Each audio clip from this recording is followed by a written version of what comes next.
When Yimo suddenly woke up, he realized that everything around him seemed to have changed. He has been transmigrated into the modern earth where spiritual energy is scarce. His pretty master from his former world was nowhere to be seen. Most importantly, he found himself in the body of a young man who has been abandoned by his clan for an embarrassing reason. Chapter 1, Is my doodle alright? Yimo, are you alright? Get up quickly, the class is about to start. This is Merciless Ice's class, hurry up and get up. A concerned voice called near Yimo's ear. Yimo had a very strange feeling. This idiot, he probably doesn't have the face to see anyone, that's why he's covering up his face. Another voice was making fun of him, but now, Yimo was wide awake. Yimo looked around him, confused. There was no one he knew, and he was surrounded by a sea of unfamiliar faces. Seeing Yimo's lost face, there was another roar of laughter.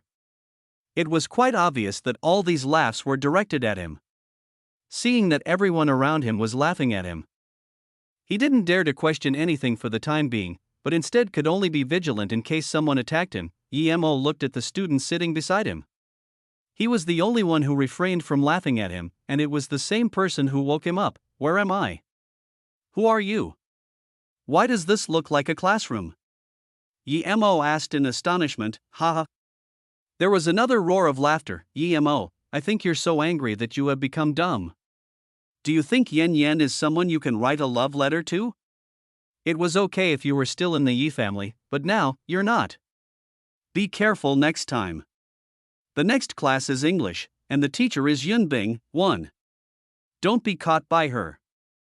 Yimo's deskmate whispered in his ear. The voice was so low that only Yimo could hear it. It was evident that he was anxious too. I really can't remember. My headache was awful just then, and I forgot a lot of things, Yimo helplessly said. His deskmate sighed.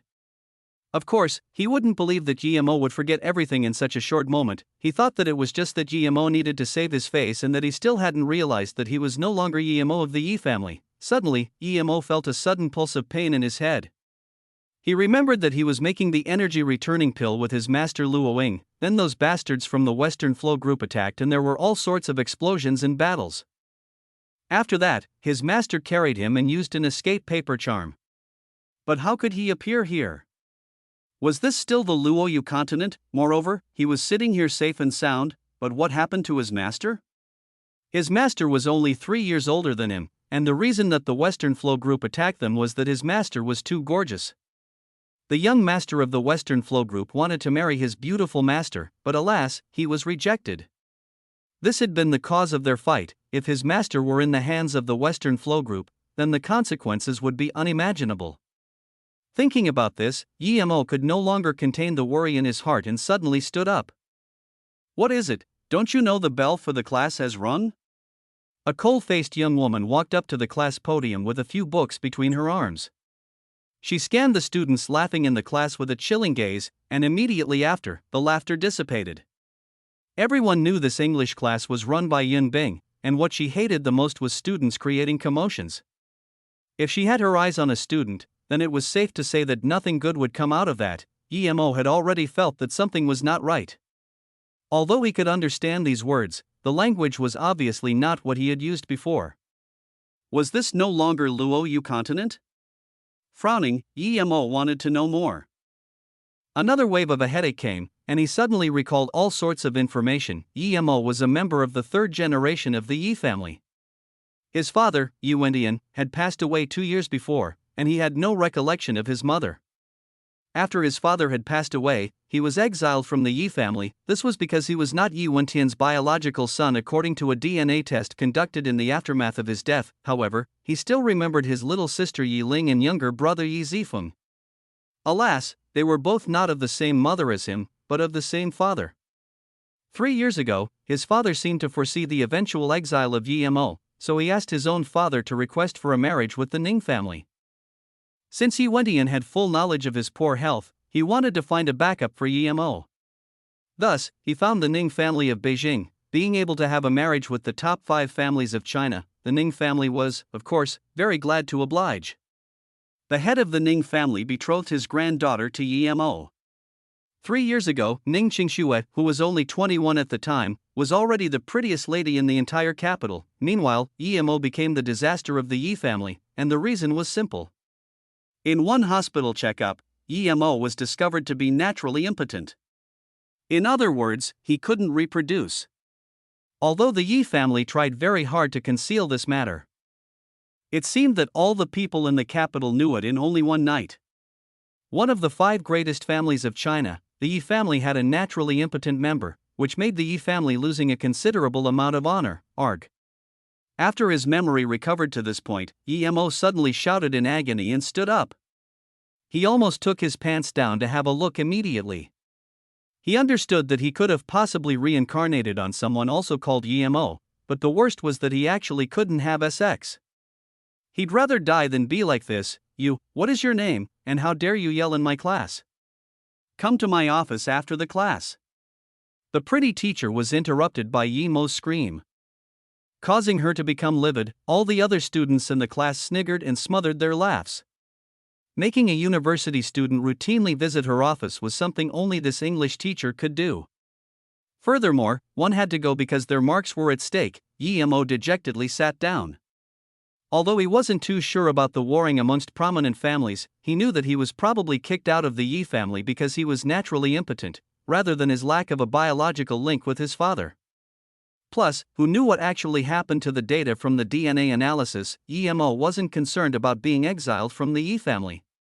He didn't care about that at all. What he cared about was his natural impotence and how his master, Luoying, was doing, but now, he also understood why the students in his class were laughing at him. It was because the soul who owned this body before was already kicked out of the Yi family but still wanted to go for the hottest girl in the class, Yin. In the end, she stuck his love letter on the blackboard, stood on the podium looking at him contemptuously and said, "Young Master Yi, would you be able to get it on in bed with me?" So this was the reason the whole class laughed at him. The original Emo probably died due to the humiliation. Making a naturally impotent person go in bed with her, this was like smacking him in the face. Although that person wasn't actually him, Emo's face still sank. He looked at the girl called Yin. She was very curvaceous, however, that BTCHY act made Emo feel really repulsed. He really couldn't understand why the original owner of this body wanted to pursue her. Finally, after thinking about it for a moment, Emo realized that, when Emo was still in the Yi family, everyone was trying to suck up to him, including that girl called Yin. However, after the news of him being naturally impotent was spread out, he felt that he lost face and wanted to find a girlfriend. Unfortunately, he didn't think that the girl that sucked up to him so much before would treat him like this. Under such humiliation, he fainted, allowing the current Emo to reincarnate. He was actually reborn into a place like this. He couldn't understand a word the beautiful teacher was saying on the podium. He organized his memory, and his face sank. Leaving his impotence problem aside, the fact that the spirit chi of heaven and earth was so scarce here was something he couldn't accept. This wasn't a place for cultivation. He wondered if he really was going to die on this place called Earth. It no longer mattered if he still went to this university. The most important thing was to understand his predicament. His impotence had undermined the reputation of the Yi family. Although he was kicked out, who knew if he would be suddenly killed? Perhaps other things happened which resulted in him being kicked out.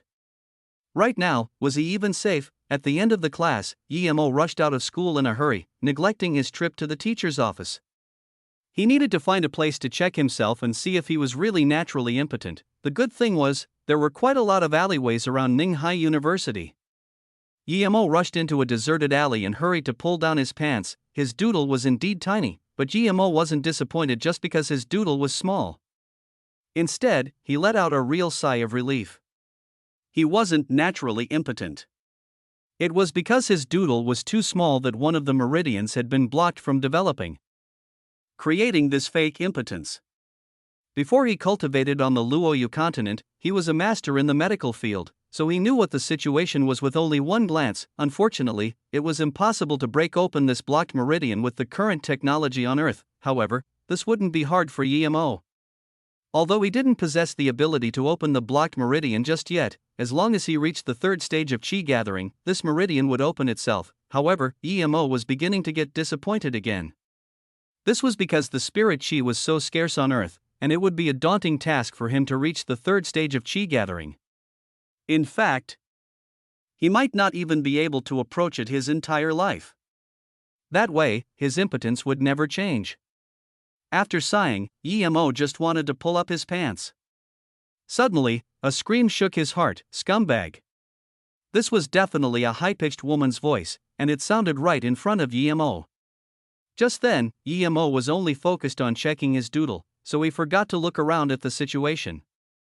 He didn't think that this alley was connected to anything, it was just that the turn was further in, and he couldn't see it. Emo wasn't a nudist. More than that, he also didn't have any assets to exhibit. He hurriedly pulled up his pants and was about to run away. Emo, is that you? After this woman had yelled. She used another very surprised tone and asked. She obviously knew Emo. 1. Yunbing means ice cloud. Chapter 2. Ning family wants to break marriage engagement. Translator, Tim editor, /Carolyn. Emo looked at this woman in front of him astonishingly. Her hair was short, and although she wasn't pretty, something was endearing about her face. She seemed familiar, but he couldn't remember her. The other memories of the original Emo started to blur after some of them resurfaced in class. He only had the memories of his past life, before his reincarnation. Emo, I lent that much money to you, and you pretend not to know me. You really are annoying, said the round-faced woman. Emo suddenly remembered. This woman was called Wang Ying, someone of the Wang family in the capital.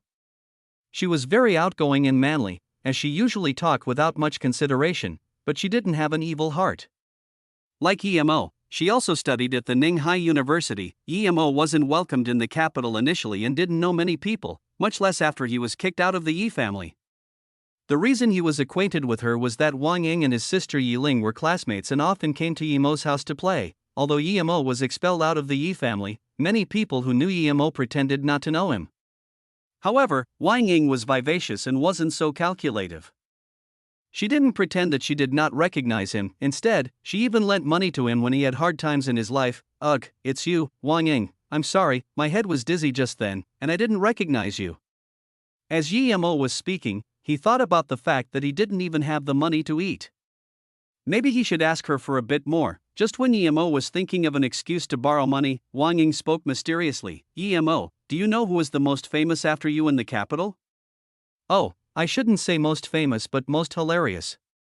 Wang Ying didn't seem to care at all if her words hurt Emo's feelings as she continued to talk happily. She also didn't expect Emo to answer her. So instead, she continued to speak mysteriously. A few months ago, the Ning family went to your Yi family to break the engagement. You know what your great-uncle said? Emo spoke plainly. I am Emo, I don't have an uncle. Oh, right, I'm sorry, I forgot you're no longer of the Yi family. You're great. Oh, I mean Mr. Yi said that Emo was no longer a part of the Yi family. As for the marriage, I have no clue. I heard that he goes to school at Ninghai University. You can negotiate with him at Ninghai. The Ning family was furious but could do nothing about it. Hey, Emo, did people from the Ning family came looking for you? I heard that the Song family sent people to the Ning family and wanted to engage Ning Qingxue to Song Shaoan. You won't be able to imagine what your fiancé said. Speaking until that point, Wang Ying looked at Emo very satisfactorily. She wanted to know Emo's reaction. Emo shook his head. Honestly, he had no impression of Ning Qingxue. Although she might be the prettiest woman in the capital and was also his fiancé, he was no longer the original Emo, nor was he the direct descendant of the Yi family. Ning Qingxue's attitude had nothing to do with him and could marry whoever she wanted. He wouldn't care at all. On top of that, no matter how beautiful Ning Qingxue was, could she be more attractive than his master? Before, his EQ was too low. His master was nice to him, and he thought it was a sign of concern for his well-being. But after experiencing life and death, if he still couldn't understand his master Luo Ying's feelings for him, then he should go and die again. But now, he didn't even know if Luo Ying had reincarnated like him. Thinking about this, Emo was dazed. Seeing Emo's state, Wang Ying thought he was either reluctant to let go of Ning Qingxue or was still troubled by his exile. She hurriedly added, Emo, although Ning Qingxue is gorgeous, she is from the Ning family, but you are no longer the young master of the Yi family, so, of course, Emo understood what Wang Ying meant and smiled indifferently before saying, Ning Qingxue? Oh, I've already forgotten about her. He was speaking the truth. he couldn't actually remember who Ning Qingxue was at all. Talking about impressions, he probably had a greater opinion of Wang Ying. Wang Ying rolled her eyes, but she continued to talk. If you say this, Ning Qingxue will be hurt. Do you know who was the most laughed at in the capital? It was her. Yi Mo was shocked and wondered how it was possible that she could be laughed at. He was naturally impotent and was kicked out of the Yi family, and if the Ning family announced that they broke off the engagement, everything would be okay.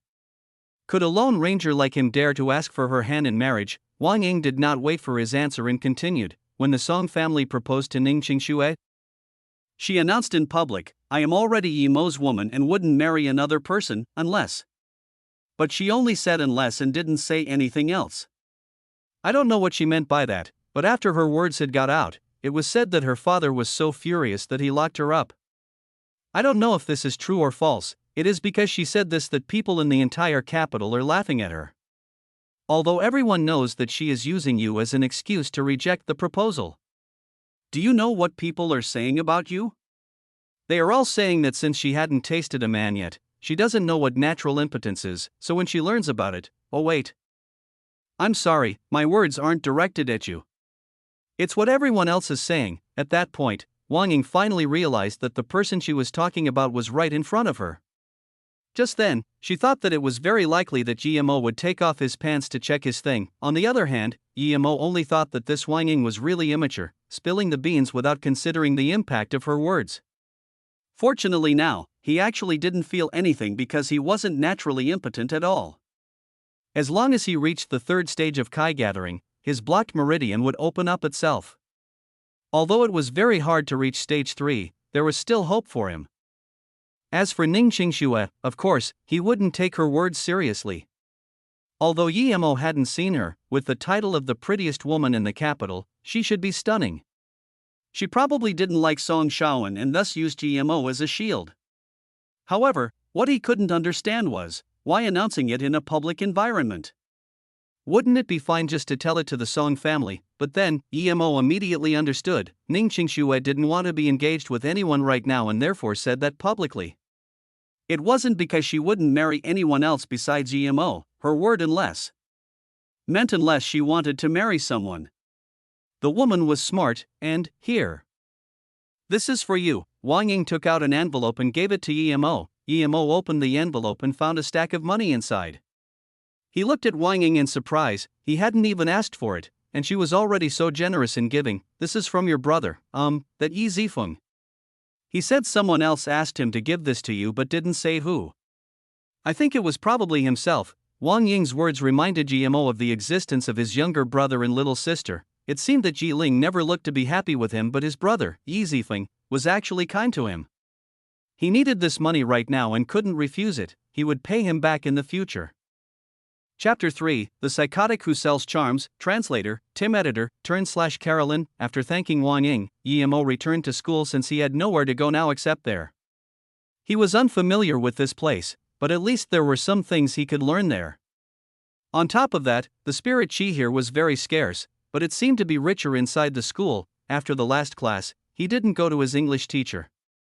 For him, there was no difference whether he passed or failed, and didn't need to listen to a woman ramble on. Although he hadn't yet cultivated, his memory was exceptional, so if he wanted to learn anything, he could just go straight to the library. In the following days, Yi Mo would go to the library when he wasn't cultivating. He would occasionally go to a few classes he liked. As for failing due to his attendance, he didn't care at all. The dormitory initially housed 4 people, however, one of them was at the internet cafe all day long while another was renting outside with another girl, living the couple life. The third person was residing in the center of the city. Yi Mo often cultivated in the small forest right outside the university. Each time he cultivated, it would often be a whole night, so his dorm was often completely empty as the only person living in the dorm would most likely be Yi Mo. Every 3 days, he would come back for a good night's sleep while the rest of the time would be spent on cultivation. Although he knew that there would be no result in cultivating in a place like this, his long-term habits had led him to have nothing better to do other than cultivating. Fortunately, he had a great memory and would remember things he liked with one look, which saved him large amounts of time. Yi Mo, who kept a low profile in his past life, assumed an even more humble one after coming to this strange environment. However, after the love letter event last time, he still received the nickname lover outside of the bedroom. Nevertheless, Yemo wouldn't care about it at all. Things were still how they were supposed to be. In the beginning, everyone thought he had a thick skin for entering the dining hall and the library so apathetically. But after some time, no one noticed him anymore. It was as though he was an insignificant drop of water in the ocean, just barely even there. After 2 months, Yemo barely reached the first stage of chi gathering. This was due to him cultivating day and night, as well as spending the $20,000 Wang Ying brought him on Chinese herbs and soups. However, he also knew that, without external things to help him, the first stage of chi gathering would probably be the final stage he would ever reach in his entire lifetime. Although his cultivation progress wasn't much, he had acquired quite a lot more from the library. Not only did he use 2 months to learn everything from primary school to high school, but he also scanned through all sorts of books about medicine as well as other metaphysical things. Although he felt that metaphysical knowledge was very shallow in this world, he did not waste a lot of his time on them. After all, he was only in the first stage of chi gathering now. During summer holidays, the school library was going under reconstruction, and Yemo had nowhere to go. Unfortunately, now, he was in a financial crisis again, and there wasn't much money left on him. He only had about $2,000 or so. If he didn't find a job in the summer holidays and earn money, then even his meals would become an issue. He needed to cultivate, and that had become a habit. Only cultivation would give him some sense of direction in his life. And without money, this would be impossible. On top of that, his salary from a regular job would be a joke to be able to cultivate. The decision to spare time for either cultivation or to get a job was difficult. He knew how to concoct pills, however, he was only in the first stage of chi gathering and couldn't prepare pills. But even if he really could, were there any spiritual herbs or pill cauldrons? As such, he had to give up on the thought of concocting pills. The good thing was that he also knew how to make charms. 1. In the first stage of chi gathering, he couldn't make high-level charms, but he could still make a few low-level spirit cleansing charms, ghost repelling charms, protection charms, or even the simple fireball charms, and so forth. He bought some charm paper, weasel's hair, cinnabar, a special type of red paint, and so on. Although the best charms were all made with spiritual beasts' blood and skin, there was no way there were spiritual beasts on Earth. He could still make it with cinnabar and chicken blood after a few other procedures. Although he couldn't make high-level charms for the moment, this would be enough for sub-level 1 charms. Luckily, with the best quality Huangbiao, 2, here and a few herbs, he could make it into charms. After all this, Yemo's remaining $2,000 were almost gone. Cinnabar, rooster blood, and a few of the cheap herbs were made into charms with a light aroma. A few $1,000s were indeed little, as he could only make 30 or so charms with all of these things combined, and this didn't include the materials he wasted due to failure. The good thing was, although Yemo was only in the first stage of chi gathering, he was originally a master who could make level 5 charms. Unfortunately, now, the charms he made didn't even have a level.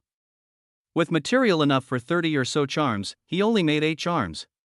He made 2 of each amongst the spirit cleansing charm, the ghost repelling charm, the protection charm, and the fireball charm. Although he only managed to make 8 charms, one of the mind clearing charms was almost made into something close to a level 1 charm due to a stroke of good luck. This was indeed a great surprise. The 8 charms took him half a month. On average, he could make 1 charm a day. What he had to do now was to sell the charms, and, even though he knew that selling charms were thought to be metaphysical propaganda here, the government didn't enforce a prohibition on it. Ninghai had a large market of sea treasures and ancient relics trading market. It was also called by some people as the Sea Treasure Garden. There were not only all sorts of ancient and fascinating items sold here, but there were also people like Yemo selling charms. Yemo also saw the charms people sold here. They were all made with normal Huangbiao without any spiritual chi and wouldn't have any effect at all. However, they were all sold very cheaply, 10 to tens of dollars a sheet, and there were rarely any over a $100. Of course, Yemo couldn't sell his charms so cheaply, since if he actually sold them for such a low price, he might as well find a job, in order to prevent being recognized and thus causing a disturbance in his peaceful life, or maybe even being captured and used as a lab rat. Yemo wore a big pair of shades as well as a hat with a very low rim. He came to see Treasure Garden and found a corner to set up his stall like those fortune tellers. He placed a few charms on a piece of black garment and opened his business just like this, although there were many city guards in Ninghai. There weren't any in Sea Treasure Garden. so no one came to bother Yemo, saving him a lot of trouble. If other people relied on the number of their charms for money, Yemo knew he could only sell his to those who had keen eyes. If it weren't someone who could tell how good his charms were, they would not buy his charms. There's a ghost repelling charm. What's this? Yo, boss, how much is your ghost repelling charm? A man and woman walked in front of Yemo with the guy asking. Yemo didn't think that there would be someone to ask for the price as soon as he set up his stall. He immediately stood up with surprised joy. All the charms are 10,000 apiece. You are psychotic. Before Yemo finished speaking, he received those 3 words, followed by the backs of the 2 people walking off into the distance. 1. These charms usually refer to the ones made of paper. The paper bombs in Naruto are a good indication of what they look like, and most of them are consumables, so they could only be used once. 2. Huangbiao, yellow paper used to inscribe runes. Chapter 4, First Customer, Translator, Tim Editor, Carolyn. Yemo didn't even get the chance to say that the close to level 1 mind-clearing charm was actually sold for $20,000 before already being called psychotic. However, he wasn't disappointed. After all, his charms could only be sold to those who could recognize their worth. Only those with keen eyes could see that his charms carried a sliver of spiritual chi, but what made Yemo disappointed was that he had already set up his stall for 5 days in a row, and even if there were quite a lot of people who were asking, he hadn't been able to sell even one. More so, his charm stall had already become famous in the Sea Treasure Garden because of his charms sold for 10,000 a sheet. Many people didn't come to buy the charms but instead to see what a $10,000 charm looked like. Yemo's stall also became a big joke in the Sea Treasure Garden. Other people's charms were all A4 sized, but his charm was only the size of a palm, some were even only half the size of a palm. There had never been a stall that sold charms for over $10,000 and non-negotiable. This way, it was hard for him not to become famous. On the 9th day, Yemo was beginning to give up. He was already certain that there was no one here that could recognize the worth of his products. Only he knew that these charms were worth more than 10,000, even 100,000 wouldn't be expensive for it. However, it was pointless as the talent amongst the charm makers could not be recognized. Yemo decided today was the last day. If no one bought his charms today, he would go to a labor market and find a job first. Otherwise, he would not even be able to eat. People's interests in his stall were not long-lasting. Although Yemo's $10,000 charm was mocked for many days, their interest in him had already died. Jingwen, this place is full of people who sell fake medicine. It's where people who believe the mystical come. You have already bought enough magical relics, I think you should stop. I already contacted a brain hospital in France which is said to be very famous. Why don't we transfer your mother to that hospital for treatment? The one speaking was a tall and handsome man. The woman was also quite tall. She had a cold face and an upper-class temperament, and her skin was white. She was breathtaking. Indeed, Yen Yen in his class wasn't bad but was incomparable to this woman. Yemo really couldn't understand how the previous soul of his body had such low standards. Being interested in women like Yen Yen, however, this attractive woman looked frigid and seemed to be troubled by the look of her brows. Hearing the words of this handsome man, this woman called Jingwen furrowed her brows even further. It was not that she didn't want her mother to go to the hospital, but in the past 3 years, she already took her mother across 6 medically developed countries and had been to tens of hospitals. However, there was no progress on her mother's condition at all. Wang Peng, I didn't ask you to come with me. You came yourself. Has my mom not been to enough hospitals lately? You recommended 5 or 6 as well, but to no avail. If you don't have the patience, you can leave if you want. This woman's tone was curt and unfeeling and, clearly, she didn't have a good impression of the handsome man beside her. The other woman looked very soldierly. She only followed closely the woman called Jingwen without speaking at all, and by the looks of it, also seemed to be her bodyguard. Yemo found it funny that this Wang Peng was a unique one. He actually managed to impart such useless information so many times. But wait, the woman said that her mother was unconscious for 3 years, so by the looks of it, her mother was probably in a vegetative state. By then, Yemo realized that his almost level 1 mind-clearing charm should be able to wake her up. Thinking about this, he immediately started to promote charms for sale. Possessed, vegetative states or impaired bodies, one of my charms will be effective. 2 of them can even bring a complete recovery. Yemo said this on purpose, of course. His purpose was to see if he could do business with this pretty lady. If this woman could afford to visit multiple different countries, this definitely meant that she was wealthy. She wouldn't mind parting with 10 or 20 grand. The troubled Su Jingwen heard that there was a charm that could cure vegetables and immediately felt as if she had heard heavenly music. She didn't even think before coming to Yimo's stall. May I ask, can you charms cure someone in a vegetative state? Su Jingwen's voice was shaking. It was like a drowning person who grabbed a log. She was very tense. Yimo smiled calmly and thought, if his level 1 charm couldn't even cure an unconscious mortal, then nothing could. But this business came because of his spruiking. Of course he wanted to complete this business, otherwise, he would have spruiked for no reason. So when this pretty woman asked, he hurriedly said, of course, my charms can cure someone with only 1 breath remaining, much less someone in a vegetative state. They are passed down from my ancestor. Yimo was going to continue to conjure bullshit, but the lovely lady interrupted him and asked desperately, my mother is in a vegetative state and I wish to wake her up. What charm do I need? Yimo nodded and thought to himself that he already knew the answer, otherwise, he wouldn't call her over. He made a contemplative and intense face and said, this is simple, you only need to buy a spirit cleansing charm. I have 2 spirit cleansing charms. The high quality one is 20,000, the common one is 10,000, and it is non-negotiable. What, you cheater, how dare you swindle people on the streets? I'm calling the police immediately. Hearing that 2 charms made out of huangbiao were being sold for $30,000, this handsome guy named Wang Peng immediately became enraged. He pointed at Yimo's nose and swore. Yimo slapped Wang Peng's hand to the side and gripped his hand sneakily so that Wang Peng would be unable to use his arm in the future.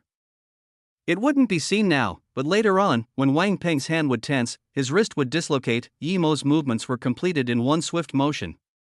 Other people couldn't tell except for the soldierly-looking woman who followed Su Jingwen and saw this. A glimmer of shock flashed across her eyes, but she immediately went back to her usual calm expression. Kicking Wang Peng's hand to the side, Yimo spoke coldly, I didn't make you buy it, what a joke, PSS off, I'm doing business here so don't interfere with me. How dare you? Wang Peng was so furious, but before he could finish, he was stopped by the cold-looking woman. Wang Peng, please move aside, I don't need you to follow behind us. Su Jingwen said coldly to Wang Peng and then turned to Yimo saying apologetically, sorry, master, this person is only walking with us and don't represent my intentions. Jingwen, this person suspiciously covered his face and sells this palm-sized yellow paper for 10,000, it is so obvious that he's lying. Tens of thousands of dollars is a small matter, but what if something happens to your mother? Wang Peng still wanted to persuade her, but Su Jingwen's complexion turned cold. It was evident that she was getting impatient. Chapter 5, Renting a House, you 2 can leave, I won't sell my things to you since this guy here is annoying me. Yimo pointed at Wang Peng and said to Su Jingwen. Su Jingwen was so troubled by her mom's condition that she seemed very fatigued. She had already lost hope for the hospital. She heard from someone that her mom could be haunted by an evil spirit, and as long as she bought a spirit-repelling artifact, it could cast away the spirit and make her mom wake up. She bought quite a lot of artifacts, but her mom still didn't have the slightest sign of waking up. Now that someone said that his charm could wake up her mom, how could she let that pass, even if this person was tricking her? It was only tens of thousands of dollars, and that really wasn't much for her Su family. As long as there was a sliver of hope, she wouldn't give up. Although in the depth of her heart, she also knew that this person's words were probably 99% fake, she still wanted to try nonetheless. Hearing Yimo say that, how could she not be worried? She hurriedly said to Yimo, I'm sorry master, I have no relations with this person. After she had finished her sentence, Su Jingwen stared coldly at Wang Peng and said, Mr. Wang, you're free to leave. Please stop following me or I will be calling the police. Hearing Su Jingwen's words, Wang Peng stared bleakly at Yimo silently. He vowed bitterly that Yimo would face the music for his swindling. When he returned, he would call people to break this guy's arms and legs, but since Su Jingwen already said that, he no longer had the face to stay and could only turn away and leave. Yimo saw Wang Peng's eyes and knew what that person wanted to do. However, he was only going to do this business during these few days, and as soon as he was finished, he would leave. He didn't have the time for other things. More so, he wasn't afraid of this Wang Peng at all. I want all of your spirit cleansing charms here, how much is it? Seeing Wang Peng had left, Su Jingwen asked desperately. Yimo took the 2 spirit cleansing charms and said, I worked my heart out for this, so of course. There won't be much, only these 2, but you only need this good one.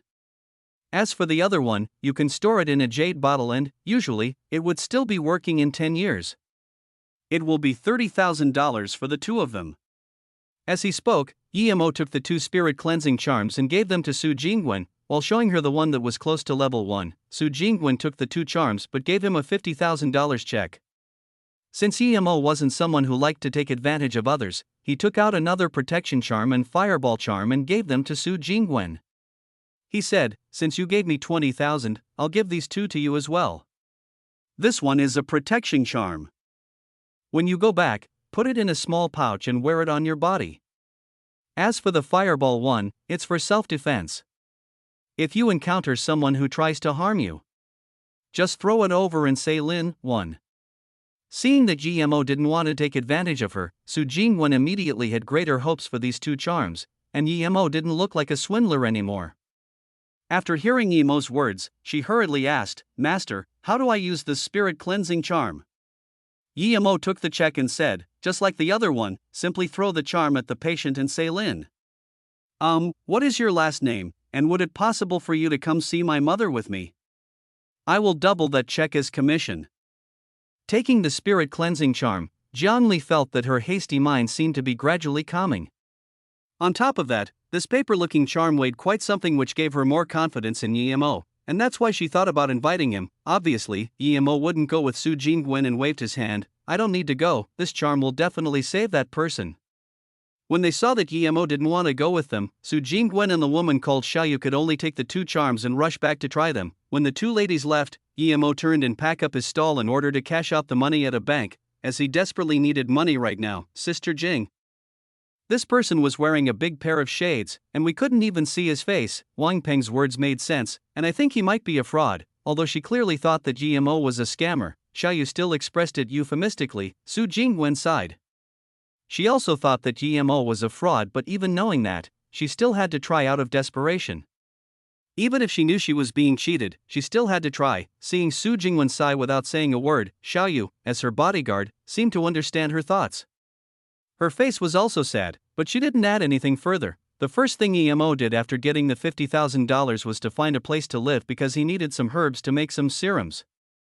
And it wasn't convenient for him in the school, it would be much better if he rented a house outside.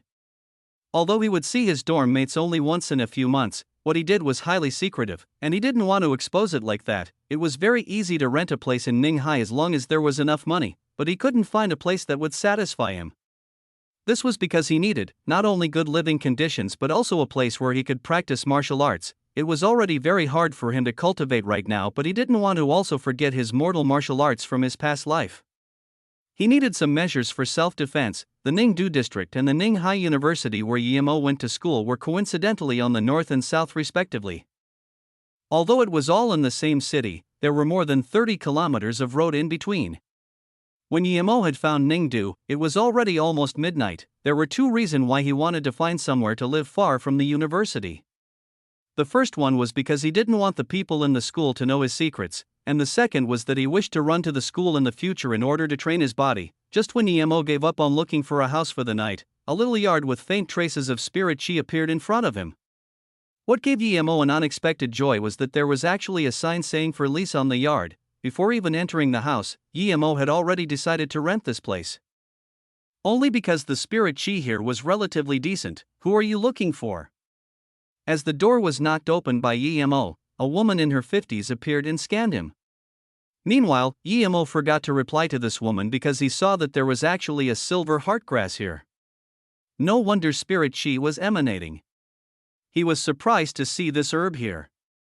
However, there was only 1 stalk of this herb, which was way too little. Silver heartgrass was the main ingredient for making a chi-gathering pill. How could it even exist on Earth? Yimo forced down the excitement in his heart and faced the woman, who looked at him with a weird glance before he hurriedly said, Auntie, I saw that this place was for lease and I want to rent it. Hearing Yimo's words, she finally understood for his presence. It was someone looking to rent the house, so she quickly let Yimo come in. After the conversation with her, Yimo finally understood how this place worked. This yard house had 2 rooms on the east and west as well as a living room. The house owner didn't want to rent the living room, and the room on the west side was already rented by someone else. Meanwhile, the room on the east was where the house owner originally lived. However, the house owner was now going to the Ningbei district where the owner's son lived. Therefore she wanted to rent out the east side as well, and that's when she met GMO. What took the woman by surprise was that she set the rent to be $1,100 a month, but this not so wealthy looking young man didn't even say anything and just paid out a year's rent straight away. Chapter 6, Spirit Cleansing Charm. Dad, why did you come back?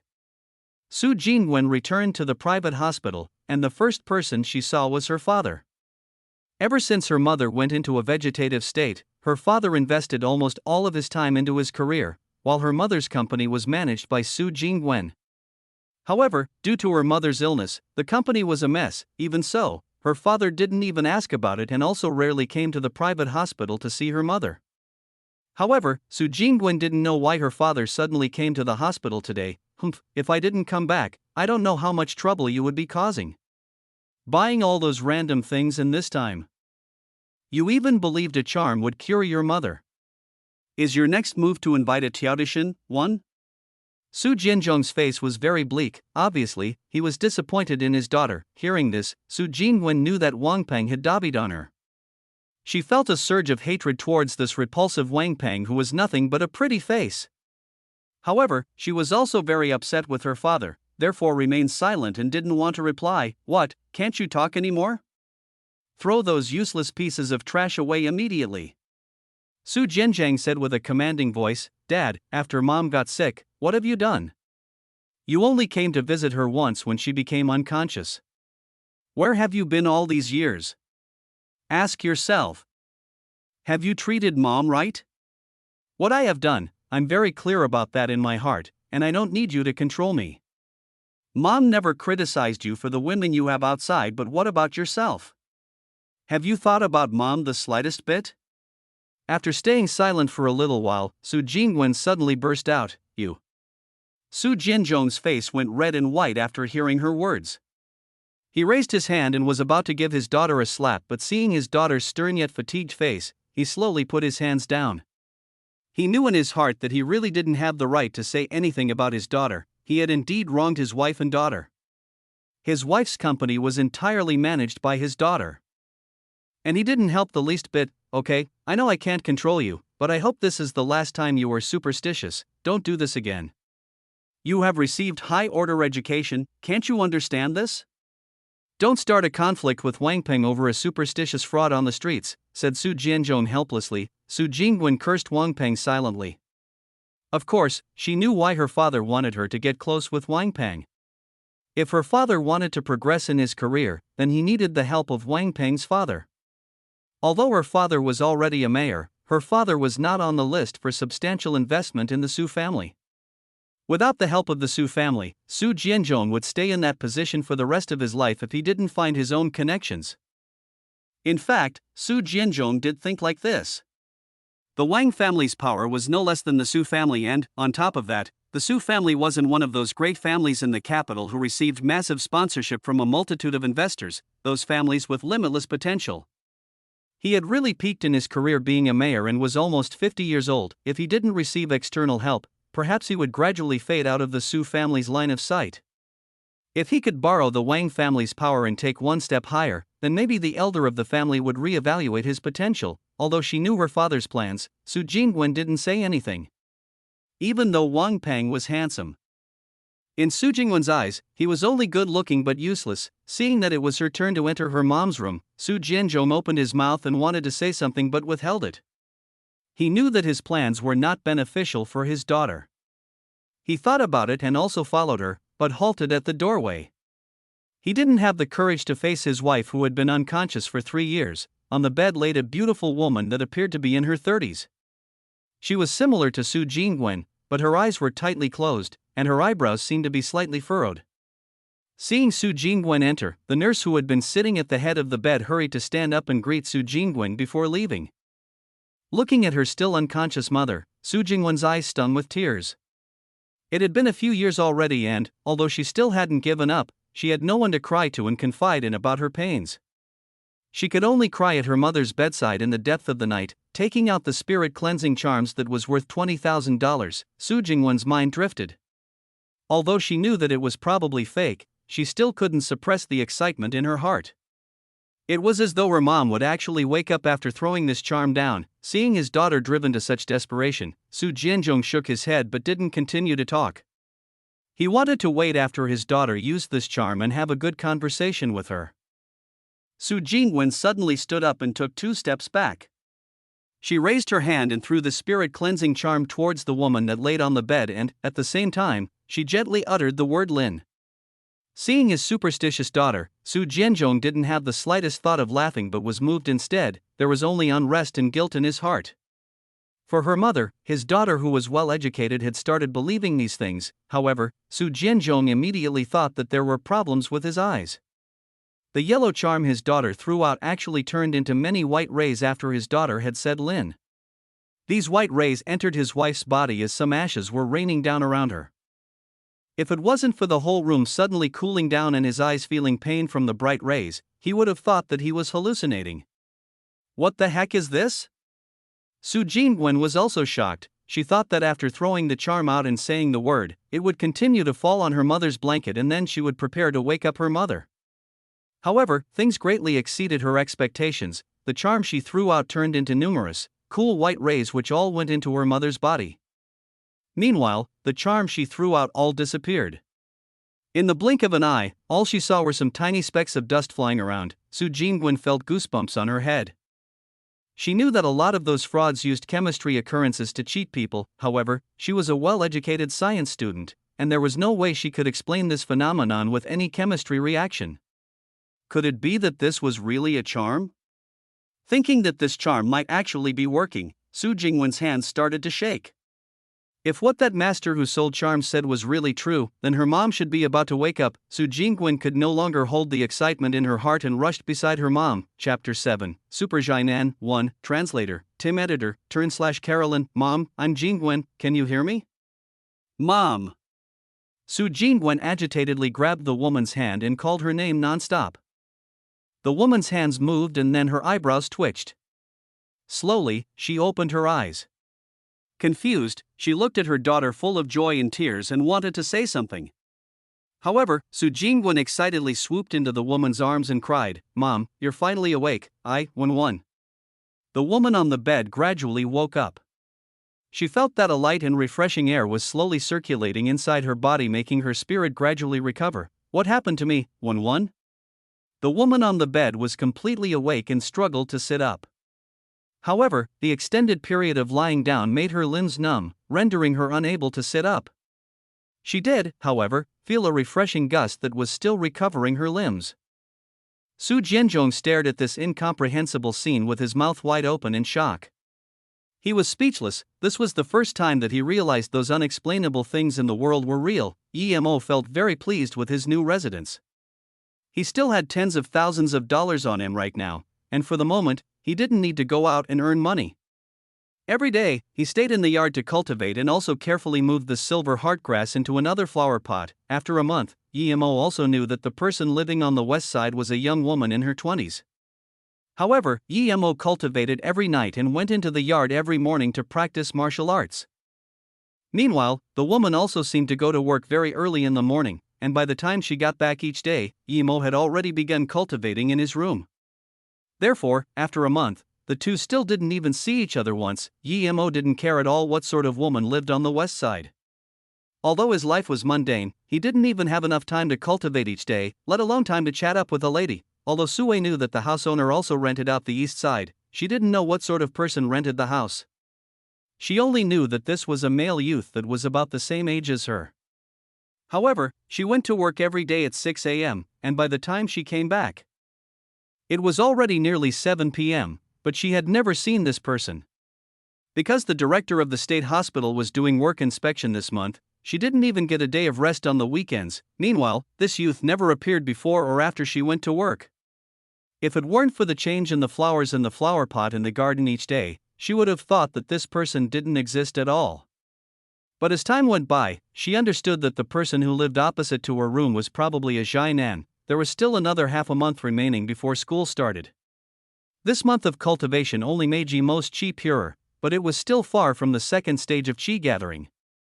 From this, it could be seen how much the spirit chi in the world affected cultivation.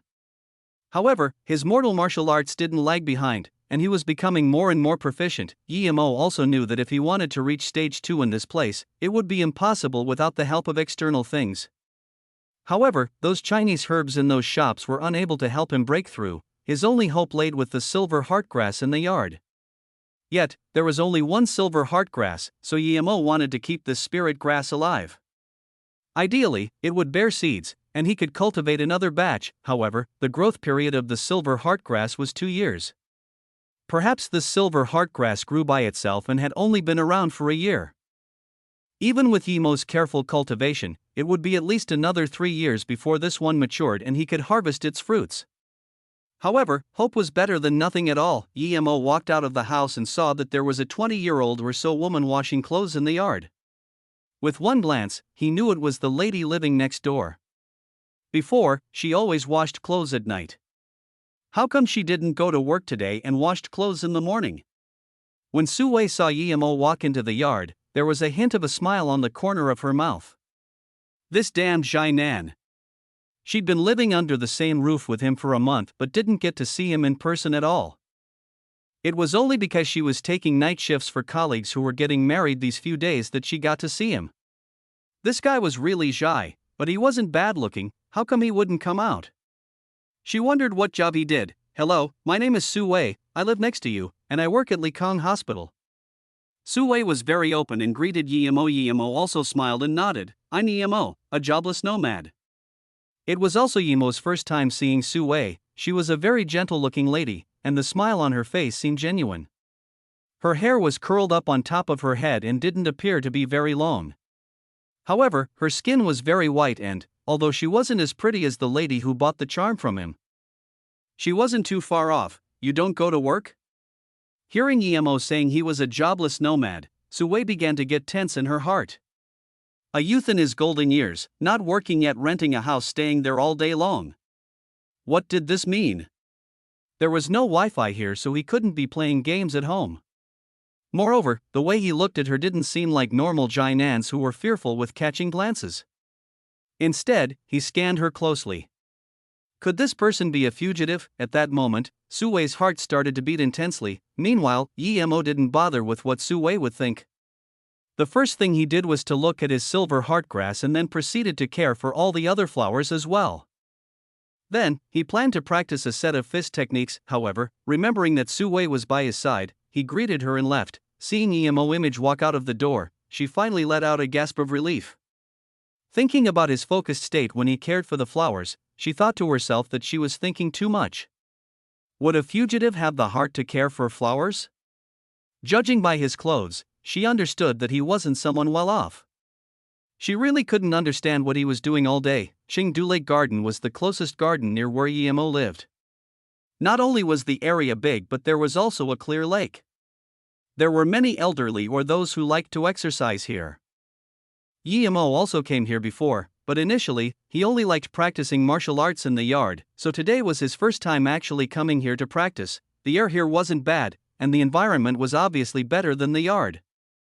After finishing a set, Yimo was very satisfied. His chi grew purer and, although it was still far from stage 2, it was good as long as he improved. Your fist technique is excellent, my friend. However, I've seen a lot of fist techniques, but I can't tell what fist technique you used. What a shame. Just when Yimo was finishing up, a 30-year-old middle-aged man came over and complimented him. Chapter 8, Housemates, Translator, Tim Editor, Carolyn. This middle-aged person was also practicing his fists nearby, and Yimo also saw him. However, Yimo thought his martial arts were merely for show and didn't pay attention to it too much. Now that he came to greet him, Yimo couldn't just ignore him, so he smiled and answered, I'm just practicing randomly by myself, it's nothing much. Hearing Yimo's words, this middle-aged man smiled awkwardly. It was quite obvious that Yimo wasn't interested in getting to know him. However, he really felt that Yimo's fist technique was good, which made him want to get to know him, thus coming up to say hello, my name is Feng Weicheng. I can tell you have a great master, and my hands are itching to perform. How about we have a quick match? After the middle-aged man had said that, Emo finally understood that he came to him looking for a fight. Looking at Fong Wei-chung, Emo shook his head and said, "You are no match for me, there is no need to spar." Fong Wei-chung phased. Just before, Emo's words made him think that he was very humble. However, he suddenly became so arrogant. His face couldn't help but redden after hearing Emo's words. Although this young man's martial arts caught his attention, this kid overestimated himself too much by saying that he was no match for him. Fong Wei-chung entered the army when he was 17 and left when he was 32. Although he became a driver after retirement, he had never dropped his martial arts practice. How could GMO say that he was no match for him? This young man was at most barely over 20. There was no way he would believe that he was no match for a kid in his early 20s. The reason he wanted to spar with this young man was that he felt GMO's martial arts weren't for show, just like him, and fighting with GMO would definitely bring him benefits. How would you know that I am no match for you? To be honest, after I left the army, I had never met someone that could be my match. Since you're so confident, then why don't we try? Fong Wei-chung felt he was losing face. Emo shook his head and said reluctantly, "Okay, since you want to. Then take the first move." "Just right here? We're not going to a larger place?" Fong Wei-chung looked around. Emo smiled and said, "It's only a matter of a few moves, that won't be necessary." "You?" Fong Wei-chung was rendered speechless by Emo's words. Anger started to rise in his heart as he spoke with some fury. "In that case, I'm attacking." Fong Wei-chung's attack was the mediocre yet sturdy black tiger tearing the heart. Although it might look simple, his thought was that when this young man would make a move, Fong Wei-chung's attack would immediately change and let GMO know of his power. Unexpectedly to him, just when Fong Wei-chung struck with his fist, GMO suddenly took a step forward and grabbed Fong Wei-chung's fist before he even had the chance to change his move. GMO raised his hand, and Fong Wei-chung's near 100 kg body was raised up, which caused Fong Wei-chung's head to immediately buzz. It truly exceeded his senses. When he regained consciousness, he realized that he had been thrown on a stone stool beside GMO, as if he had been sitting there from the beginning. Meanwhile, the young man he sparred with had already disappeared. Amazing. After some time, Fong Wei-chung finally caught on with what had happened and muttered to himself, "Even the instructor in the army couldn't win against me so easily." When Emo walked into the little yard, Su Wei was observing the flowers he cultivated. Although Emo grew a lot of flowers, it was all mainly to cover up that silver heartgrass. Seeing Emo walk in, Su Wei felt a bit awkward and hurriedly stand up, trying to find a conversation. "I didn't think that you liked growing flowers. Usually, men who grow flowers are very meticulous, so you seem like a meticulous person." "Oh, I bought some vegetables today, let's eat together later. After all, we're neighbors, and we can get to know each other a little." Emo had always been eating outside and didn't expect someone would invite him to dinner today. Of course, he wouldn't reject something like this and smiled. "Okay, thank you. I always see you going early and coming late. How come you didn't go to work today?" "One of my colleagues applied for a leave of absence for these few days. And coincidentally, I was resting, so I am taking night shifts for her." Sue didn't think the Shinan's observations were so on point. Sue's dishes were not bad, at least they were better than what GMO got when he went out to eat every day. "Today's food was excellent, thank you." Then GMO thought, how good would it be if I could freeload some food off her every day? Then, I wouldn't have to go out every day for food. We're neighbors, no need to thank me. You can also invite me to eat in the future. Sue said playfully and started to feel that GMO didn't seem like a bad person. GMO smiled awkwardly and said, "I never cook myself." "Then go to the restaurant." Sue felt this GMO was cute. Usually, one invited a girl who he wasn't too familiar with to the restaurant, who would cook themselves. "Don't they usually go to restaurants?" GMO said helplessly. "Okay, if I have the opportunity, I will invite you." Meanwhile, he thought to himself, I knew there were never free foods in the world. As soon as one finishes this lunch, one owes the other the next. GMO, let's exchange numbers. Mine is 13xxxxxxxxx. What's yours? Sue took out an exquisite pink phone and asked, "I don't have a phone." "If you need something, just knock on my door. I can still help you out with the usual stuff." "Alright, I'm going back now." After he had finished, GMO stood up and went back to his room. Sue phased for a bit. then thought that even a laborer nowadays would have a phone, yet Guillermo didn't even have one, so he might be in an awful situation. She wondered when she looked at him if he even paid the rent, and how the owner could let him live here if he didn't. However, this guy seemed to really value his dignity and actually said he was able to help her with the usual stuff. Su Wei shook her head. This Guillermo didn't seem like a bad guy, it was just that he needed to save his face. She wondered if she should help him find a job in the hospital, as it was better than being jobless. Su Wei thought that she was at least kind of pretty. But this Guillermo didn't even want to sit for a little longer, which was disappointing. It was as though he really came for the food. However, Su Wei thought it through very quickly and concluded that he was probably self-conscious. After all, he was jobless and couldn't even afford a phone, so, of course, he would be uncomfortable sitting down and talking with her. Thinking about this, Su Wei finally found some peace in her heart. Meanwhile, when Guillermo went back to his room, he wondered if he should buy a phone. However, he decided that it was completely useless since he really didn't have any friends or relatives here, so he would have no one to contact. Therefore, he extinguished the idea. His $50,000 were all spent on rent and some herbs, as well as on the daily expenditure. Now, there was only around 20,000 left, so Guillermo decided to set up his stall again. However, this time, he wasn't going to sell charms as they were too hard to sell. If he didn't meet the desperate woman last time, he probably wouldn't even be able to sell one. This time, his idea was to set up a small night market clinic stall. This was because Su Wei's job inspired him. Another reason for that mobile clinic stall was that it was mobile and others wouldn't target him. On top of that, in the night market, the city guards wouldn't care, and he could cultivate while waiting for customers. Of course, the main reason was that the government forbade nomadic doctors, so he could only open his business at night. Guillermo's idea was the same as selling charms. He was either going to do nothing at all or earn enough for a long time. Chapter 9, Prettiest Girl in Ninghai University. The second day, Guillermo didn't go to the Chengdu Lake Garden to train again. Instead, he woke up early in the morning and finished a set of fist training in the yard. Then, he went out to buy a medical box and a set of silver needles. Other than this, he also purchased a bunch of herbs. He made some simple medicine balls and soups. Of course, they weren't even the simplest concocted pills. However, for Guillermo, these things were enough for him to set up a stall. This way, his remaining money sent him into a financial crisis once again. When he finished preparing everything, Ninghai University had started again. It was already Guillermo's fourth year of university. As everyone expected, Guillermo didn't pass a single subject and had to redo exams for everything. However, Guillermo didn't give a SHT about that or the school. If it were a normal student, he would be punished heavily or even forced to leave the school when he failed more than 3 subjects. However, Guillermo was a special type of person. Although he was kicked out of the Yi family, the school wouldn't start a conflict with the Yi family over this, since nobody really knew what the big families were playing at. He would leave after 4 years anyway, so the school had nothing to lose. After all, when he first entered the Ninghai University, he didn't get in with his scores. As for the remedial exams, Guillermo didn't care at all. It had no place in his heart and was still focused on preparing his night market stall. Every day, Guillermo went to Ninghai University while jogging. The primary purpose was to practice his cloud shadow step.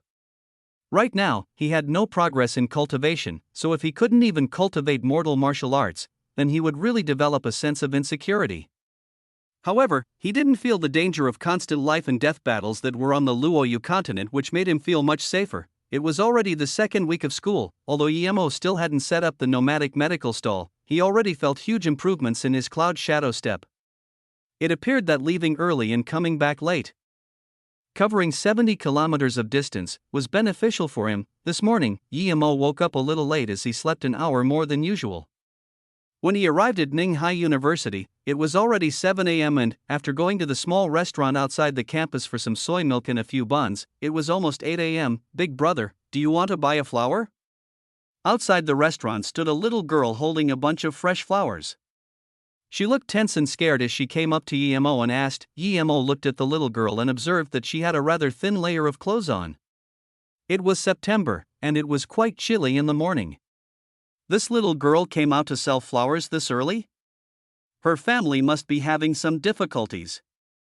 Yemo was reminded about the time when he was a small child. He was an orphan until 9 years old, when he was brought by an old Taoist to his master's sect.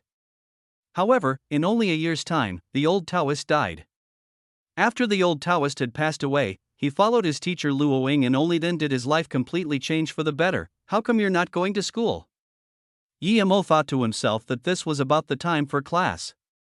It was a 9 years mandatory school system here, and this little girl had to be expected at school. Today is Saturday, I'm out to help my big sister sell flowers. The little girl's voice was very soft, but Yemo could still hear her uneasiness. But Yemo continued asking, "Okay, I'll buy some, how much for one?" Meanwhile, he was amazed that it was already Saturday. As he'd been running around every day, he forgot the time. $5 for one, but if you buy more it's $3. When the little girl heard that Yemo was going to buy flowers, her voice immediately became clearer. It was quite obvious that Yemo's words gave her some confidence. "Okay, I'll take all of your flowers, here's your money." Yemo looked at the roses in the little girl's hands. There was about 20 or so. He took out a $100 note and gave it to the little girl. He took the flowers from the little girl's hands and turned to leave. "Big brother, I still need to give you change." The little girl saw it was $100, and since Yemo took them all, she would only charge $3 each. "No need, the flowers I give to my girlfriend shouldn't be discounted. See you around." Yemo took the flowers and already disappeared into the gateway of Ninghai University. If this were after school, Yemo would have probably given these flowers to Su Wei. However, he was in the school now. Looks like he could only find a bin and dump it. Is the person who just bought the flowers Yemo from our school? He actually has a girlfriend? His words were quite philosophical. The flowers I give to my girlfriend shouldn't be discounted. Who would be willing to be his girlfriend? Two girls at the front of the school saw Yemo taking the roses, then walked into the school. And one of them who knew Yemo asked curiously, "So this is the one called Yemo?" The other girl was also curious, and she was definitely so much prettier than the girl talking before. The meaning of her words was clear. She had heard of Yemo but didn't know him. "Su Mei, you are the campus queen of Ninghai University. Of course, you don't know about his tragic story, but I know this person. It is said that he has a rotten luck. Let's follow him and see who his girlfriend is." The other girl laughed. "Yanzi, I feel that he didn't buy it for his girlfriend, but for the little girl." The girl called Su Mei said with frowned eyes. Before Yanzi could reply, another voice could be heard. "Xiao Mei, I was just looking for you. I didn't think I would see you at the front of the school. I see you're free today, so let me invite you to dinner, and don't tell me that you don't have time." A BMW X7 was parked outside the school, and from the car emerged a good-looking youth. However, his skin had an unhealthy paleness to it, but when he saw Su Mei, his face brightened up in happiness. "It's Shang Wenxiao, the biggest wealthy second generation in the school. Mei, you really are charismatic. The prettiest girl and the wealthiest guy, I really envy you." Yanzi looked at Su Mei with a face full of envy. Her eyes seemed to say, "If only I were Su Mei." Su Mei's face sunk and immediately turned her head around and saw this young, wealthy kid, apologizing. "Sorry, my boyfriend is already here." After saying that, she ran a few steps, came by Yemo's side and held his arm with her hands. Then, she used an incredibly soft and gentle tone and said, "Emo, why did you just come? I've been waiting for you so long. Did you buy these flowers for me? They're stunning." Yemo was not expecting this, and thought to himself, "Since when did I have such a beautiful girlfriend? How come I didn't know?" But Yemo saw that not far away, Zhang Wenxiao just got off his BMW with a blank face. Immediately, he knew he was being used as a shield. Seeing the smiling beautiful girl that held his arms, Yemo immediately sneered in his heart. A sense of disgust rose from the bottom of his heart. This woman thought that just because she was a bit pretty, she could just do this to people. For her, it was only something as simple as using him as a shield. Afterward, she could just pat her butt and leave, but he would be left to deal with the other love interest. It was as though that it was Yemo's honor that she used. These self-centered women really felt too good about themselves. Chapter 10. I genuinely want to invite you to dinner. Just seeing the eyes with which the pale-faced youth looked at him, Yemo knew he wasn't going to let him go freely. Although Yemo didn't fear anyone, he felt uncomfortable being manipulated by someone like this. Fortunately, he was not the same anymore. If it had been the original Yemo, the consequences would have been rather severe. the pale-faced teenager definitely didn't look like a good person. If he were letting EMO go scot-free after this, then EMO would have really wasted the many decades he lived in the cultivation realm, staring expressionlessly at the cute girl beside him. EMO didn't say a word. Although he was really repulsed by the girl's irresponsible behavior, where one's action was made without thinking of the consequences it would bring to others, he didn't like this pale-faced, dead-fish eyes youth either. If this guy dared to look for trouble with him afterward, he didn't mind leaving him with a memory that would last his entire lifetime. Friend, not bad, even Sume looks at you with special eyes. Let's get to know each other. I'm Zhang Wenxiao. You seem quite familiar, you might be someone I know. Zhang Wenxiao walked in front of EMO and said bitterly, with a flash of contempt and maliciousness in his eyes. There was even some pity in his eyes, as though he had already pictured in his mind how EMO would beg to him with his knees on the ground, FCK off. EMO didn't give a SHT about Zhang Wenxiao. With his many life and death experiences in the cultivation realm, he could already tell what Zhang Wenxiao was thinking just by his eyes. If Zhang Wenxiao really pissed him off, he wouldn't mind killing him. Even if this place didn't welcome him anymore, there would be other places where he could go. Although he knew that this was a society ruled by the law, killings had to occur in the shadows since murdering someone in public had severe consequences, but some habits could be changed so easily. He was a cultivator, he could still live his life in the mountains. You, nice, how dare you? EMO was prepared to respond as soon as Zhang Wenxiao would attack and would teach him a lesson first. However, he didn't think that Zhang Wenxiao only said a few words and turned away with a bleak face. EMO understood that Zhang Wenxiao probably sought his robust physique and didn't dare to make a move by himself. He probably went back to gather men, but EMO didn't consider him to be a threat at all. EMO, do you know who he is? Sume didn't think EMO was so aggressive, not even giving a SHT about the wealthiest second generation in the Ninghai University. Zhang Wenxiao's father was the vice mayor of Ninghai City. Meanwhile, his mother was from the Chiu family whose business was in the top 100 of China. There shouldn't be anyone in Ninghai University that didn't know him. A wealthy second generation like him was told by EMO to FCK off. This EMO really did have some problems with his brain, but she really liked his actions. Sume came back quickly to the reality and admired EMO for his actions as he helped her drive away a fly. One that she hated a lot. She smiled and immediately said, EMO, I've heard about your name. I didn't think that you would dare to tell even Zhang Wenxiao to FCK off.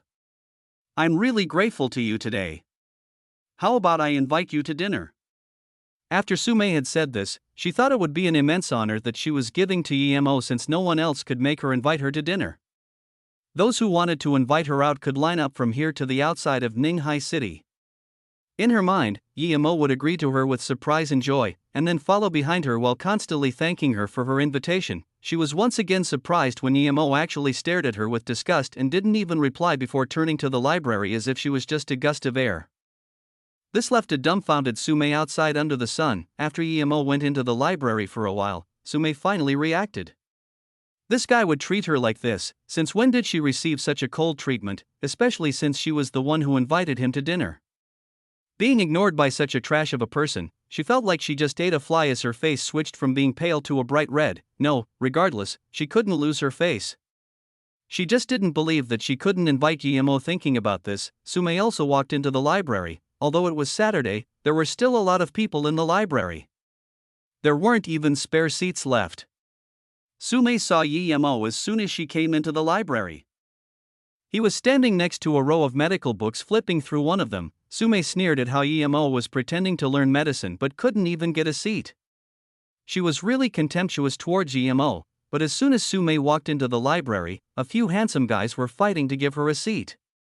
It was an honor to have Sume sit next to them as she was the prettiest girl in Ninghai University. Other people who came in didn't have a seat, but Sume could choose the one she wanted. She picked a place where she could just see EMO. Just a smile from her made a handsome guy stunned for a while.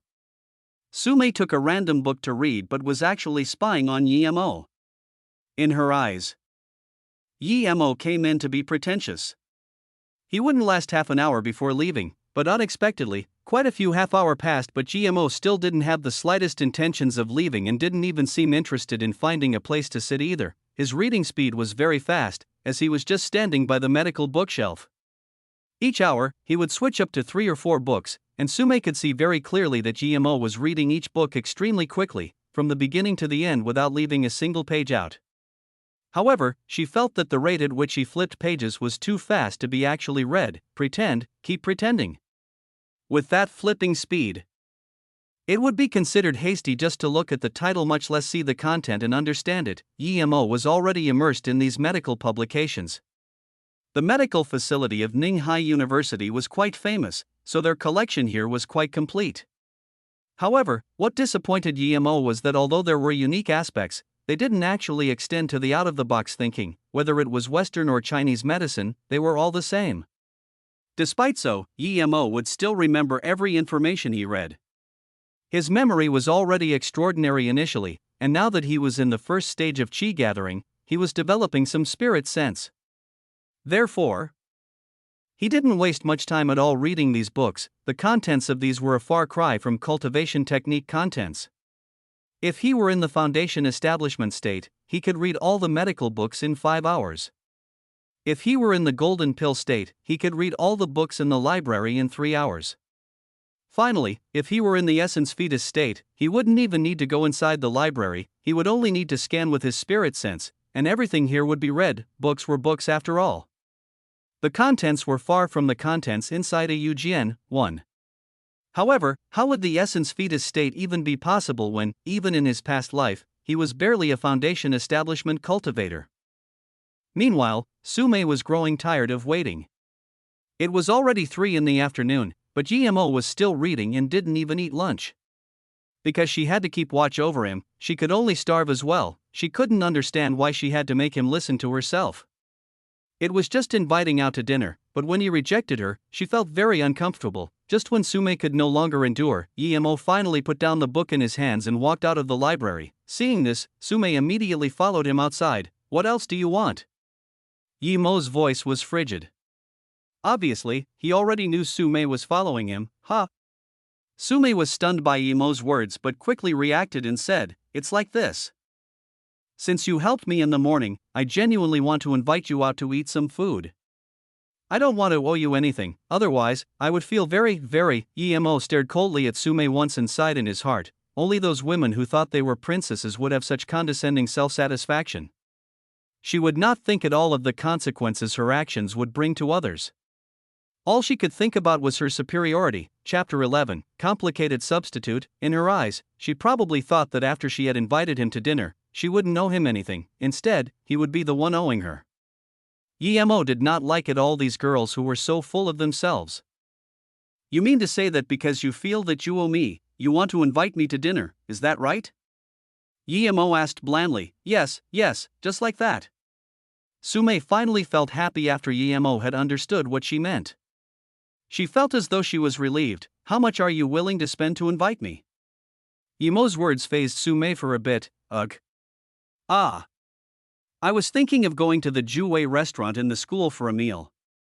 It should be around $300. Although she didn't understand what GMO's words meant, she was still able to react. "Oh, do you have $200 cash on you right now?" GMO looked at Sume still expressionlessly. Sume sneered in her mind. "What are you pretending? Pretending to be cool, and yet you're asking to borrow my money." It looked like those flowers were indeed for someone else. "He probably acted like this because I took his flowers." She was still thinking about whether to invite him to dinner after lending the money to him or not. She wasn't even expecting it to be returned anyway, since it'll be $300 for a meal, and I would probably eat about 2/3, which would be the $200 that you are about to give to me. It means that you have already invited me to dinner. Now, we don't owe each other anything, so don't disturb me anymore." GMO took the $200 and left. Sume caught on to reality after a long while. She realized that there was actually this type of people in the world. She was so furious that she almost couldn't breathe. Who does he think he is? An impotent man acting like he is the top SHT. Did he forget that he was impotent? GMO was starting to get curious as to why he had already finished eating at school, and yet, he still didn't find anyone suspicious following him. He didn't think that Zhang Wenxiao would let things go like this. It seems that he really is patient. Just when Emo went back to his residence, he saw Sue with a face full of worry walking around the outside of his room, so he asked with curiosity, "Sue, what's wrong? You look like an ant on a stove." "Emo, you're finally back. Could you help me out?" I really have something urgent today, but I already agreed to help Shoyin take her night shift. As soon as Sue saw Emo, she immediately looked relieved and walked up to him. "What can I help you with?" Emo asked curiously. "It's like this, I was supposed to take Joyun's shift today, but now I have something else urgent to do." "Could you take the shift in my stead?" "It's only a few hours, and you can finish at 12 a.m., Sue said with an urgent face. Emo had black lines down his head and was almost speechless. "I'm a jobless person, and you want me to take your shift at the hospital." "Do you have a fever? Didn't you say that you knew some things about medicine?" "Actually, you could still take the shift in my stead even if you didn't know anything, because my job at night is basically to measure the body's temperature of the patient. You only need to take a thermometer and give it to the patients, and they can measure it themselves. Then you can just record it and, according to the temperature, put them on the waiting list if needed. I'll give Xiaowu a call later and ask her to teach you. You can learn it in a few minutes." After Sue had finished, she looked at Emo with hopeful eyes. Emo looked at Sue speechlessly. It sounded really simple, and, since Emo had a good impression of Sue who had invited him for dinner previously, he said, "I can help you, but what if a manager checks and finds out about it?" "Don't worry, the managers won't go to the reception. There are no managers at night, and even if they do go for checks, it would be at the specialized wards. On top of that, you'll be wearing a face mask. Who would know who you are under it?" said Sue with certainty. Emo thought to himself, "Of course, I wouldn't worry. Even if they find out that I didn't work there, the one who gets punished wouldn't be me." Seeing that Emo agreed, Sue gave her lanyard card to Emo and hurriedly packing up her bag before leaving. Emo knew that she was probably in some sticky situation. Just in case, Emo still brought his little medical kit.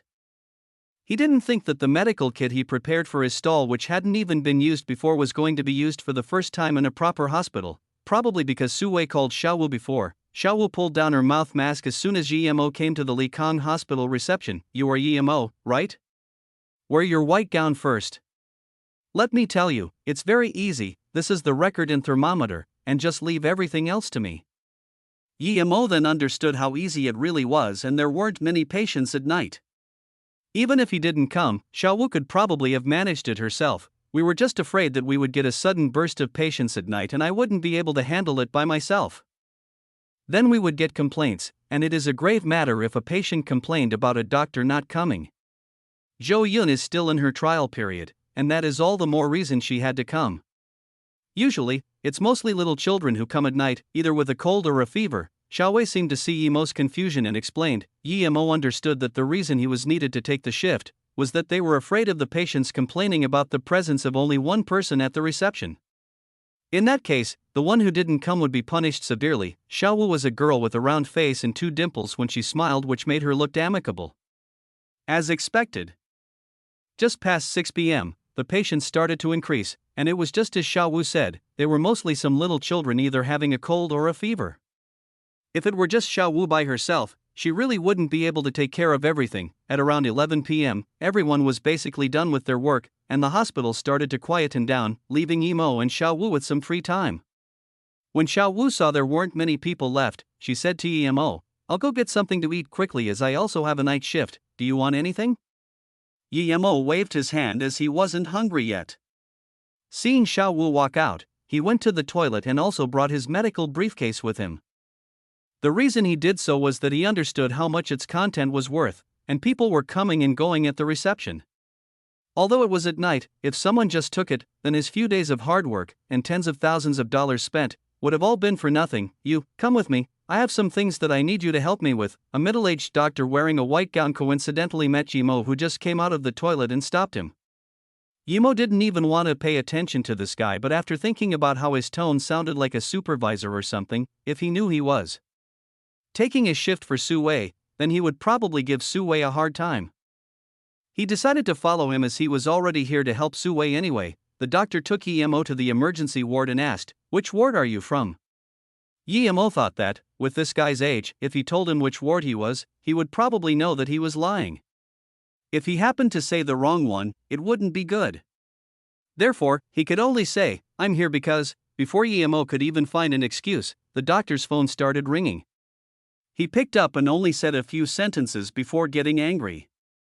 He had an argument with the person on the phone for quite a while before EMO heard him say, "Divorce then, you shameless." Finishing his call, this middle-aged man couldn't be bothered with EMO anymore. He took his clothes off and took a bag before turning to leave. EMO thought to himself that this guy was really doing what he liked. He left before even finishing his shift and argued about divorce with his wife at 11 p.m. EMO was also speechless since it was the doctor that called him here but then left before even telling him anything. It wasn't a surprise that this guy's wife was divorcing him. When EMO stood up, a nurse and a 20-year-old girl were accompanying a 60-year-old elderly here, and he could tell by their footsteps that the situation was urgent. "Who are you? Where is Dr. Chui?" Although EMO had a mouth mask, this nurse could tell he wasn't Dr. Chui with just one glance and asked worriedly, "Oh, he just left. I'm taking a shift for someone else. It's for..." Before EMO finished saying he was taking a shift for Zhou Yun, this nurse interrupted him. "Then hurry up and give this elderly a checkup. He feels pain everywhere and can't even talk anymore."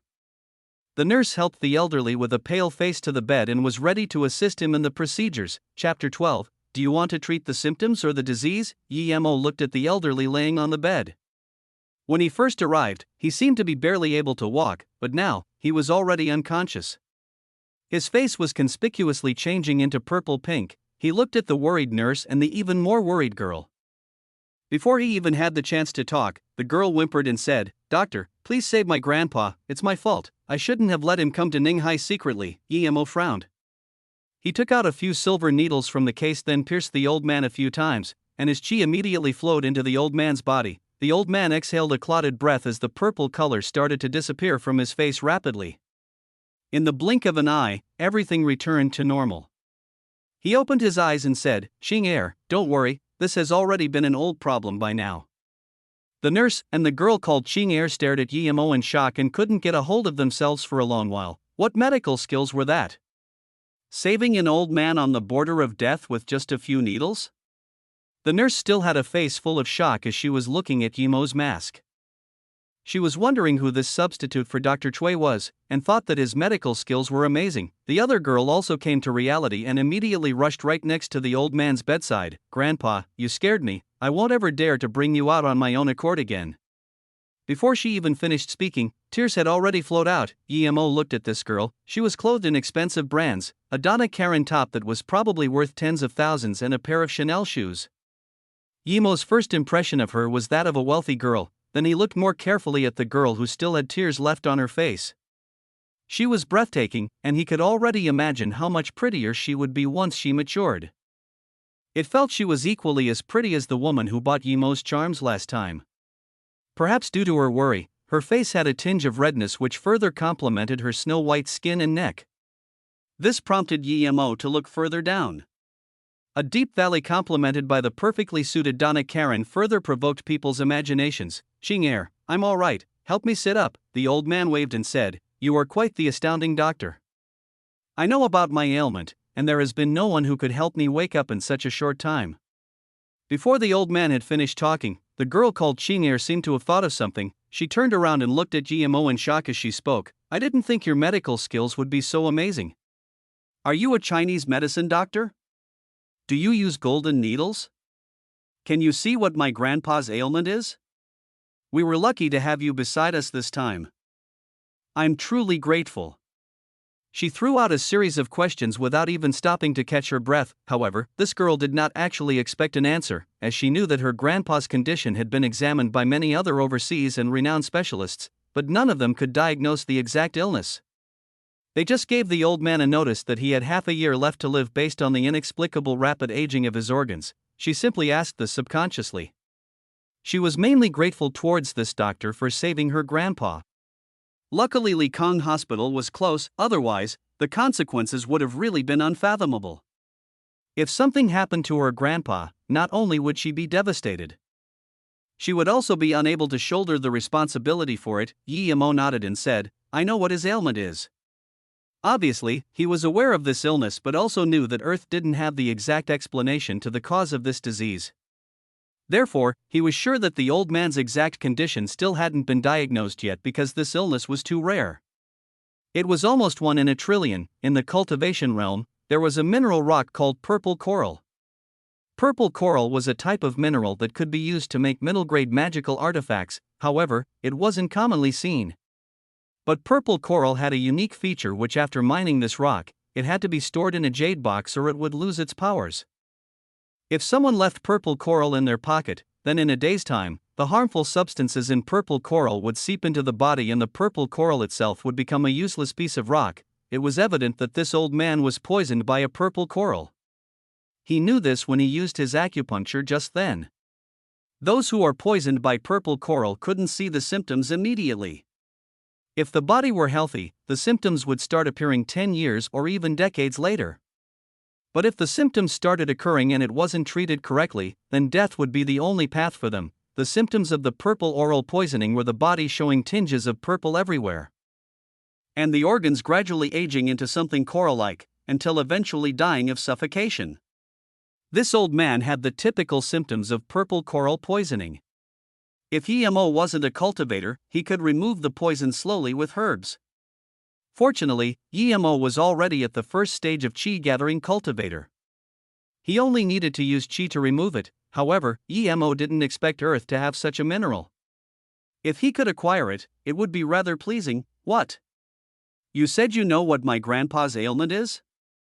Doctor, can you cure him? As long as you can treat my grandpa, I will do anything you ask.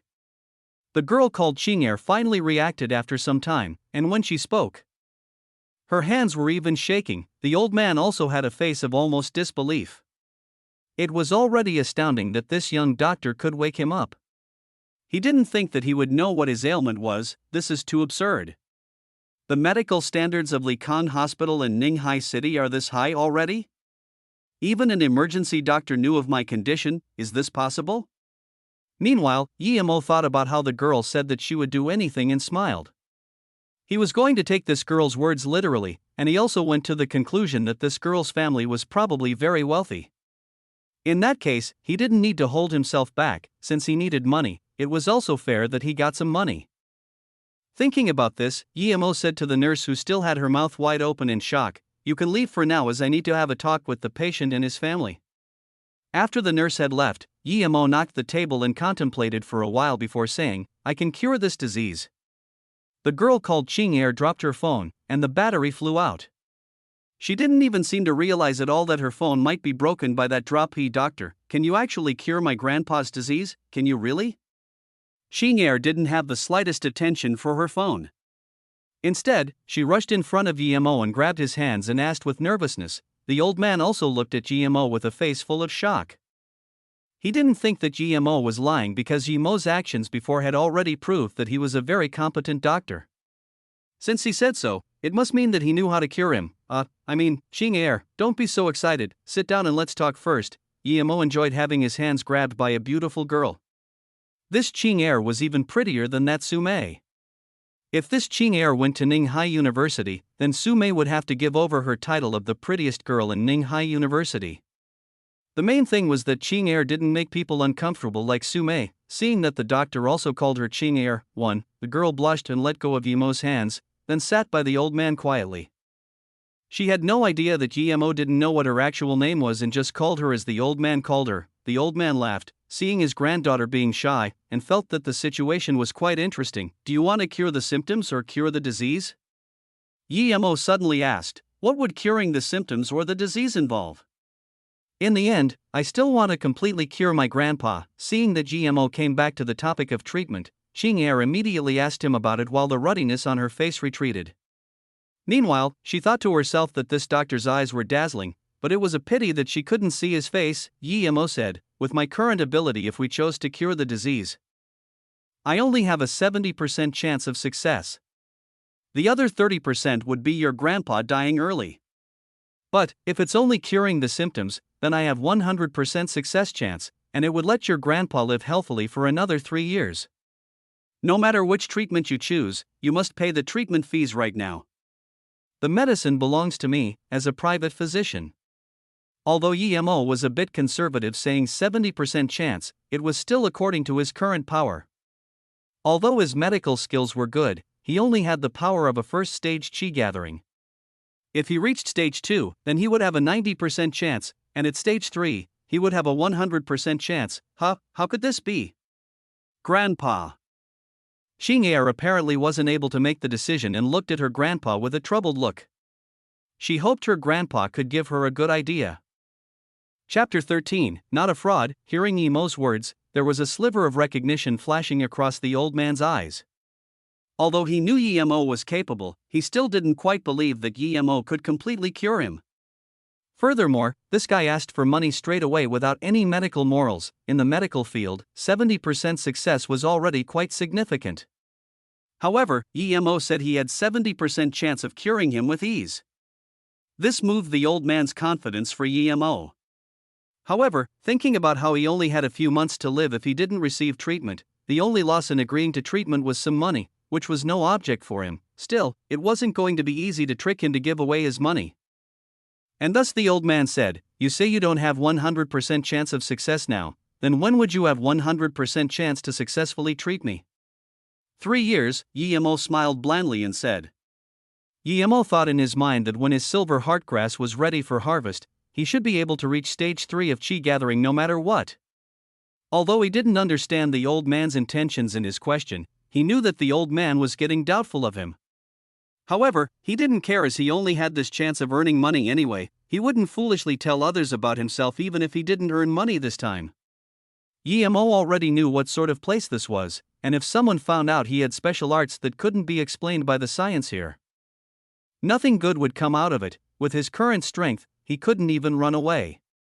He was well aware of the power the government held.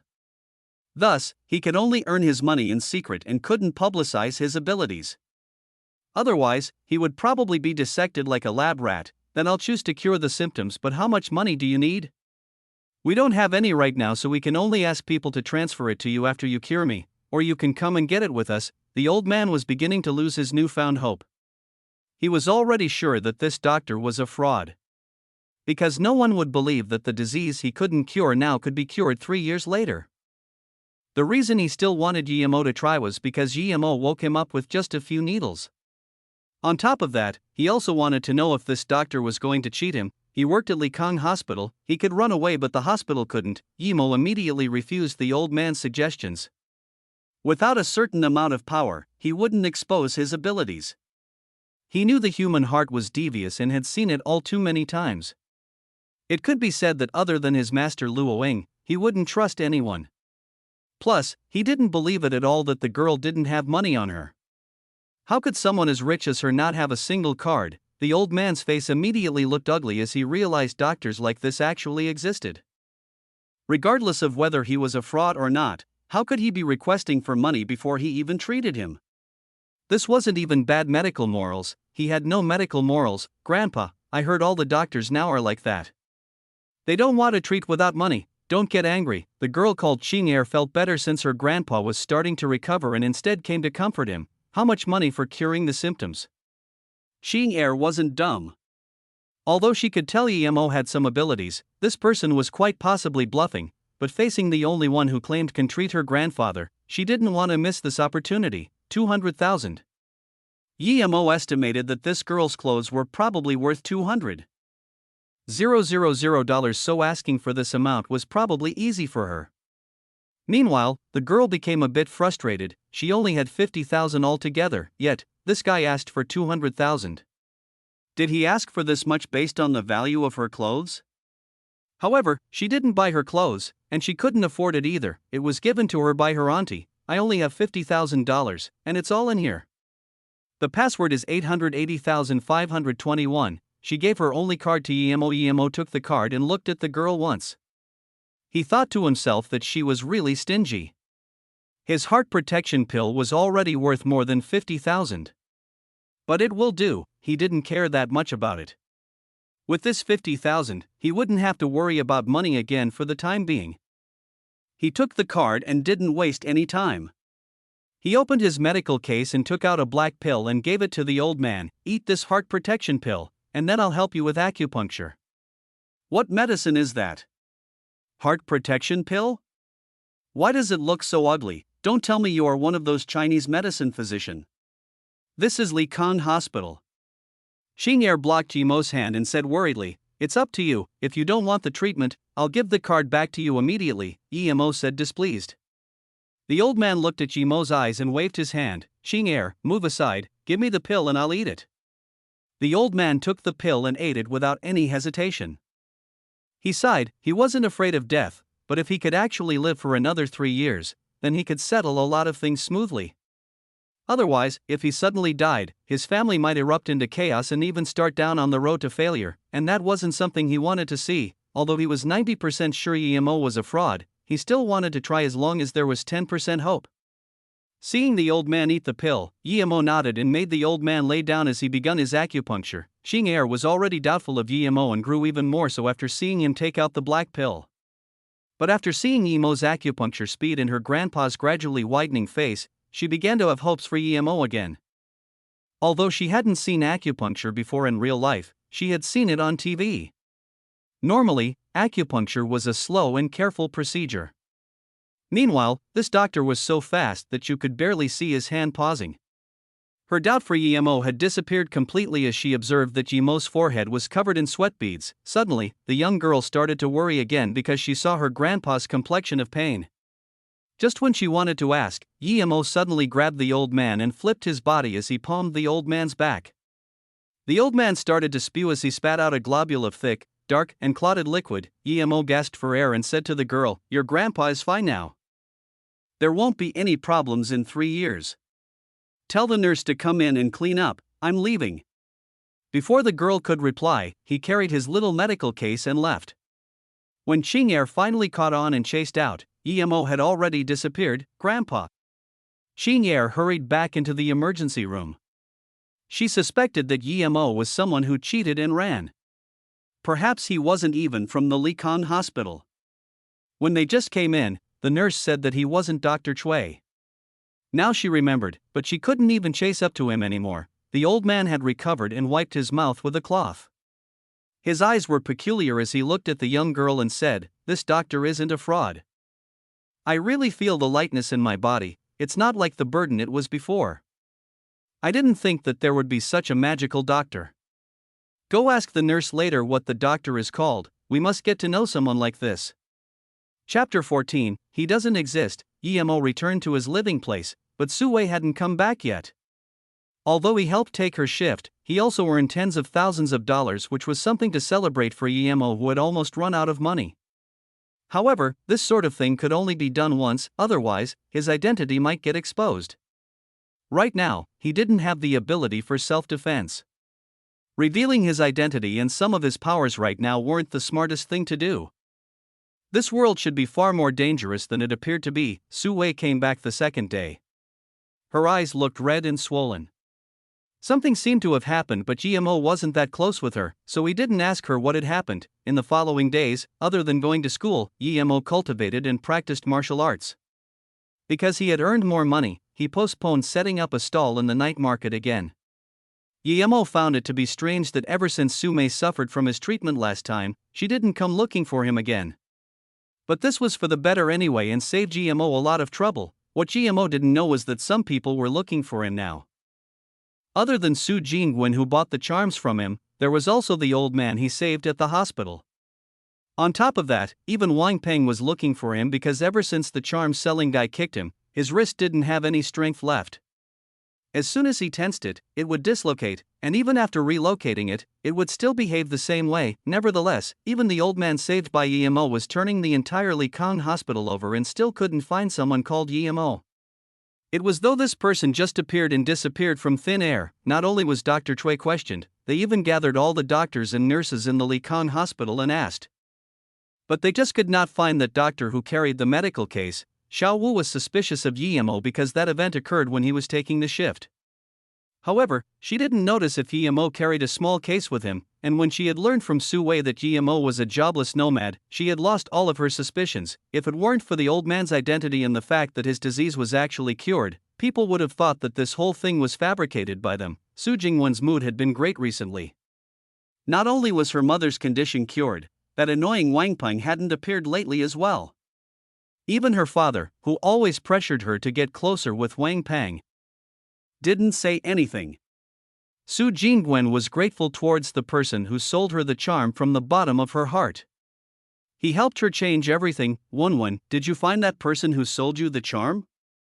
A calm yet aristocratic-looking woman who sat beside her asked. Wenwen was, of course, Su Jingwen, and that mature lady was her mother. Ever since Su Jingwen's mom awoke, Su Jingwen would spend time with her mom whenever she could. After the shock from the spirit cleansing charm last time, Su Jingwen's family had been trying hard to find Yemo. Not only did Su Jingwen and her mom try to find him, but even Su Jingzhong was trying to find this magical person, although she already paid for that charm. They understood now that the money she gave him was probably not even worth the charm.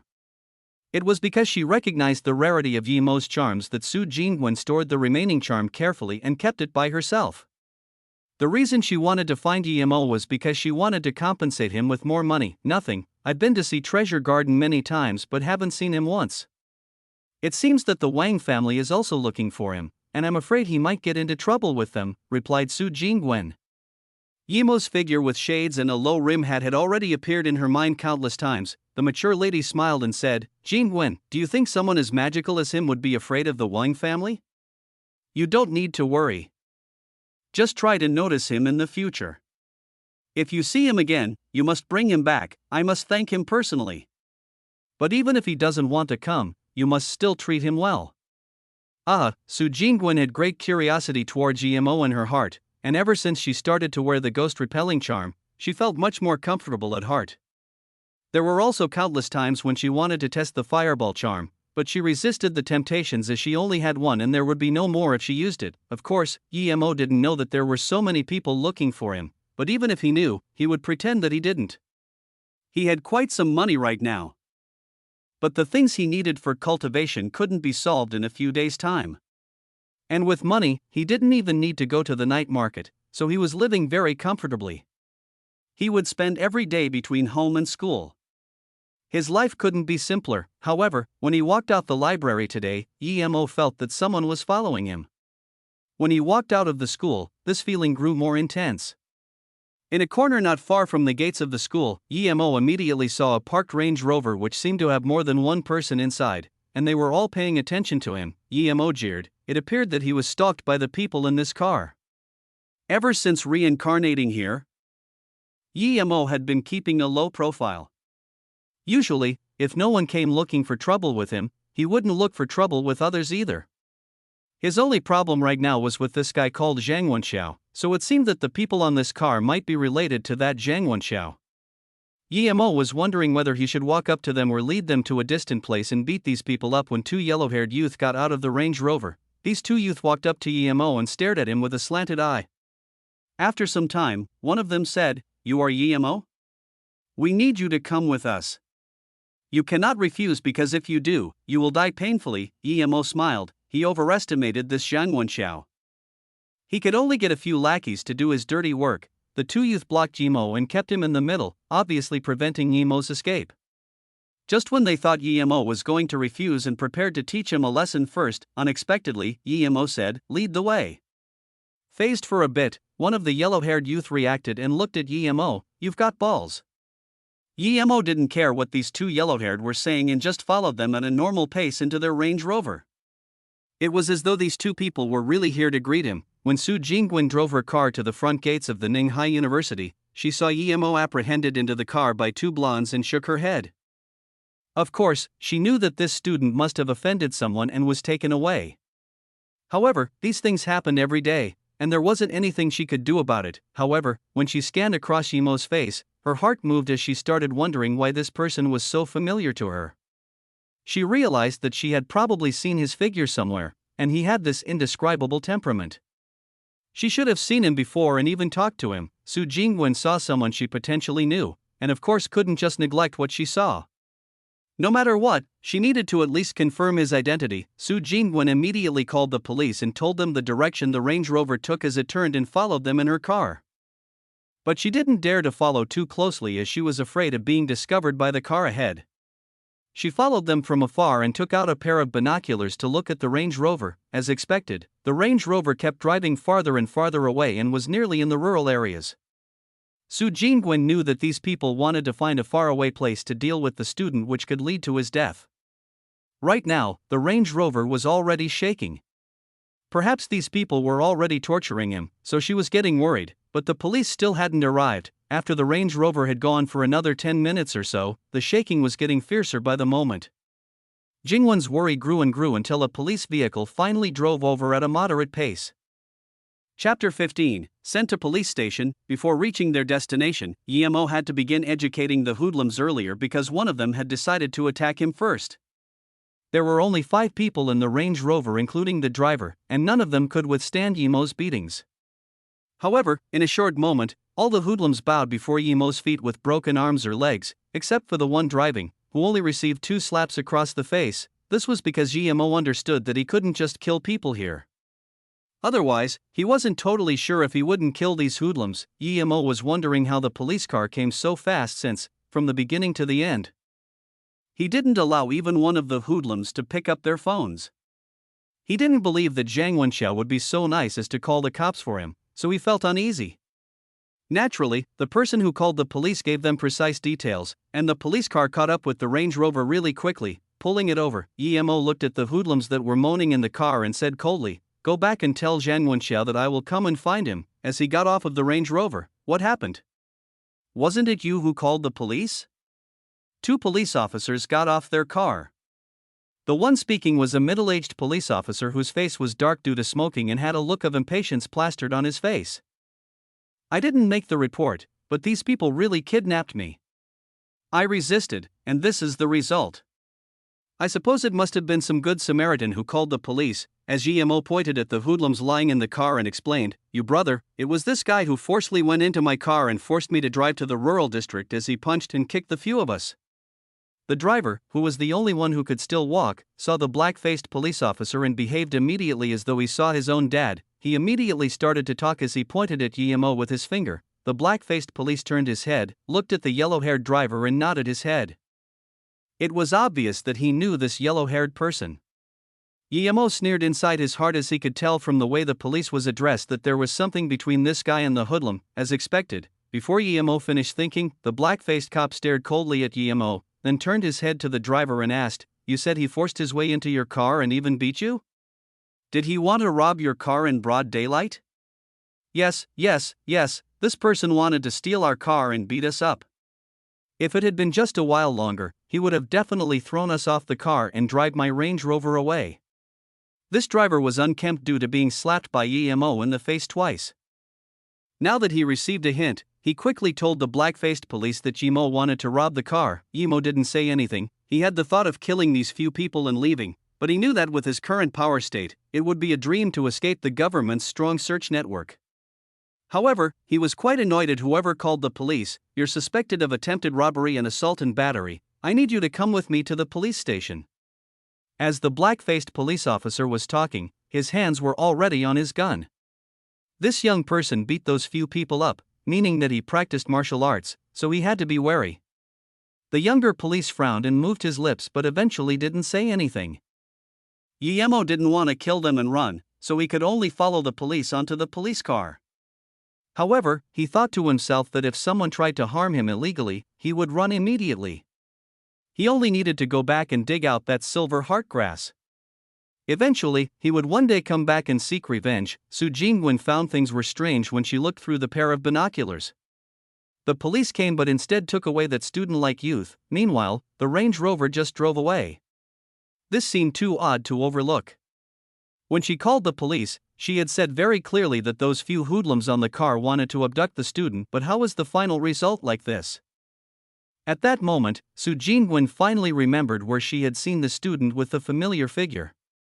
He was actually the young person who sold her the charms.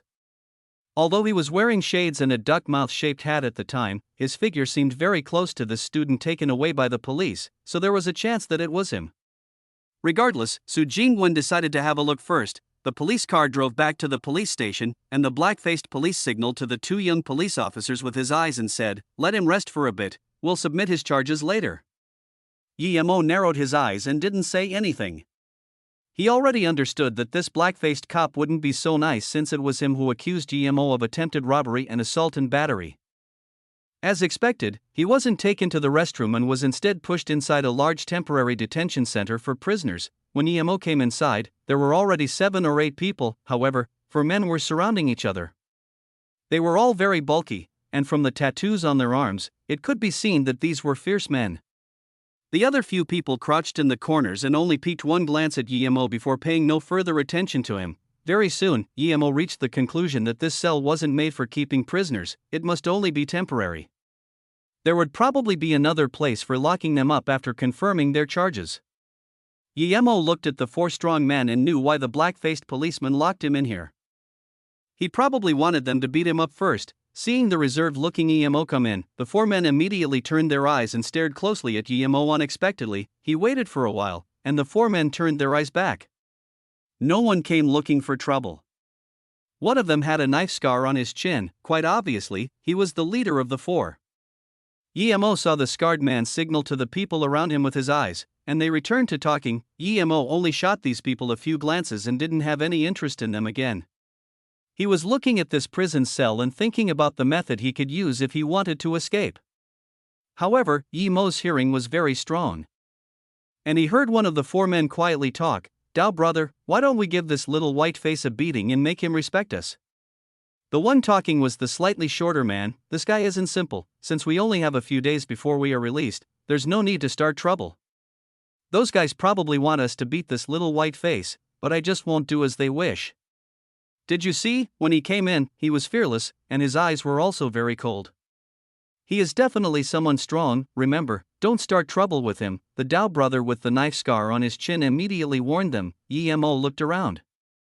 He concluded that if he wanted to leave, this place really couldn't stop him. He felt relaxed at heart and decided to find a place to sleep first.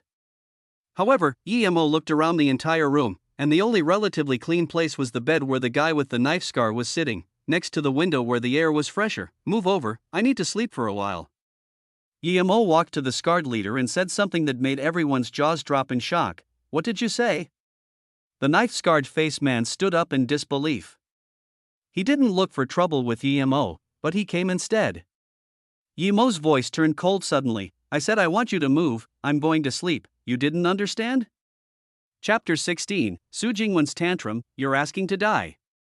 Scarred Face swore and slapped his hands towards Emo's face. Originally, he saw that Emo wasn't someone easy to deal with and he was about to be released, so he didn't want trouble. But now Emo came provoking him. How could Scarred Face, who usually was the one bullying others, endure that? He raised his hand to slap Emo in the face. The rest of the people in the room were all laughing at Emo's calamity.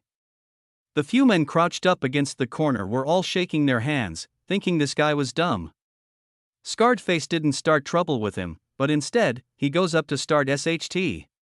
He was looking to get beaten. However, the reality immediately hit them as the seemingly naive Emo grabbed Scarred Face's wrist and used his other hand to slap him a few times across the face.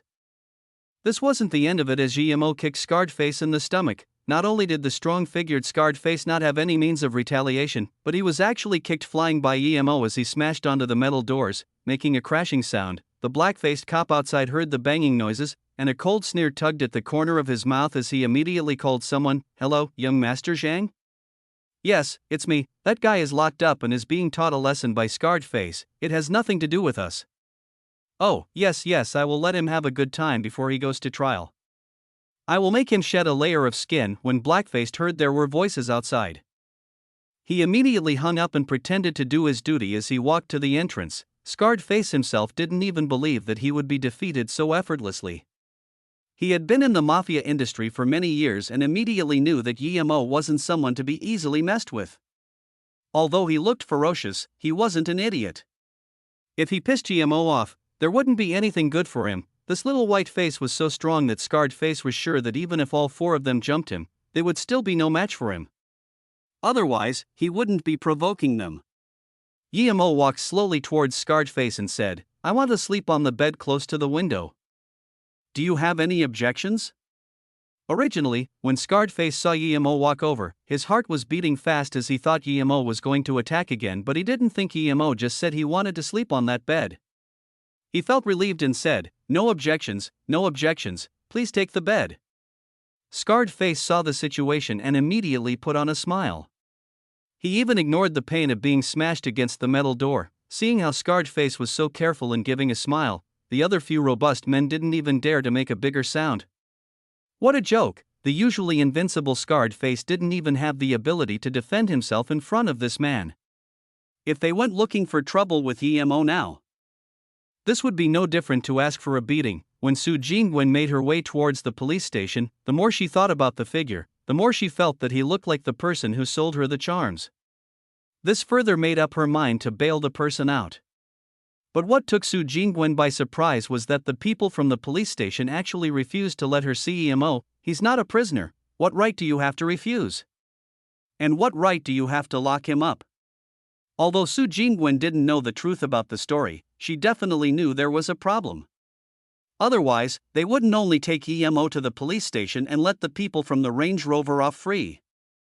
Of course, she didn't know that the Range Rover was already parked outside the hospital. This person is involved in attempted robbery and assault and battery. We are still recording his charges.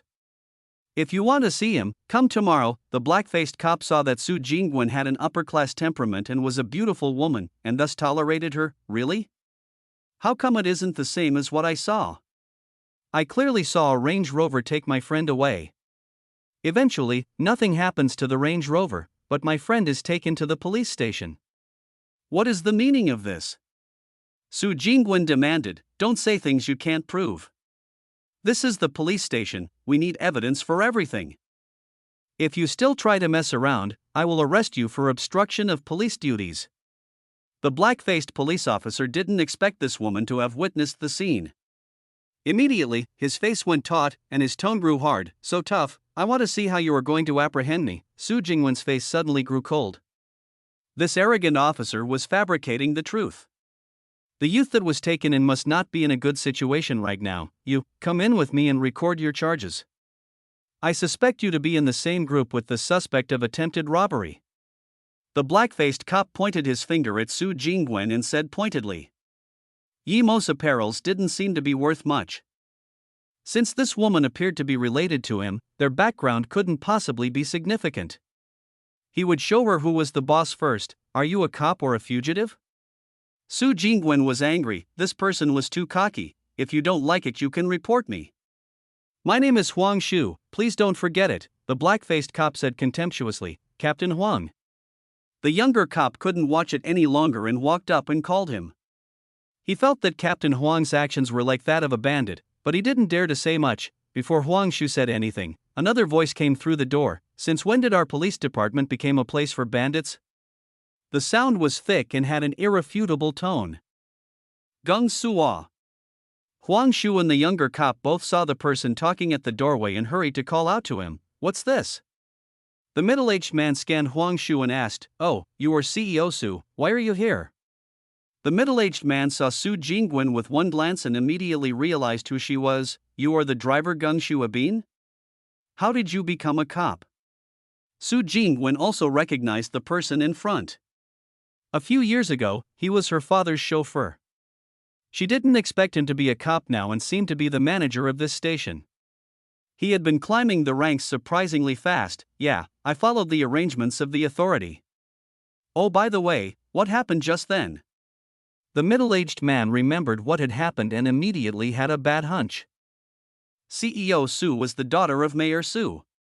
If she were mistreated on his territory, then he, Gung Shuabin, would be unable to explain himself. As soon as Gung Shuabin brought this matter up, Su Jingwen's face reverted to one of stern rigor and grunted, "Someone abducted my friend, and after the intervention of police, they locked my friend up instead, while the abductors are nowhere to be seen. I came to see my friend, but they say that I'm also a suspect in the attempted robbery myself. He also said that if I'm not satisfied with that, I should report him. Are all the police so cocky nowadays?" Huang Shu's face was already growing pale, even his blackface couldn't cover it up. He didn't think that this woman actually knew his manager. Although he was aware that young Master Chow would eventually protect him, this would undoubtedly affect his path of climbing higher in the ranks. Did you say that just then? Is this the attitude of a police officer? Manager Gung hated this black-faced person. Normally, he did what he liked because he knew he was Zhang Wenxiao's person. Unfortunately, this time, he actually tried to frame the daughter of the mayor. Yes, I was just angry at that moment, but I didn't really have that thought in mind. Huang Shu didn't dare to lie. After all, there were quite a few people who heard what he said. Generally, no one would tell others what he had said, but today, he actually met someone who knew his manager. Remove his gun and immediately investigate this matter. Chen Jun, you will be responsible for this. Find a conclusion to this affair quickly. The police are the guardians of the people, not hoodlums and cheaters. This manager took care of things quickly and even removed the Captain Huang's police badge in front of her. Su Jingwen knew he was doing it to pacify her, but she didn't say anything. Manager Gung, what you're doing is illegal. Even if you accuse me, you have no power to do anything to me. Seeing that Gung Wenbin was serious, this Captain Huang immediately became worried. He thought Gung Wenbin knew his connections with Zhang Wenxiao and was at most putting on an act. He didn't know Gung Wenbin was serious. CEO Su, let's go see your friend first. It's my disgrace to have such scum in the police department. Later, I will apologize to Mayor Su personally. Gung Wenbin didn't seem to hear Huang Shu's yells and didn't even bother to pay attention to him. He was very clear that even without the incident with Su Jingwen's friend, the things Blackfaced had done was enough for him to be in prison for a very long time. What? Mayor Su? Huang Shu was shocked. Thinking about Gung Wenbin's attitude to the woman and how he called her CEO Su, if he still didn't understand that this woman was connected to Mayor Su, then he would be a pig. If this woman was someone of Mayor Su, then even Zhang Wenxiao wouldn't have any means to save him. Immediately, Huang Shu's heart fell into an icy cover. Chapter 17. Got the wrong person. Initially, Su Jingwen thought that Yimo would suffer a great deal being locked up. However, what made her astonished was that when they opened the retention center, Yimo was lazily laying on the bed and didn't even bother to take his shoes off. Meanwhile, a few robust men were standing carefully beside him. It was so quiet that it didn't seem like a temporary prison, but instead a classroom during night study. The metal door opened and Yimo immediately understood what had happened after he saw Su Jingwen. It looked like that Su Jingwen saw him somewhere and possibly realized that he was the person who sold the charms to her, and therefore, came to save him. Perhaps even the police call was made by her.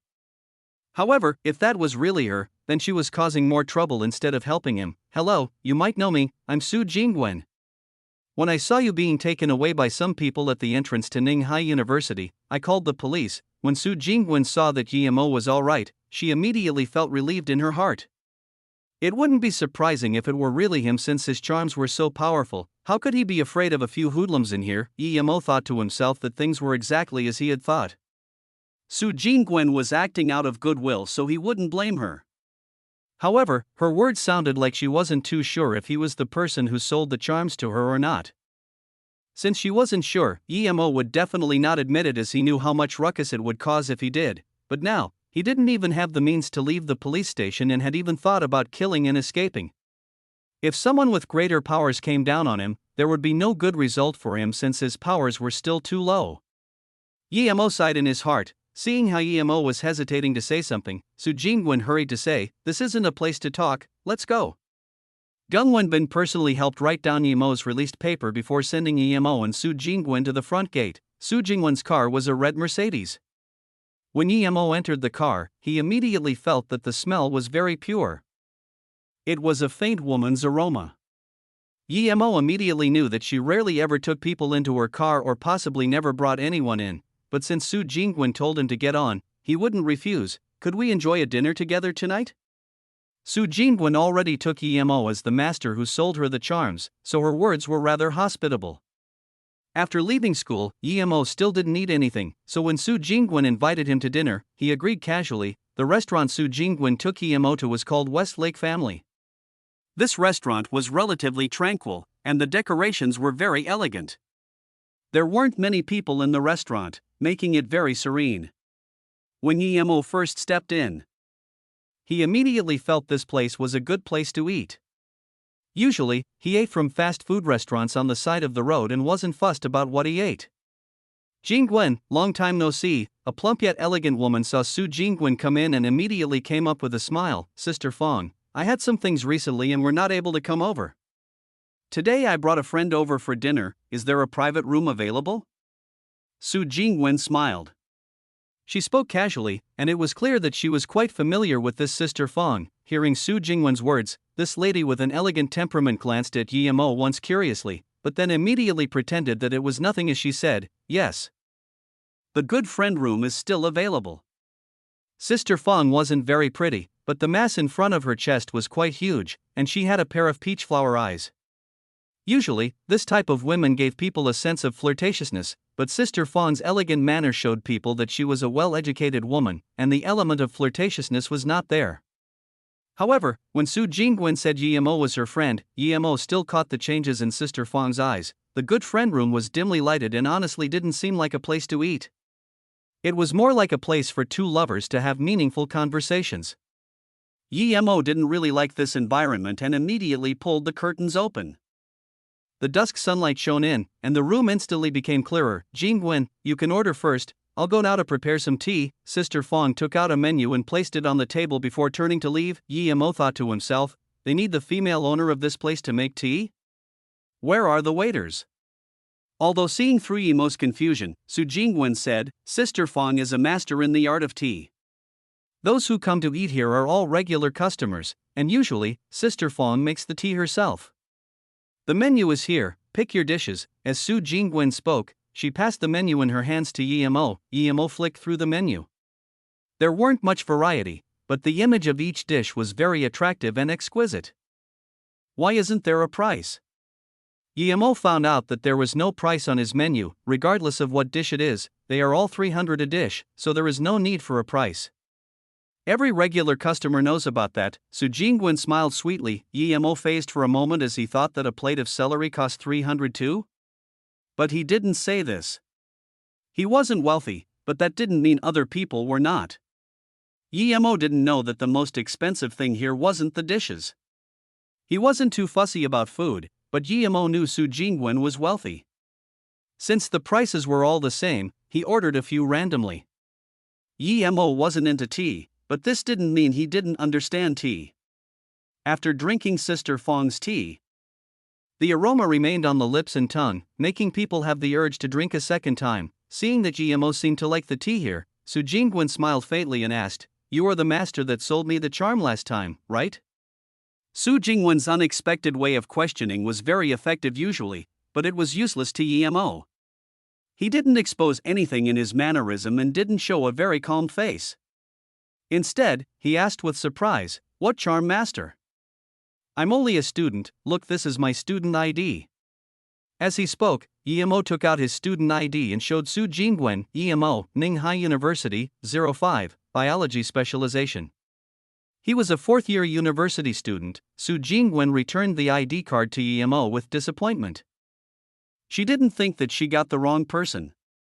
She saw that he was taken away at the entrance to Ninghai University, but she didn't think he really was a university student. Su Jingwen, did you get the wrong person?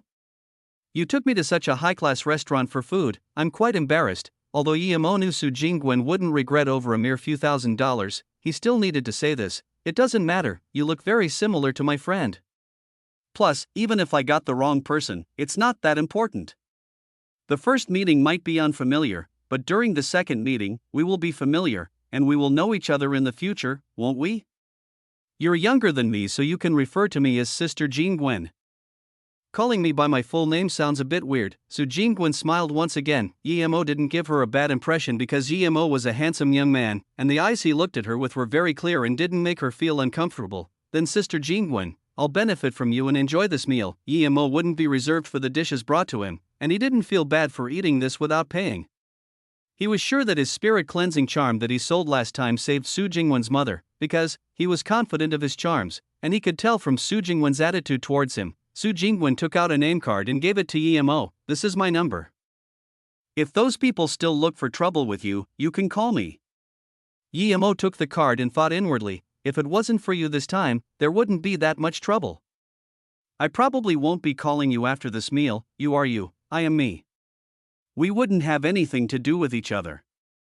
Ha, then I'll take it. However, there's nothing I can help you with, Yemo said casually, perhaps not now but maybe sometimes, I'll be needing your help. Su Jingwen smiled charmingly as no one would know what she was thinking. Yemo blamed himself for talking too much. He didn't even have enough time to cultivate, the less the trivial things, the better. Su Jingwen suddenly felt that when she was with Yemo, things seemed peaceful and she didn't have any pressure. Chapter 18, Ning Qingshue's plight. Although it was also a medium-sized family, the Ning family of Beijing met its downfall after many years. With illness forcing the retirement of the old man Ning, the Ning family had become shakier. At this moment, the atmosphere in the Ning family was oppressive. Although it was a family meeting, there wasn't the slightest sense of joy or happiness. Will Qingxue, that girl, still not change her mind? After remaining silent some time, a 50-year-old or so man sitting at the top seat knocked the table and asked.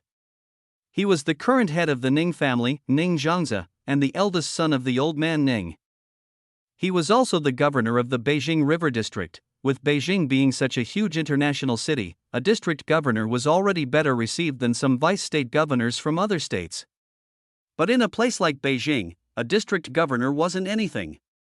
With the old man Ning retiring and him being also in his 50s, district governor would be the final destination of his career if nothing magical happened. Big brother, it isn't up to her now. Third brother currently managed our Ning family medical material, and I think that he knows the current problem we are facing.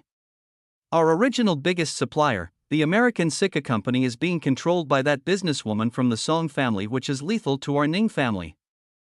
After father retired, I don't think our Ning family could do anything in the political field anymore. If our commercial properties receive a big hit again, I think our Ning family will be on the decline. Although Song Shaoan is promiscuous, his Song family is still a big family. If we have a marriage alliance with them, not only will our business would see an immediate success, but Big Brother might also have the possibility to advance in his career. The middle-aged man sitting by Ning Zhongze's right-hand side spoke quickly with an excited tone. Ning Zhongze sighed and waved his hand. Zhongwei, I understand what you mean. Although having a marriage alliance with the Song family is definitely beneficial to our Ning family, Song Shaoan cannot be relied upon. Sai, I think we should discuss this thing with third brother. After all, Qingxue is his daughter. Big brother, I think fourth brother is right. At this time, we've reached the life and death moment of our Ning family, and we're only asking Qingxue to marry into the Song family. It's nothing significant. I think Qingxue could understand, and so can third brother. Plus, Qingxue is taking care of the business in Beijing, so she should know. Can't she see the big picture? The person who agreed was the second brother Ning Zhongshu sitting on the left. Dad, second uncle, and fourth uncle's words are all true. I think that although Shaoan is a bit promiscuous, which young person isn't these days? Usually, these types of people change after getting married. This is for Qingxue's good as well. At least he is better than that paralyzed person in the Yi family. Plus, Shaoan has had feelings for Qingxue for a long time. He won't mistreat her, seeing that both his uncle's opinions were unanimous. Ning Zhongze's eldest son Ning Shili also confirmed. Ning Zhongze remained silent for a while before raising his head and saying, "We'll do this. I'll talk to Zhongfei and Zhongshu, and I'll get Huili to work on Qingxue." There are not a lot of days remaining before the 1st of November. Try to do the wedding in October. A youth sitting at the end opened his mouth. But seeing that the leader of the family had already spoken, he finally swallowed his words. He was the second son of Ning Zhongze, Ning Yang, and was the only one in the Ning family that didn't agree with this hasty decision of marriage. So, as soon as the family meeting finished, Ning Yang went straight for Ning Qingxue. Although after Ning Qingxue's public words last time, people in the outside world had thought of her being restrained by the Ning family, this was simply that Ning Qingxue didn't want to go out herself. Her personality was indifferent, and she didn't like going out. Ever since she was fired from her duties in the Ning family medical materials, she spent most of her time at home. Other than her only best friend Li Mume, she barely saw anyone. Li Mume was not only Ning Qingxue's assistant in the Ning family medical material but also her best friend and her cousin. If there was anyone in the Ning family that Ning Qingxue could still get along with, it was her cousin Ning Yang. However, Ning Yang had a lot of things on his mind and hardly came to see her. But today, Ning Yang came over, and this gave Ning Qingxue a bad feeling. "Brother Yang, long time no see." Li Mumei saw Ning Yang and immediately greeted. She and Ning Qingxue were talking about something. Ning Yang's face looked awful, but he didn't avoid the topic. "Qingxue, your life is in your hands. I think if you can go abroad, I can help you. The future of a family is not to be earned through a woman." The primary purpose of Ning Yang coming here was to help Ning Qingxue escape because he was the only one who knew what sort of a person Song Shaoan was. After hearing Ning Yang's words, Ning Qingxue's face immediately became pale. No matter what she said publicly, she still couldn't escape the fate of being sold by her family. "Qingxue," Li Mumei called out worriedly. The room settled into an uncomfortable silence. Ning Yang knew that it would be tough even if he tried sending his cousin abroad. Plus, what use would it be leaving the country? She would ultimately be reeled back in by the family. "Cousin, don't worry, I'll help you arrange it first in case we're out of time."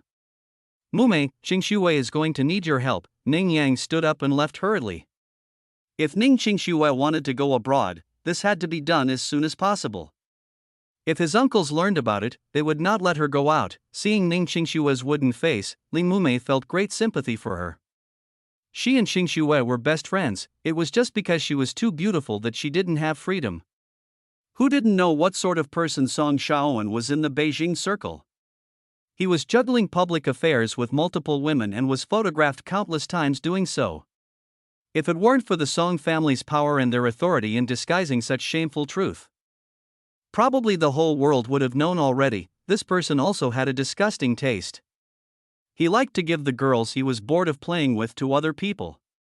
There were countless girls in Beijing that he ruined. Once, there was a girl who was on a path to become a superstar who resisted Song Shaoan. She had both of her legs broken and was thrown into a brothel. Eventually, the girl was forced to suicide. So in the Beijing circle, he was called the demon. "Qingxue, I may have a solution, but it would ruin your reputation and render you no longer desirable for such an awful hand in marriage." As Li Mumei spoke, she also seemed to realize that her idea wasn't really good and started to stutter. "What is it? Do tell." Ning Qingxue stared at Li Mumei. No matter what idea it was, as long as she could get rid of Song Shaoan, she was willing to do it. Li Mumei sighed and said, "That is, to use your shield again. You've said publicly that you're a Yimos woman already. Although everyone knows that this is your excuse, but if something really did happen between you and Yimo, then," seeing Ning Qingxue look at her in shock, Li Mumei knew she misunderstood and hurried to say, "When I said something to happen between you two, I didn't mean it that way. You also know he is naturally that. He can't do anything to you anyway. However, if you suddenly married him and lived with him together, and occasionally let a journalist take a picture of you and him on the same bed, then the Song family will refuse to take you in." Ning Qingxue's eyes suddenly brightened up but remained silent. Li Mumei had been with her the longest, so she knew her intentions. Li Mumei said once again that Yimo is a typical son of the rich and he loves his face. Apparently, after you broke the marriage, he still wanted a girl in his class to be his girlfriend to cover his natural, but do you know how that girl replied to him? She asked him, "Young Master Yi, would you be able to get it on in bed with me?" It was even said that Yimo fainted due to anger on the spot because he didn't think that his classmate who was originally so respectful towards him would suddenly treat him like that. This person is probably dumb and still hasn't come to the fact that he was kicked out of the Yi family. Besides, he must be subsisting on a tight budget. I have already asked someone to give him the 20 grand last time, and apparently, he accepted it without protest. If you give him some tens of $1,000s again, he would definitely do something that gives him face and money to spend. Ning Qingxue sighed, "I don't really care about my reputation. It is long gone. It's just, would the Song family take their revenge on him?" Chapter 19, The girl at the door of the classroom. "Qingxue, I really don't know what to say about you, but the Song family is such a big family, and they will want to keep their image. So if you marry Yimo and something happens to him, anyone would relate that to the Song family. I don't think the Song family would do something that doesn't really benefit them." Li Mumei seemed to analyze the situation with experience. Ning Qingxue remained silent for a moment before nodding her head. "Okay, I will have to owe him one more time." However, Li Mumei shook her head. Xingxue, you're wrong. This time you won't owe him, he will owe you. I can guarantee that Yimo's thoughts are different than yours. He would be glad to do so. How about this? Tomorrow is Jingwen's birthday, and we'll use this excuse to go to Ninghai. After Jingwen's birthday party, I'll go with you to Yimo and reveal our plan? Ning Qingxue was familiar with Su Jingwen. When she was still going to school, Su Jingwen was famously beautiful in Beijing. However, a few years before, something had happened to her mother and therefore had gone to Ninghai. However, Li Mumei was still very close friends with Su Jingwen. Yimo finally came to class after a long while. And now, he had already self-taught himself with nearly all the content of these few years of university. He only came today because Shirshio invited him for food, which was mainly because Shirshio got a few free vouchers for the school's restaurant. Since there was free food, he wanted Yimo to come as well. If Yimo had only one friend in Ninghai University, that would have been Shirshio. Normally, when Yimo went to class, Shirshio would sit next to him as he got along well with Yimo. It had been like this ever since Yimo went to Ninghai University, and didn't change just because Yimo was kicked out of the Yi family. When Yimo recovered his consciousness the first time, he was awakened by Shirshio, who also warned him not to make contact with Yan. Later on, when Yimo was kicked out of the Yi family and had financial difficulties, he would try his best to help Yimo as much as he could. It could be said that, in Ninghai University, the only people who helped Yimo in the end were Wang Ying and Shirshio. Wang Ying's help might be due to Yiling. But Shirshio was Yimo's real friend. Yimo, this is Heartless Bing's class again. You are already on her bad side, and if you didn't come, it would have been okay, so when she teaches, don't say a word. If she sees you, she might want to trouble you again, Shirshio said to Yimo carefully. Yimo smiled and patted Shirshio's shoulder. I won't care about these narrow-hearted women. Don't worry, it won't affect you. I can stay quiet for a whole month, much less during a lesson in class. Shirshio also smiled, as he obviously didn't believe that Yimo could remain silent for a month. Who did you call narrow-hearted, Yimo? Someone paralyzed like you could not possibly have the face to talk about others and even have the face to come to class? A very crisp girl voice interrupted Yimo's words. Yan, what do you mean? Yimo wasn't talking about you. What right do you have to talk? Is it because you think Yimo can be bullied? Shirshio was not happy about Yan's behavior. Shirshio, you seem to have enough guts to yell.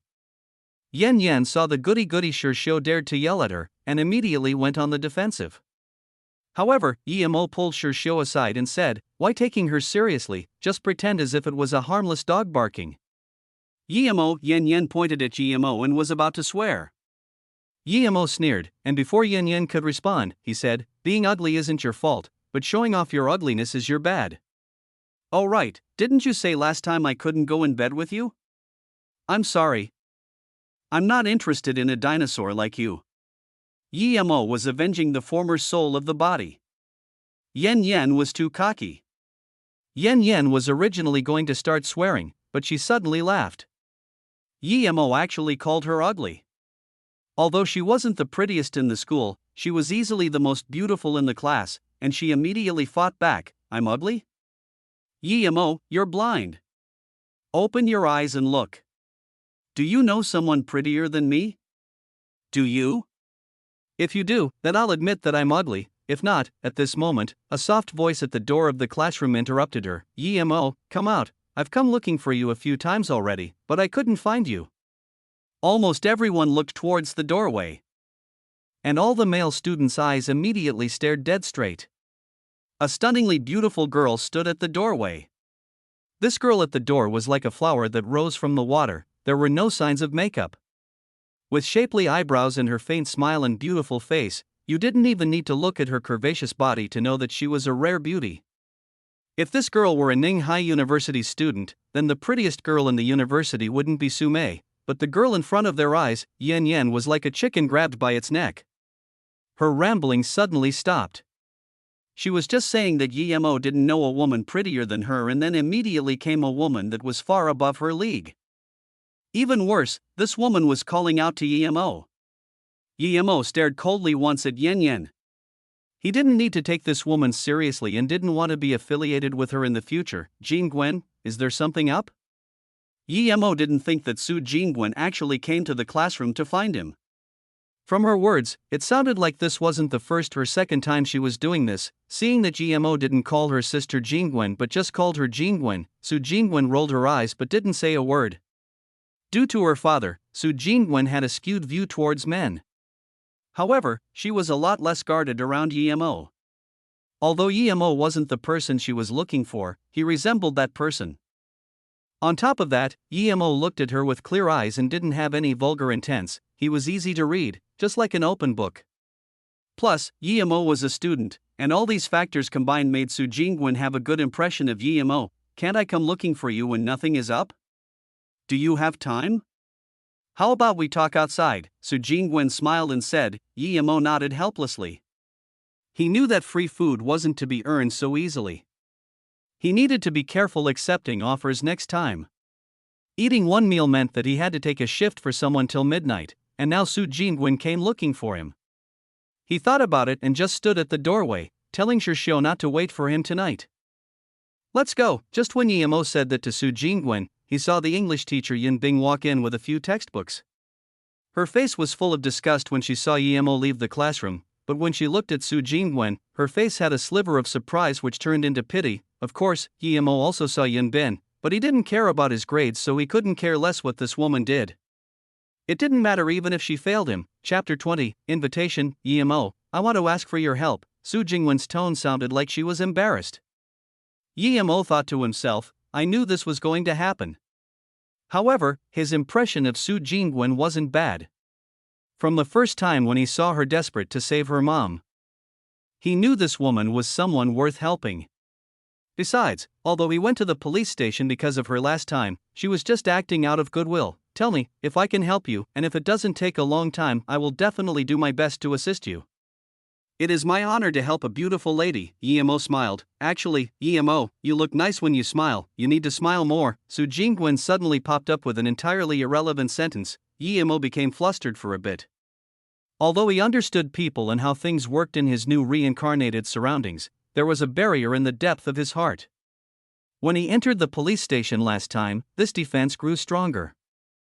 He was scared that his secrets would be leaked and caused him to be in danger. Therefore, he was usually cold and reserved when he was around people. Now when he heard Su Jingwen say this, he felt that he seemed to be a bit too careful.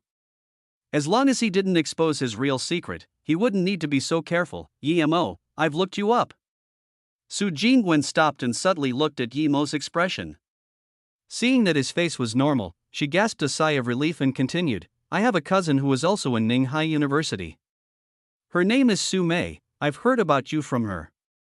Do you have some misunderstanding with her? Her personality is a bit arrogant, but she isn't a bad person. Never mind, let's not talk about her.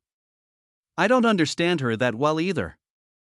Su Jingwen stuttered for a long while but still couldn't finish her sentence. In fact, Su Mei told Su Jingwen that Yemo didn't know how to handle delicate situations, but Su Jingwen didn't take her words seriously at all. She was very clear what sort of a person Su Mei was. The reason she talked about Su Mei was that she didn't want Yemo to give up on himself.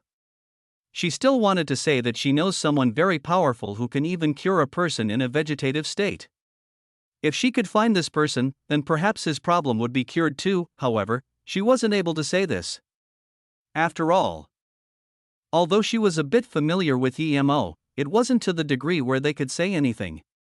They were just ordinary friends. Plus, how awkward would it be for a girl to say those words? Yemo understood Su Jingwen's meanings. Since she was Su Mei's cousin, it meant that she already knew about him. It was normal for her to be unable to express those words. He waved his hand to stop Su Jingwen from continuing. Actually, I'm living quite happily, and there isn't anything troubling me. Don't worry about it. Still, thank you for your concern. Okay, now let's talk about what I can help you with.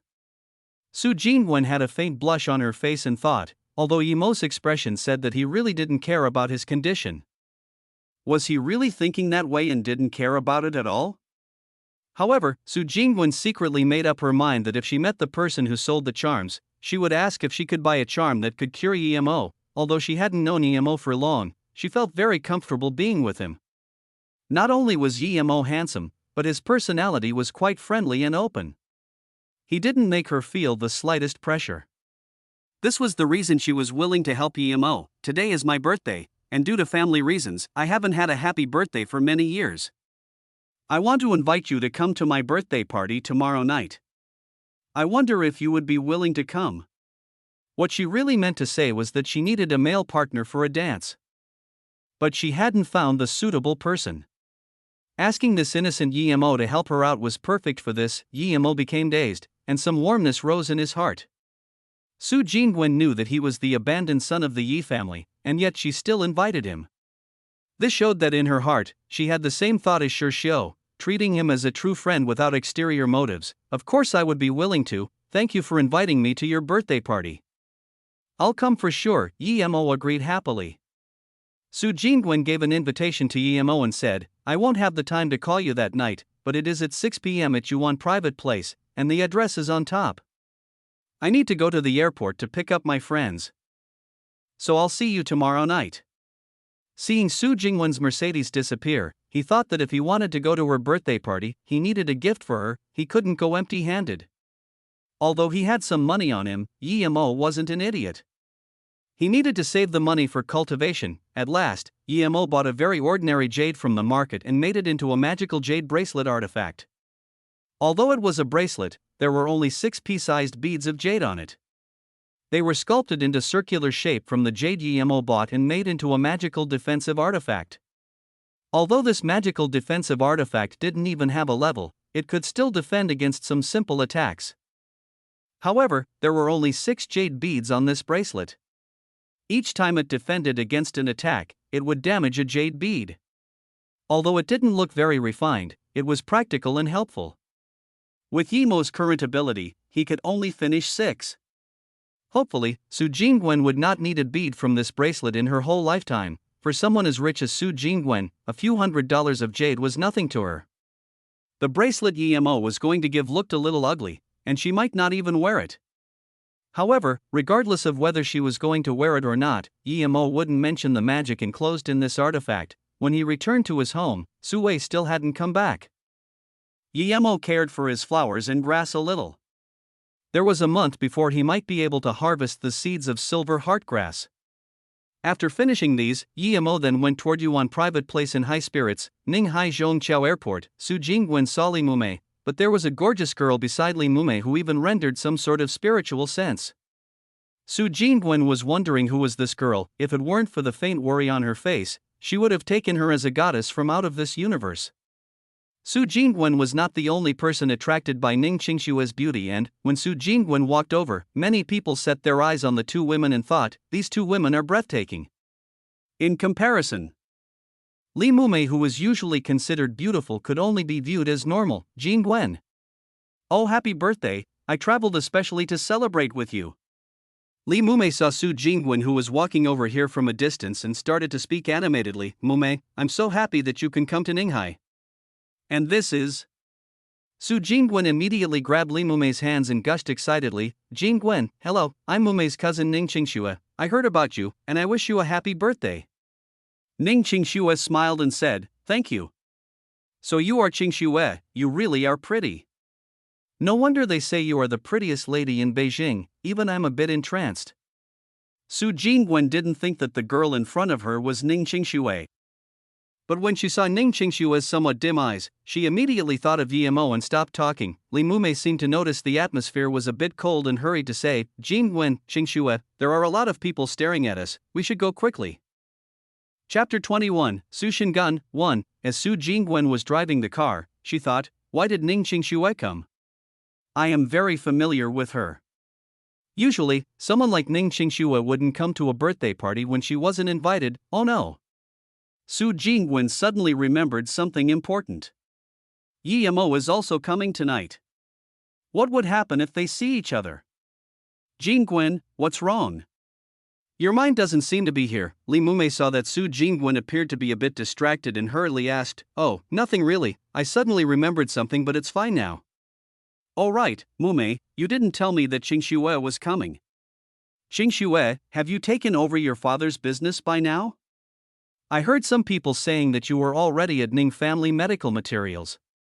Su Jingwen tried to find some conversation in order to divert from her feelings of surprise. However, Li Mumei said, "Actually, Sister Qingxue took over the business in Beijing ages ago, and I have always been there to help Sister Qingxue manage the business. It's just that some things happened and Sister Qingxue has now temporarily left Ning family medical materials." Su Jingwen didn't ask what it was. It was probably internal conflict, and it was better not to ask about these things. Seeing there was trouble knitted between Ning Qingshue's eyebrows, she probably came to relieve herself of the unhappy things. Should she give Yemo a call to tell him not to come tonight, so that Ning Qingshue's doesn't feel worse? Thinking about it, Su Jingwen suddenly realized something important. Yemo didn't have a phone at all, he wasn't at school right now either, and she didn't even know where he lived, so she couldn't possibly contact him. By the looks of things, it was set in stone that Yemo and Ning Qingxue were going to meet. "Sister Jingwen, I heard from Mumei that your mother wasn't very well. Is she better now?" Of course, Ning Qingxue could tell Su Jingwen was a bit distracted, so she took the initiative to ask first. Su Jingwen had returned to being herself and decided to worry about Yemo later. It wasn't something that she could control now anyway. Hearing Ning Qingxue ask, she smiled happily. "My mother is all well." "Didn't Mumei tell you?" Ning Qingxue felt a bit awkward. She didn't ask Li Mumei about Su Jingwen's mother's condition before coming. However, Su Jingwen didn't seem to mind and continued, "I met a master purely by chance. You guys don't know about it, but that master's charm." Su Jingwen admired Yemo the most now. When Ning Qingxue asked, she made it sound like that master who sold her the charms was indisputable and unrivaled in the whole universe. She even recounted the specific details of buying and using the charms. Ning Qingxue and Li Mumei had their jaws open in shock after hearing this. They all stared stiffly at Su Jingwen. It was very rare to see someone like Su Jingwen being so superstitious, especially after receiving such a high education. To them, the person who sold Su Jingwen the charms definitely had an eloquent mouth. Jingwen, it's good that your mother is well." There is no need to go into such elaborate detail about how she recovered. Seeing how Su Jingwen was so superstitious, Li Mumei could only hint at her, "I know you guys don't believe me, and I won't force you to. I have a fireball charm on me. If I didn't treasure it so much, I would use it and show you guys. However, if I did, I wouldn't be able to buy another one even with all the money in the world since I can't find that master anymore." Su Jingwen said helplessly. "Okay, we believe you, Su Shingun." Under great reluctance, Li Mumei could only surrender. Even Ning Qingxue, who had a constant frown in her eyebrows, wanted to laugh. Su Jingwen was older than both of them, but her words were so unrealistic. It just could not be matched with her astute reputation. Seeing such a beautiful lady talk about a master who used shady charms really didn't match. If her own situation weren't so dire, she would have probably laughed seeing Su Jingwen put on such a Shingun show. Yemo made the bracelet and just put it straight in his pocket since he couldn't find a proper packaging to make it look better. He started recovering his chi immediately as he spent quite some effort into making this bracelet. If it weren't so difficult to sell them, he would probably make a few to sell. Since coming to this world, it was the first time Yemo took the taxi. He didn't want to run to you on private place, and neither did he know the way. Yemo's taxi stopped outside.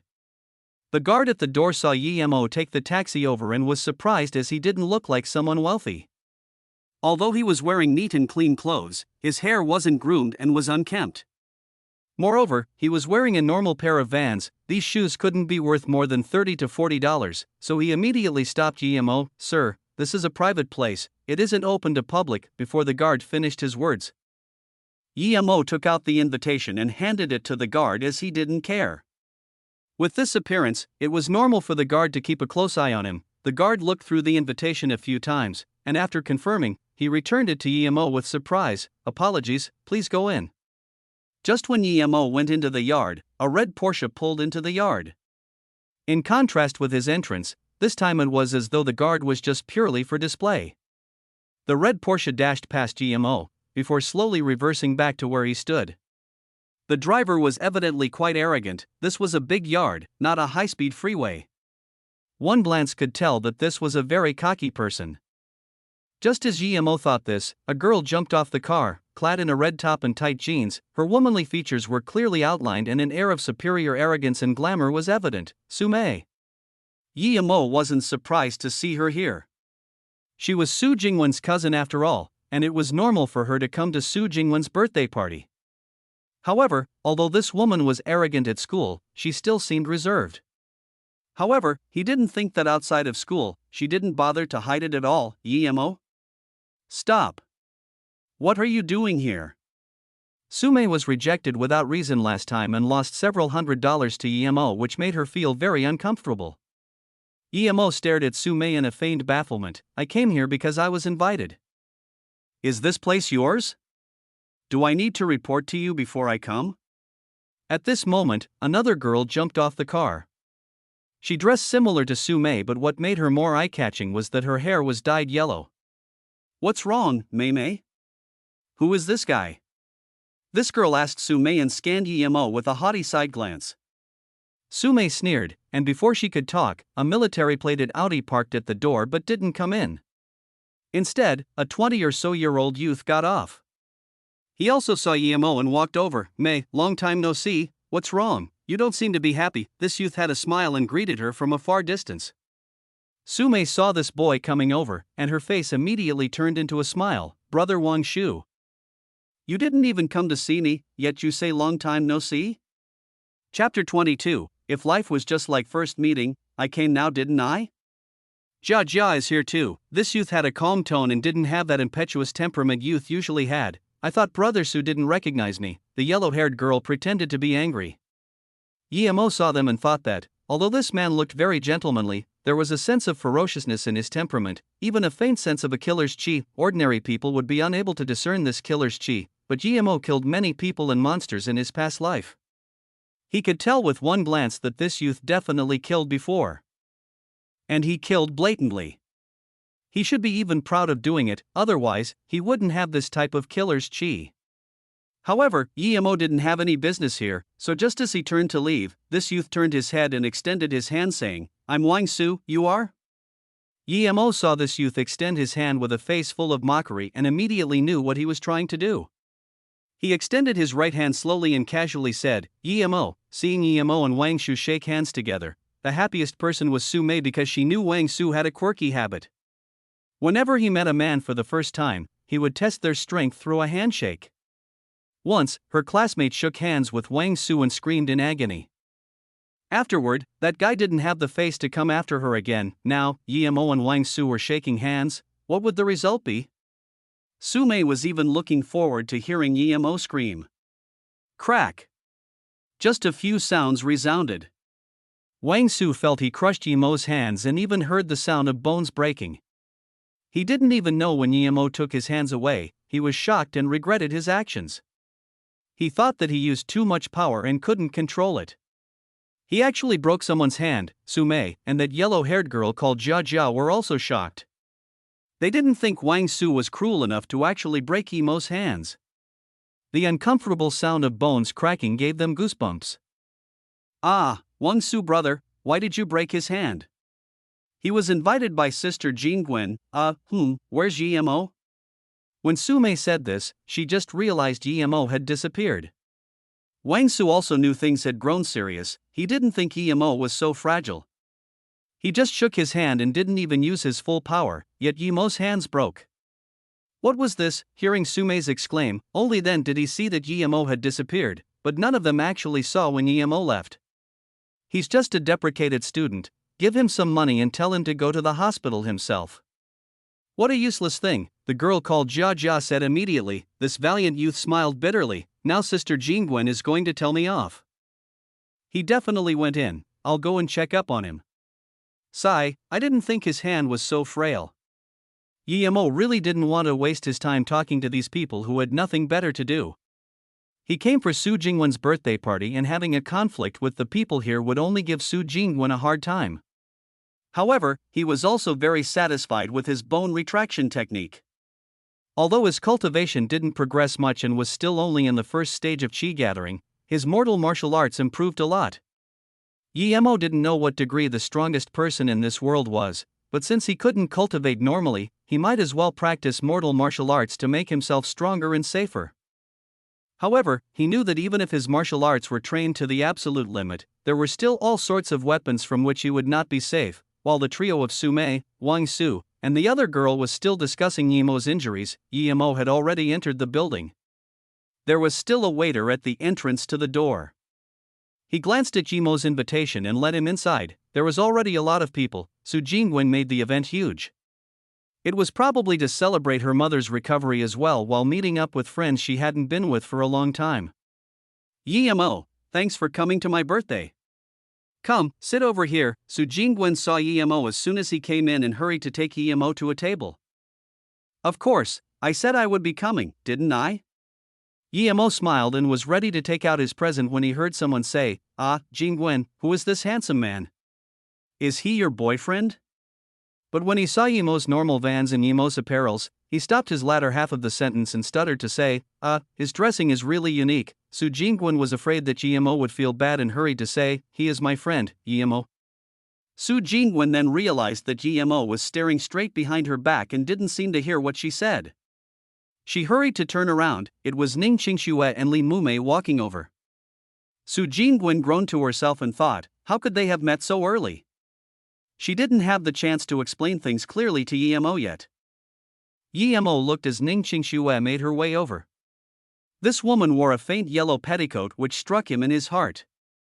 Her silky black hair fell casually on her shoulders, rendering a sense of soft beauty, and her almond-shaped face didn't even have the slightest trace of makeup. She wore a deer-shaped hairpin in her hair, and a few strands of hair fell casually at the corner of her eye. Despite her sheer beauty, her eyes held an indescribable glimpse of worry and loss, and, when she walked over, it was as if a goddess was walking on the cloud. He was wondering why those searing eyes were so familiar to him, those eyes filled with worry and loss. Could it be Lu Oing? Yes, her eyes looked too similar to his master Lu Oing. Yimo exhaled a long breath and came back to his senses.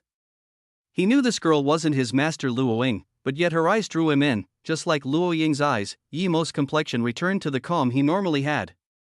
He didn't know Ning Qingxue. Meanwhile, Ning Qingxue had noticed this young man's looking at her. Although he had, like many other bachelors, lost himself in her appearance, he was different from other people. He carefully examined her but returned to his original calm. He wasn't like other people, removing their eyes from her with great difficulty and still taking peeks at her. "Qingxue, Mumei, you guys came. Let me introduce." Su Jingwen wanted to introduce them to each other. But Li Mumei walked up to Su Jingwen and whispered, "Don't introduce us here because Qingxue has never met Yimo before." Su Jingwen immediately reacted. If Ning Qingxue didn't know Yimo, then it really wasn't suitable to introduce them here. "Sister Jingwen, something happened. Wang Su accidentally crushed Yimo's hands, and we don't know where Yimo is." Tsume rushed in and said worriedly, but when she just said the first half of her sentence she realized something was wrong since quite a few people were looking at her in astonishment. Just when she didn't understand what was happening, she saw Yimo. Chapter 23, Ning Qingxue's first impression, "Your hand?" Su Jingwen looked at Yimo, who appeared to be perfectly fine, and pointed to his hand in shock. Yimo saw Sume and frowned. "Jingwen, I'm going to rest for a while." After having said these few words, he just walked to the side and switched table. "Yimo?" Ning Qingxue looked weirdly at Li Mumei, thinking who this Yimo was. Li Mumei smiled bitterly as she pulled Ning Qingxue to the side and said, "He is actually the Yimo you were engaged to. It's just that he seems a bit different than before. Not only did his looks changed, but even his temperament is completely different than before. I don't know what happened to him, but I haven't seen him for a long time. It's just that I don't know why Jingwen would invite him over." "He is Yimo?" Ning Qingxue subconsciously looked at Yimo again. Yimo's words and mannerism didn't seem cocky nor humble. Although he wore simple clothes, his mannerism was very natural and free-flowing. He didn't seem awkward at all and didn't have the temperament of spoiled rich kids. He even had a faint sense of manly charisma that she felt from a distance. How could someone like him be impotent? Ning Qingxue was beginning to hesitate. But then, she laughed at herself. If Yimo really was this person, then she didn't even know if he would agree to her plans. "Qingxue, I feel that he has changed a lot. I'll try to get some information from him first. You can sit down." When Li Mumei saw Yimo, she suddenly felt hesitant towards her plan. The Yimo in front of her eyes didn't seem similar to the useless person according to what people were saying. If they had to be picky, then it was that his hair was a bit messy and wasn't shaped by a professional hairdresser. Ning Qingshui grabbed Li Mumei's hand. "Mumei, I should be the one to do these type of things." Yi Mo saw that the people here were all wealthy, each wearing glamorous clothes. Comparatively, he was the most poorly dressed, but he wasn't ashamed. Instead, he was extremely calm. When someone was at a different altitude in life, their mindset was completely different, and they remained unaffected by wealth and glamour. Even if Yi Mo had those glamorous clothes, he would still live his life according to his style. His interests weren't on these things, but if it were, he was confident that he would become a wealthy man everyone admired. And then what? Life was short anyway, barely a few decades. You don't bring anything when you are born, and you won't bring anything with you when you die. His only goal used to be achieving eternal life. Although cultivation had become slow, his intent had not changed. However, now he had an extra concern for his master Luoying. Her feelings for him were undeniable, and his for hers too. As for other things, they were all just like passing clouds to him. Yi Mo. Ning Qingshui came beside Yi Mo's table and called out. Her slightly shaky tone betrayed mixed feelings. "You can sit." Yi Mo smiled faintly. Ning Qingshui suddenly had a feeling of old familiarity, even though she knew it was her first time seeing Yi Mo. "Thanks." Ning Qingshui sat down and suddenly felt a feeling of easiness or a type of serenity. Yi Mo was like a calm lake, making her feel safe at heart. "Your eyebrows are knitted so tightly, and your eyes look fatigued. Is there something troubling your heart? If I can help you, I'm willing to." Yi Mo obviously knew that a girl like Ning Qingshui wouldn't come and talk to a man she broke a marriage pact with for no reason. Since she came, she must have had something on her mind, so he might as well bring it up first. And although her conversation with Li Mumei was quiet, Yi Mo still heard it. He just couldn't have imagined that his fiancée was such a beautiful woman, almost as pretty as Luoying.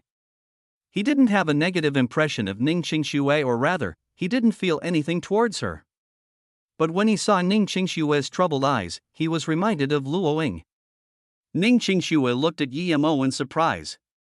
She was astonished at Yi Mo's meticulous insights and his clear thinking. This is the useless good-for-nothing kid that his family would abandon? Ning Qingshui thought about it for some time but found it had to articulate. She just sighed and thought, if only Li Mumei came to say it. Yi Mo sat opposite her and didn't feel the slightest pressure, but instead gave her a sense of serenity and peace. Ning Qingshui finally made up her mind and said, "It's because of my marriage." However, this time the indifferent Yi Mo frowned, and there was finally a ripple in his heart. It was his first time interrupting Ning Qingshui's words. "Your Ning family has already broken our marriage pact, and now, I'm not a member of the Beijing Yi family anymore." Yi Mo didn't finish his sentence, but his meaning was clear. It meant that he could help with anything but issues concerning marriage. It was her family that first broke off the marriage, and coming crawling back to him now was crossing the line. Although he had a good impression of Ning Qingshui, it didn't mean that Ning Qingshui could be exempted on this matter. "I'm sorry." Ning Qingshui suddenly felt helpless. Yi Mo smiled faintly. "You don't need to be sorry. I'm a good-for-nothing person kicked out by the Yi family. I'm not a suitable match for your Ning family anyway, and breaking the marriage pact holds certain freedom for me. I don't mean to reproach you for that, I just don't want to talk about it." Ning Qingshui suddenly felt uneasy in her heart. If she had heard these words before meeting Yi Mo, then she would pretend otherwise. But after seeing Yi Mo, she felt that her contemptuous views towards Yi Mo and her subconscious feeling that Yi Mo was not a match for her were laughable. The current Yi Mo appeared to have nothing but his plain and confident temperament and his open-minded outlook. It was a far cry from the Yi Mo in her memory. It was as though he wasn't the same Yi Mo that owned nothing, but a Yi Mo who had a condescending look on the world and stood at the peak of the clouds. This feeling made Ning Qingshui uneasy. Yi Mo sighed. He knew that Ning Qingshui had her troubles, but since it wasn't something he could solve, then there was nothing he could do. Thinking about that, he said, "Since Ning Qingshui seemed to know what Yi Mo wanted to see." She bit her lips and interrupted Yi Mo's words. "Tonight, I want to go to." She suddenly felt a satisfying pleasure for interrupting Yi Mo's words. It was as though the discomfort she felt when Yi Mo interrupted her had dissipated. But Ning Qingshui didn't think that her words were also interrupted. "Qingshui, it really is you? I didn't think I would see you during Jingwen's birthday party. This is such a surprise." As soon as these words were said, a youth carrying half a glass of red wine had appeared beside Yi Mo's table. Ning Qingxue frowned and didn't speak. This youth was decent looking, but his eyes were very fidgety. He saw Yi Mo on his first glance but ignored him. This was because Yi Mo didn't even seem like a guest or even a waiter. Move over. I haven't seen Qingxue for a long time. This fidgety-eyed youth walked in front of Yi Mo and ordered him. Chapter 24, Shabby Gift. Zhao Hong, sorry, I'm busy right now, please sit somewhere else. Ning Qingxue was annoyed since she finally summoned the courage to say what she wanted but was interrupted. Zhao Hong looked at Yi Mo in surprise and was wondering how this poor-looking person, who somehow found his way in here, could be connected to Ning Qingxue. Hello, I'm Zhao Hong. I just came back from Cambridge University, and I'll be staying at the Ninghai government office for now. If you have any trouble in Ninghai, just come to me. I can help you with the trivial stuff. Zhao Hong didn't leave just because of Ning Qingxue's words and instead extended his hands elegantly. For him, shaking hands with Yi Mo was due to Ning Qingxue. Although he didn't know why Ning Qingxue was talking to this person, he just wanted to get a good impression from Ning Qingxue. What took Zhao Hong by surprise was that Yi Mo casually took a fruit from the waiter's plate and didn't even seem to see Zhao Hong's hands. Zhao Hong's face reddened and awkwardly dropped his hand. He glared at Yi Mo and was just regretting extending his hand when Wang Su came over. Brother, you're quite something, your move even tricked me. Nice technique. This is my number, we must have a talk sometimes. Wang Su patted Yi Mo's shoulder excitedly as soon as he came and gave him a name card with only his phone number. Yi Mo had a good first impression of Wang Su. He felt Wang Su was a decent person and could become friends. So once he heard Wang Su say this, he also smiled and said, sure, gladly. Ning Qingxue saw Yi Mo's completely opposite attitudes towards two different people and seemed to be thinking about it. Brother Su, you are here. Hee. Zhao Hong saw Wang Su and laughed awkwardly. Fake foreigner, why did you come back? Aren't you supposed to be in England? Wang Su's words were very straightforward. Zhao Hong said awkwardly, I have already graduated, I am now working in the government office at Ninghai City. I didn't think Brother Su had the time to come too. It was conveniently on the way for me to Ninghai. After Wang Su had responded to Zhao Hong, he turned to Yi Mo and said, Brother Yi, you must remember to call me later on. Oh, give me your number too. He doesn't have a phone. Su Jingwen's voice came here in time. Yi Mo laughed bitterly in his heart. No matter where he sat, there would be a lot of people surrounding him quickly. He didn't like this boisterous environment. He had the urge to give Su Jingwen her present and leave. Jingwen, happy birthday to you, I brought this diamond necklace from England just for you. I hope you will like it. Zhao Hong saw he was starting to be neglected from the conversation, and hurried out to take his present. Thank you, Zhao Hong. After saying a few words, Su Jingwen took the necklace and gave it to the female servant in the background. As Zhao Hong saw that Su Jingwen didn't give his gift a second thought, a glimpse of disappointment flashed across his eyes. Sister Jingwen, I also brought something for you. Su Mei noticed the situation and immediately gave out a set of cosmetics products. At this moment, the guests all started giving their gifts, but many people already gave their presents at the door. Those who came in to give her the gifts were all Su Jingwen's good friends. Even Ning Qingxue gave an exquisite chest brooch. Yi Mo then realized that, although he deemed his present to be the most precious, its look compared to other people's presents was barely acceptable. However, at this moment, Su Jingwen had to look full of hope at him. Yi Mo smiled bitterly. He took out the bracelet he made from his pocket and gave it to Su Jingwen as he said, I made this myself. I know it's a bit shabby, and I apologize, but I didn't have the money to buy something more expensive. The bracelet was made of 6 pea-sized beads scattered loosely at different places. It was easily discernible that the jade had a crappy quality and obviously didn't look good. Everyone around them looked at Yi Mo's gift in surprise and thought, even if you didn't have money, a random piece of jewelry would still look better than this weird bracelet you made yourself. The beads are ugly. Perhaps it was even made from a fake piece of jade. If that was true, then this bracelet was only worth a few dollars, which was much cheaper than any finished good. PFFF. Some people in the crowd finally couldn't hold it in and laughed. This guy really was unique. Not only did he wear poor clothes, but also gave such a poor presents. This present is really unique. Probably the only one that exists in the world, hee hee.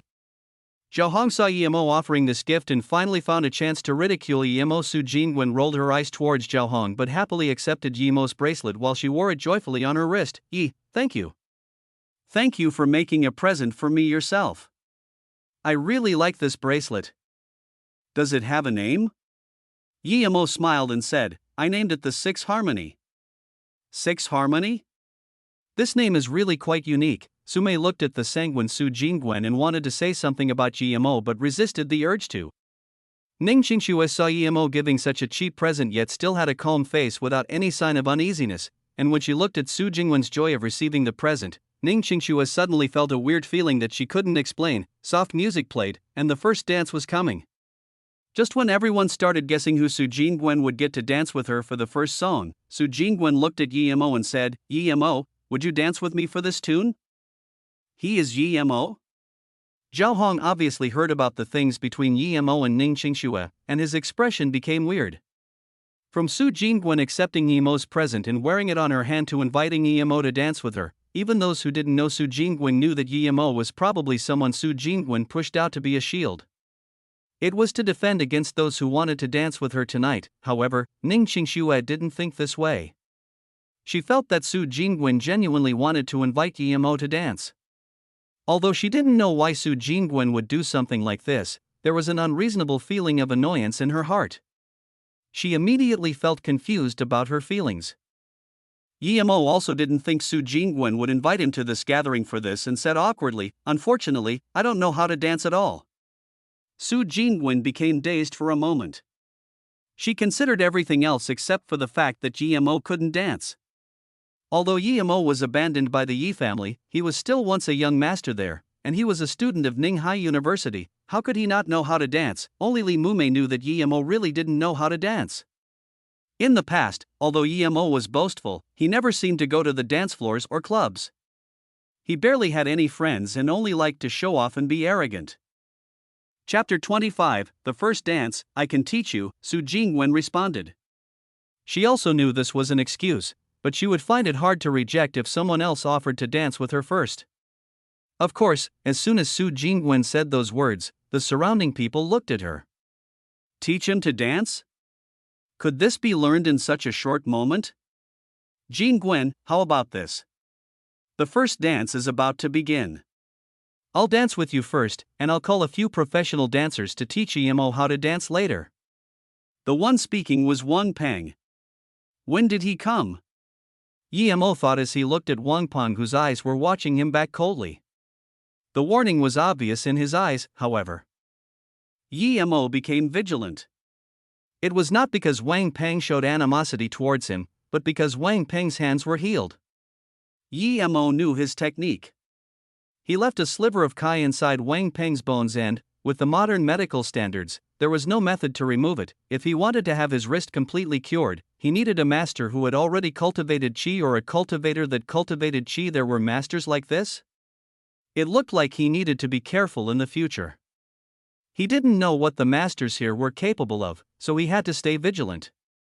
Although there didn't seem to be any cultivators here, who could be sure? He was a cultivator hidden in the city himself.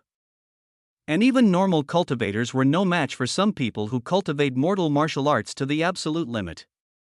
Although Yemo cultivated both, he still didn't dare to be careless.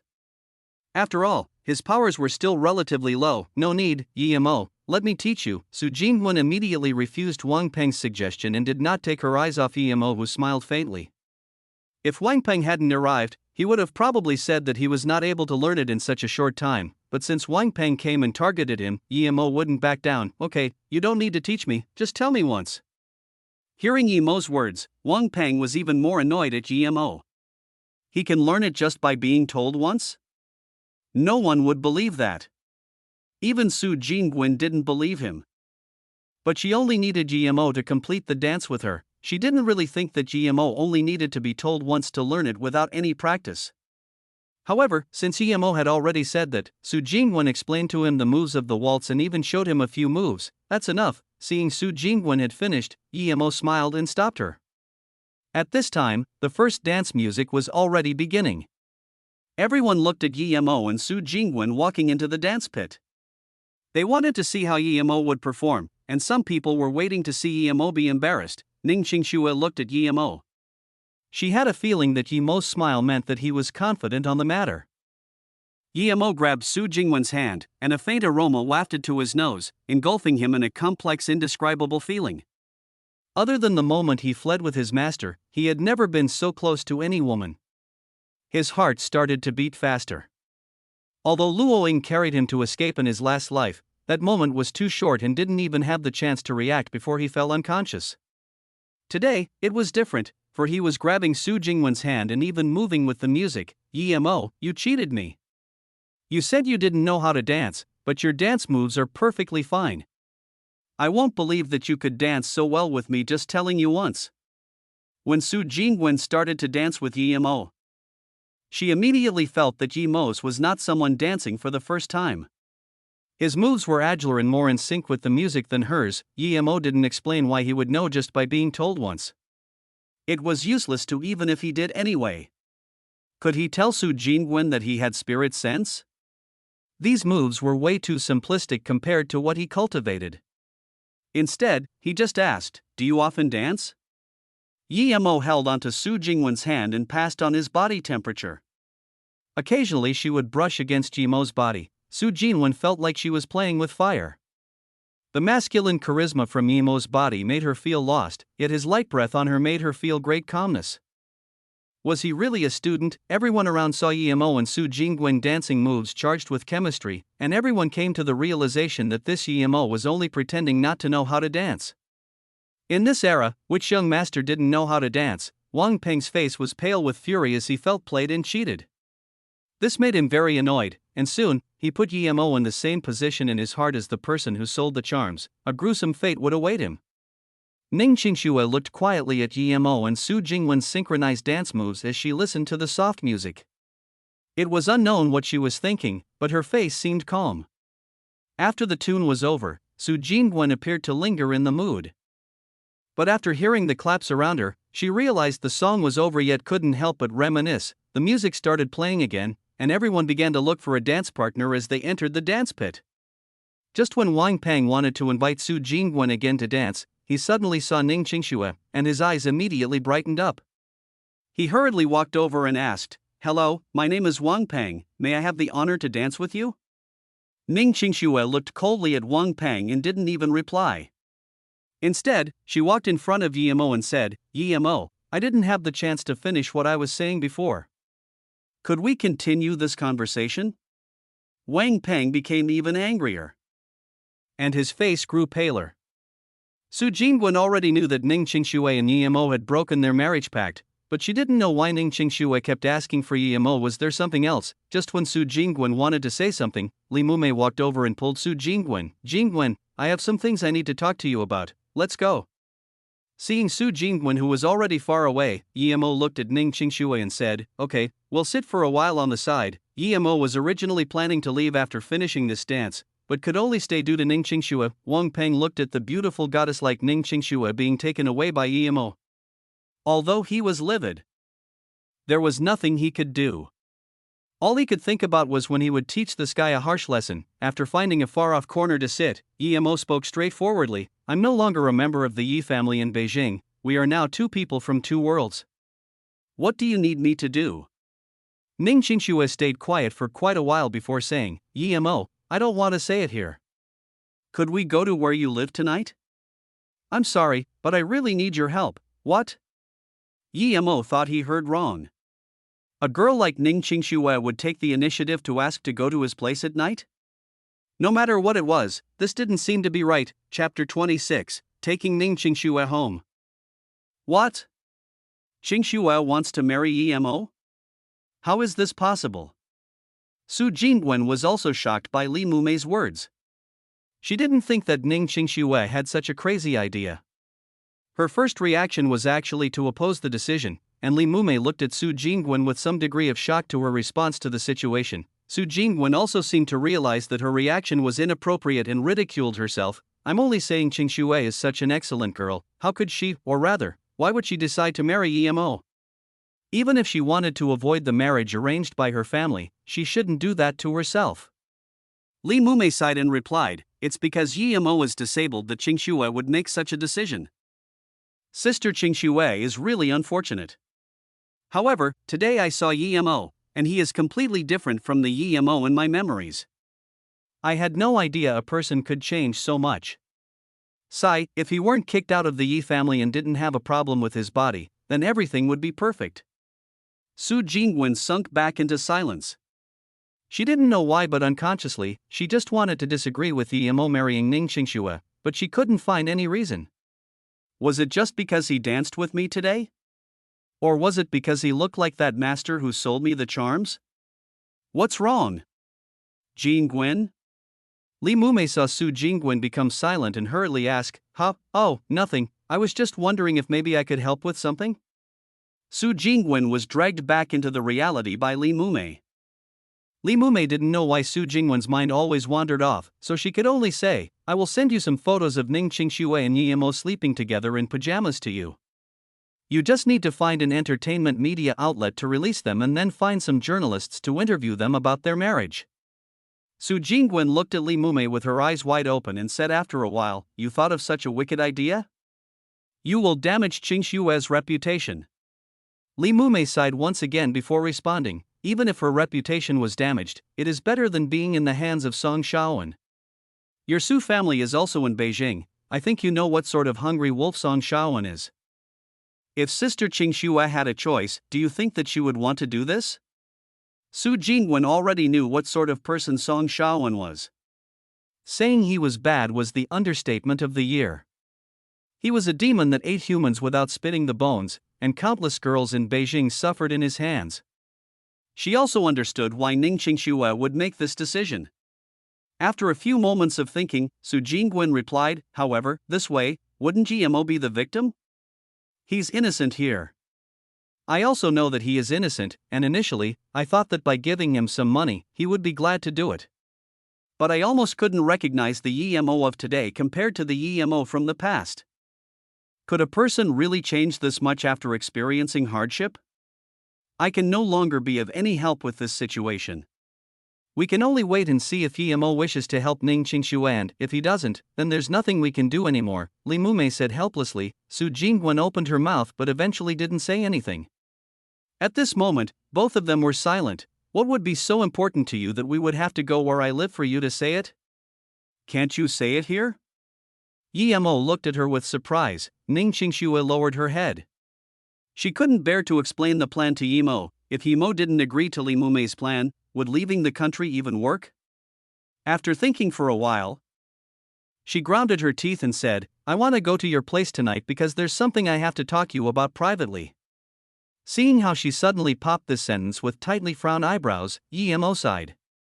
Although he didn't know Ning Qingxue's intentions, he seemed to see his master before him with tightly knit eyebrows like that, so he said helplessly, "Fine, you can come with me. We will leave in a moment, but please just wait for me a little. I have to say goodbye to Su Jingwen first." "You agreed?"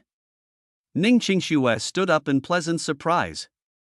The first time she saw Yemo, she was prepared to be rejected by him since he was completely different from what Li Mumei told her. She didn't think Yemo would agree so easily. "Jingwen, I'm going. Qingxue has some issues she would like to discuss and is coming with me." Just when Yemo stood up, he saw Su Jingwen walk over with another girl. He seemed to have seen that girl before but didn't have any impression of her. Li Mumei saw that Yemo didn't even seem to notice her, as if he didn't know her. She thought to herself that he had definitely changed. "Ah, Yemo, you agreed?" Su Jingwen looked at Ning Qingxue and Yemo with a weird look. After her reply, she then realized why she would ask something like that. Meanwhile, Yemo looked at the three girls' expressions and understood that there had to be something he didn't know. Yet he just smiled faintly. Even if there was something he didn't know, he, Yemo, wasn't afraid of anything. When Ning Qingxue took her luggage case and went on the taxi with Yemo, she suddenly experienced a weird feeling. From the moment she walked on the streets with Yemo, it seemed as though all the pressure and worry in her heart were gone and was suddenly relieved. "This place is where you live?" Ning Qingxue had an immediate sense of pleasantry after seeing Yemo residing in a house with a yard. This place was soundless, and the environment was very elegant. He really knew how to find places and discovered such a good place to live. Guillermo smiled and said, "Yeah, it cannot. However, compare with where you live, it's a bit shabby." Ning Qingxue shook her head and said, "No, I really like it here." Guillermo, you're finally back? Let me tell you, last time you went, who is she? When Su Wei first glanced upon Ning Qingxue, she was shocked by Ning Qingxue's beauty. She always thought she had been good looking, but compared with Ning Qingxue, she was like an ugly duck. This shy nan could actually bring home such a beautiful girl? You really couldn't judge people by their appearances, but Guillermo didn't seem to be ugly either. Ning Qingxue also saw Su Wei, and, as she noticed that the girl gave people a refreshing feeling, she thought, Guillermo's tastes are not bad. No wonder he was hesitating whether he should take me home. It was because he already had a girl he was living with. Ning Qingxue even started to wonder if Guillermo was a natural playboy, but suddenly realized that her thoughts were a bit revolting. She didn't really care about these things, she only came to get married to him. Wait, wouldn't this girl be opposed to that? Ning Qingxue suddenly felt uneasy. The atmosphere was a bit awkward, and just when the two girls thought Guillermo could help them introduce each other, Guillermo walked inside first. Ning Qingxue looked at Su Wei but could only follow Guillermo and walk inside. "You can sleep in my room tonight, if you have something that you want to tell me." "You can do it now," Guillermo told her as he brought Ning Qingxue to his room. "Huh, then where are you going to sleep tonight?" Ning Qingxue came planning to sleep in the same room as Guillermo but on the couch. She only needed people to know she was sleeping in the same room as Guillermo. However, when she asked this, she immediately felt it was inappropriate. It wasn't because she was shy. She was already prepared and wasn't embarrassed about it. She just suddenly remembered the girl at the door.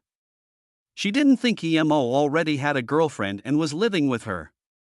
In her eyes, if they weren't in a relationship, they had no reason to live together. Ning Qingxue didn't have the concept of renting a place together in her mind. "No need, I have a place to stay," Guillermo said casually. "Sorry, Guillermo, did I cause misunderstandings with your girlfriend?" Ning Qingxue asked uneasily.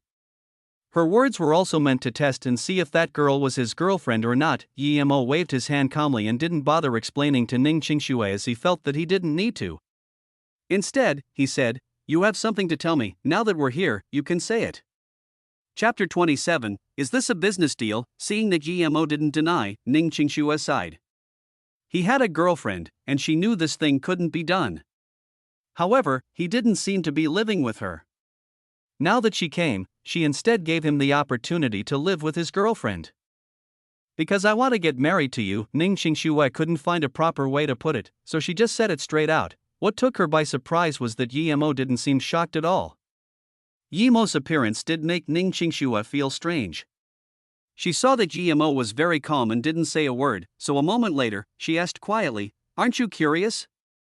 Don't you want to ask me why?" Although the current Guillermo wasn't extremely calculative, how could Ning Qingxue hide her thoughts from him? From the time when Wang Ying told him that Ning Qingxue was using him to stop others from proposing to her, to how she asked to come to his house at night and even asked to get married to him, he had already connected these things and analyzed them. Guillermo immediately knew that Ning Qingxue was asking to use him as a shield again. Seeing Guillermo's calm expression while remaining silent, Ning Qingxue was feeling more unrest and asked guiltily, "I won't obstruct you and your girlfriend. I just need everyone else to know that we are living together and even got married. I will explain it to your girlfriend." As he expected, she wanted to use him as a shield again. Losing his interest, Guillermo waved his hand and said, "You don't need to explain it to other people. This thing has nothing to do with Su Wei. She doesn't have any business with you." Although hesitating for a moment and wanting to reject, Guillermo saw Ning Qingxue's tragic eyes and was a bit moved. Although this woman had the intention to use him, she didn't hide it. Furthermore, Guillermo didn't even care if he was used in this way. The main reason that prompted Guillermo to help her was her sorrowful eyes that made his heart beat faster. Although he didn't know what happened to Ning Qingxue, since she was forced to make such a decision, it meant that what was about to happen to her wasn't something she could bear with. "I can pay money, I won't make you help out for nothing." Seeing that Guillermo was hesitating, Ning Qingxue hurried to add the words, "Fine, I agree. When we get the marriage certificate is up to you. However, I don't want you to go around telling people my identity. Yimo's reply was very plain, as if talking about something completely irrelevant to himself. Ning Qingxue looked at Yimo surprised by joy. She didn't think that Yimo would agree to her words without asking her any questions. Regardless of what Yimo thought, she was still grateful towards him.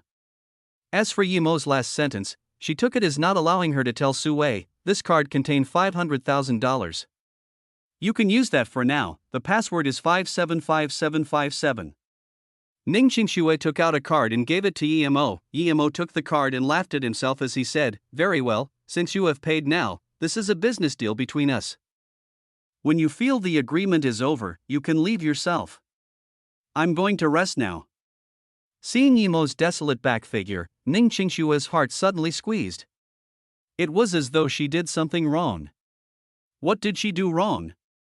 Ning Qingxue was sitting on Yimo's bed and was lost in thought. Perhaps what she felt wrong was Yimo agreeing due to the money, which meant that Mume was right about him. When Yimo walked out of his room, Sue had already gone into hers. He held the credit card as waves erupted in his heart.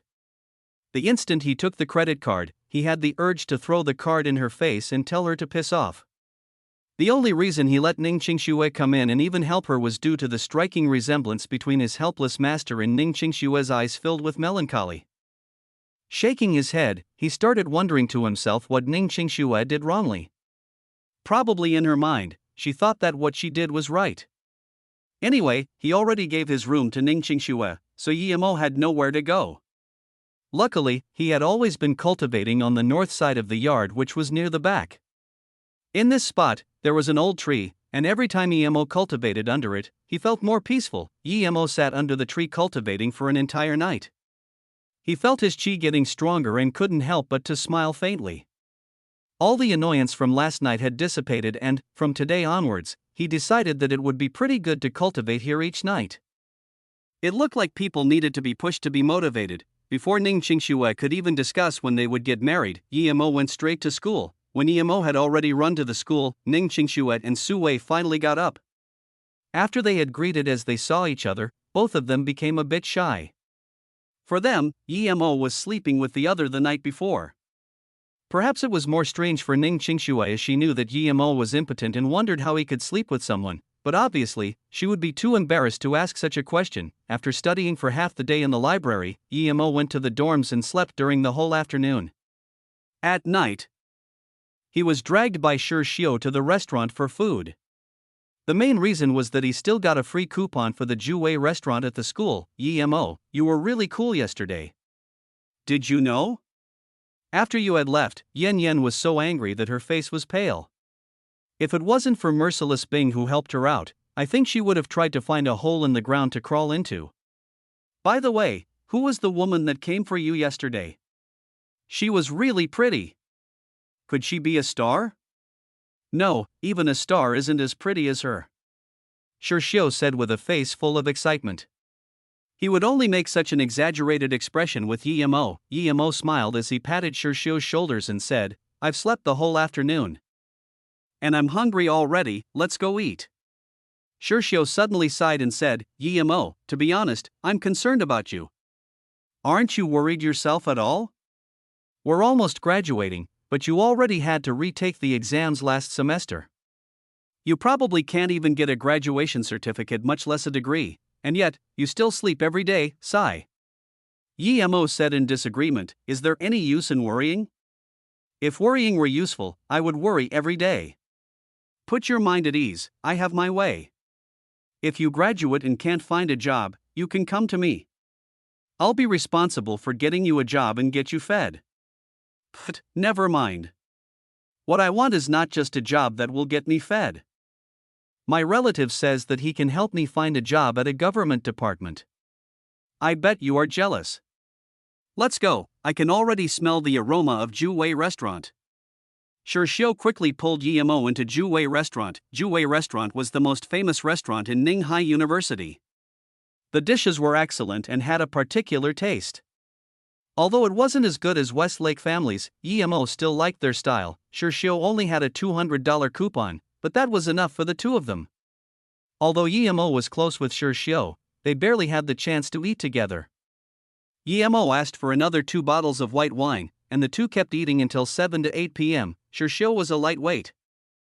And the 2 bottles of wine were pretty much all consumed by Yemo.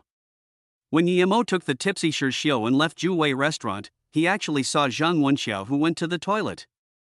Although it was just his back, how powerful were Yemo's eyes? He knew it was him already. He was attacked by this guy last time, and although he didn't suffer any losses, he remained very unsatisfied inside. Now that he saw this man again, how could he let him go? He hurriedly dumped Sure on the dorm bed before immediately coming back outside Juwei restaurant and waited. He estimated that this Zhang Wenxiao's family had some power, so when he would be teaching him a lesson, he had to cover his face. If it were only according to Yemo's will, he would have killed him straight away, but he also knew that if he murdered Zhang Wenxiao, he would most likely become the suspect number one. Therefore, it would be best to beat him until he can't manage to live his own life. Yemo didn't wait very long before seeing Zhang Wenxiao leave Juwei restaurant speaking on the phone. Chapter 28, Stalking. Zhang Wenxiao went in his BMW and drove towards a far-off place, unaware that Yemo was following him. Soon the car stopped as a 40-or-so-year-old man, who was carrying a woman, rushed at the BMW while Zhang Wenxiao hurried out of the car and went to help him. What made Yemo surprised was that he knew the woman. The woman, carried by both Zhang Wenxiao and the other man, was Yun Bing, who was also known as Merciless Bing, Yemo's English teacher. Why would Yun Bing be waiting for Zhang Wenxiao here? Yemo was astonished, but he didn't keep it on his mind. It looked like Yun Bing was drunk or something and needed people to hold her. Under the dim yellow streetlight, Zhang Wenxiao quickly carried Yun Bing into his BMW. Although he didn't know what the relationship between Yun Bing and Zhang Wenxiao was, being carried into the car drunk like that was definitely not right. However, Yemo didn't have a good impression of Yun Bing and wouldn't care about what happened to her. Today, he was here to take care of Zhang Wenxiao. The BMW spewed exhaust gases and drove off while Yemo followed behind secretly. Luckily, they were in the city, and the speed limit wasn't high. Right now, Yemo's cloud shadow step was at a high enough level that he could keep up with the car. More than 10 minutes later, the BMW drove into a quiet district. However, Yemo couldn't go in from the main entrance. After making sure there were no cameras around, Yemo jumped over a wall into the small living district and kept his eyes on the BMW from a distance. He quickly saw the car stopping outside a building. Zhang Wenxiao and the other man hurriedly carried Yun Bing up the stairs, but Yemo could only watch from below as he was only in the first stage of qi gathering. If he was in stage 3, he could follow them with an invisibility art.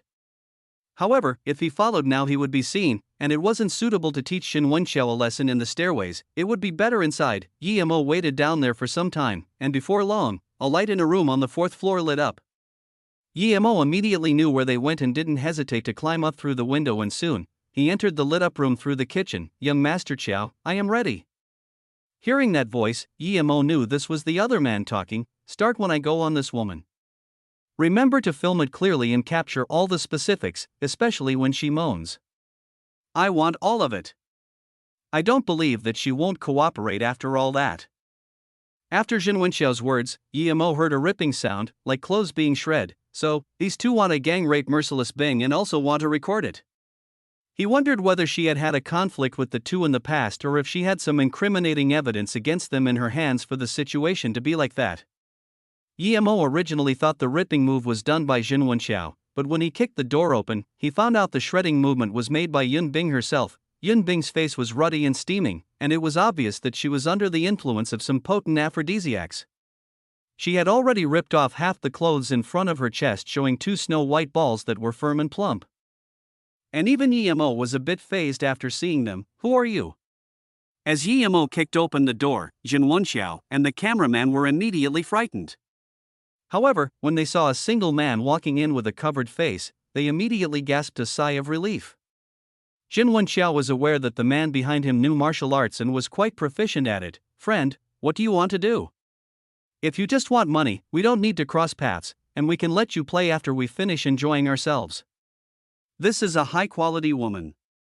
Zhang Wenxiao was wary of Yemo as he was talking. At the same time, he was putting back on the clothes he was about to take off. "Human scum." Yemo just spoke 2 words and kicked Zhang Wenxiao, whose hand was still on the button, when he was sent flying by Yemo, crashing into the wall.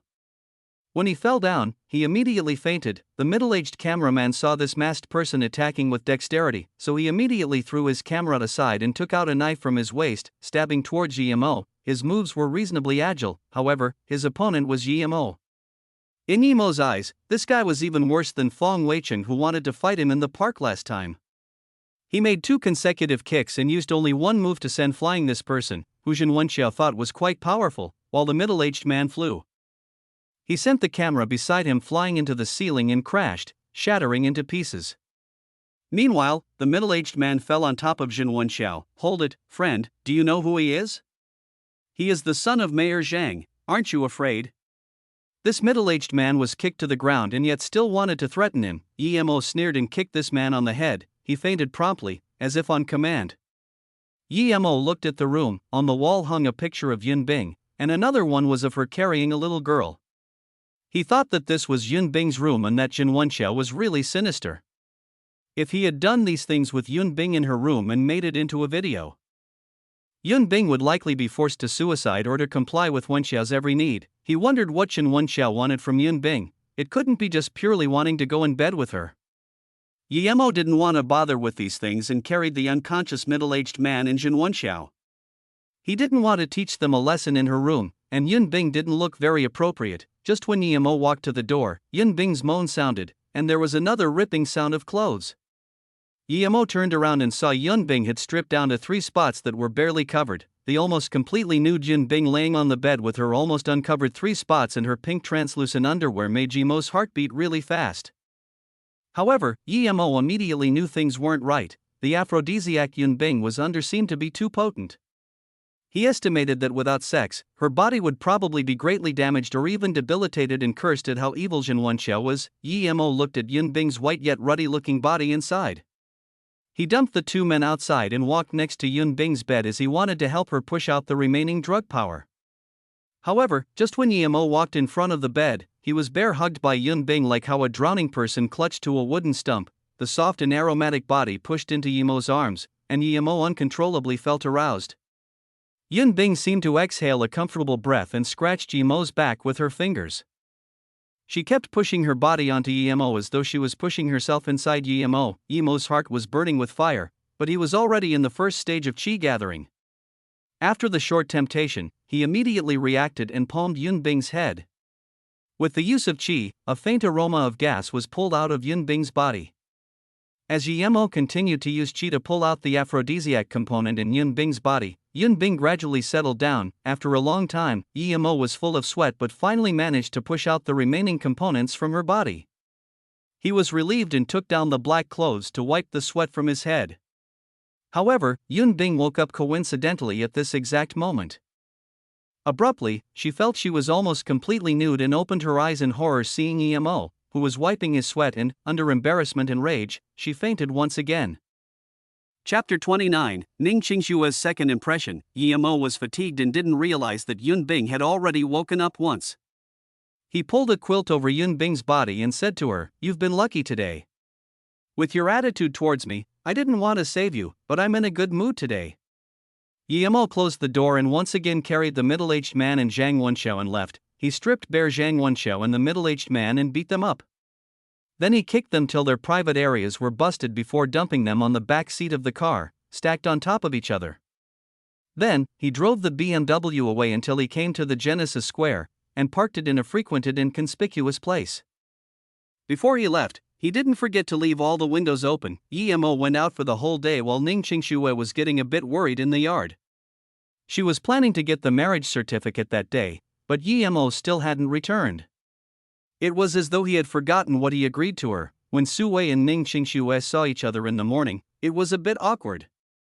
Su Wei didn't know how Yemo found such a stunning girl like Ning Qingxue, and what this beautiful woman could be possibly thinking, living together with someone as poor as Yemo before marriage. That just goes to show that you really couldn't judge someone by their appearance. Although Yemo was quite a good person in Su Wei's impression, Ning Qingxue seemed to be way out of his league. Ning Qingxue's thoughts were similar to Su Wei's. She thought about why Su Wei was living together with Yemo, since he was known to have a problem concerning his more intimate life.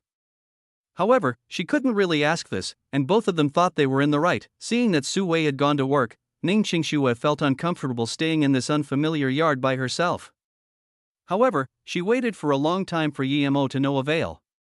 She saw there were many flowers cultivated in Yimo's yard. Originally she thought it was Su Wei who was responsible, but they seemed to be planted on Yimo's side. Ning Qingxue looked at those flowers and discovered one of them with a silver grass, which seemed to be cared for very well. There were no flowers or grass nearby its spot and had a very large place all to itself. She walked around the yard for a while before going back to the room.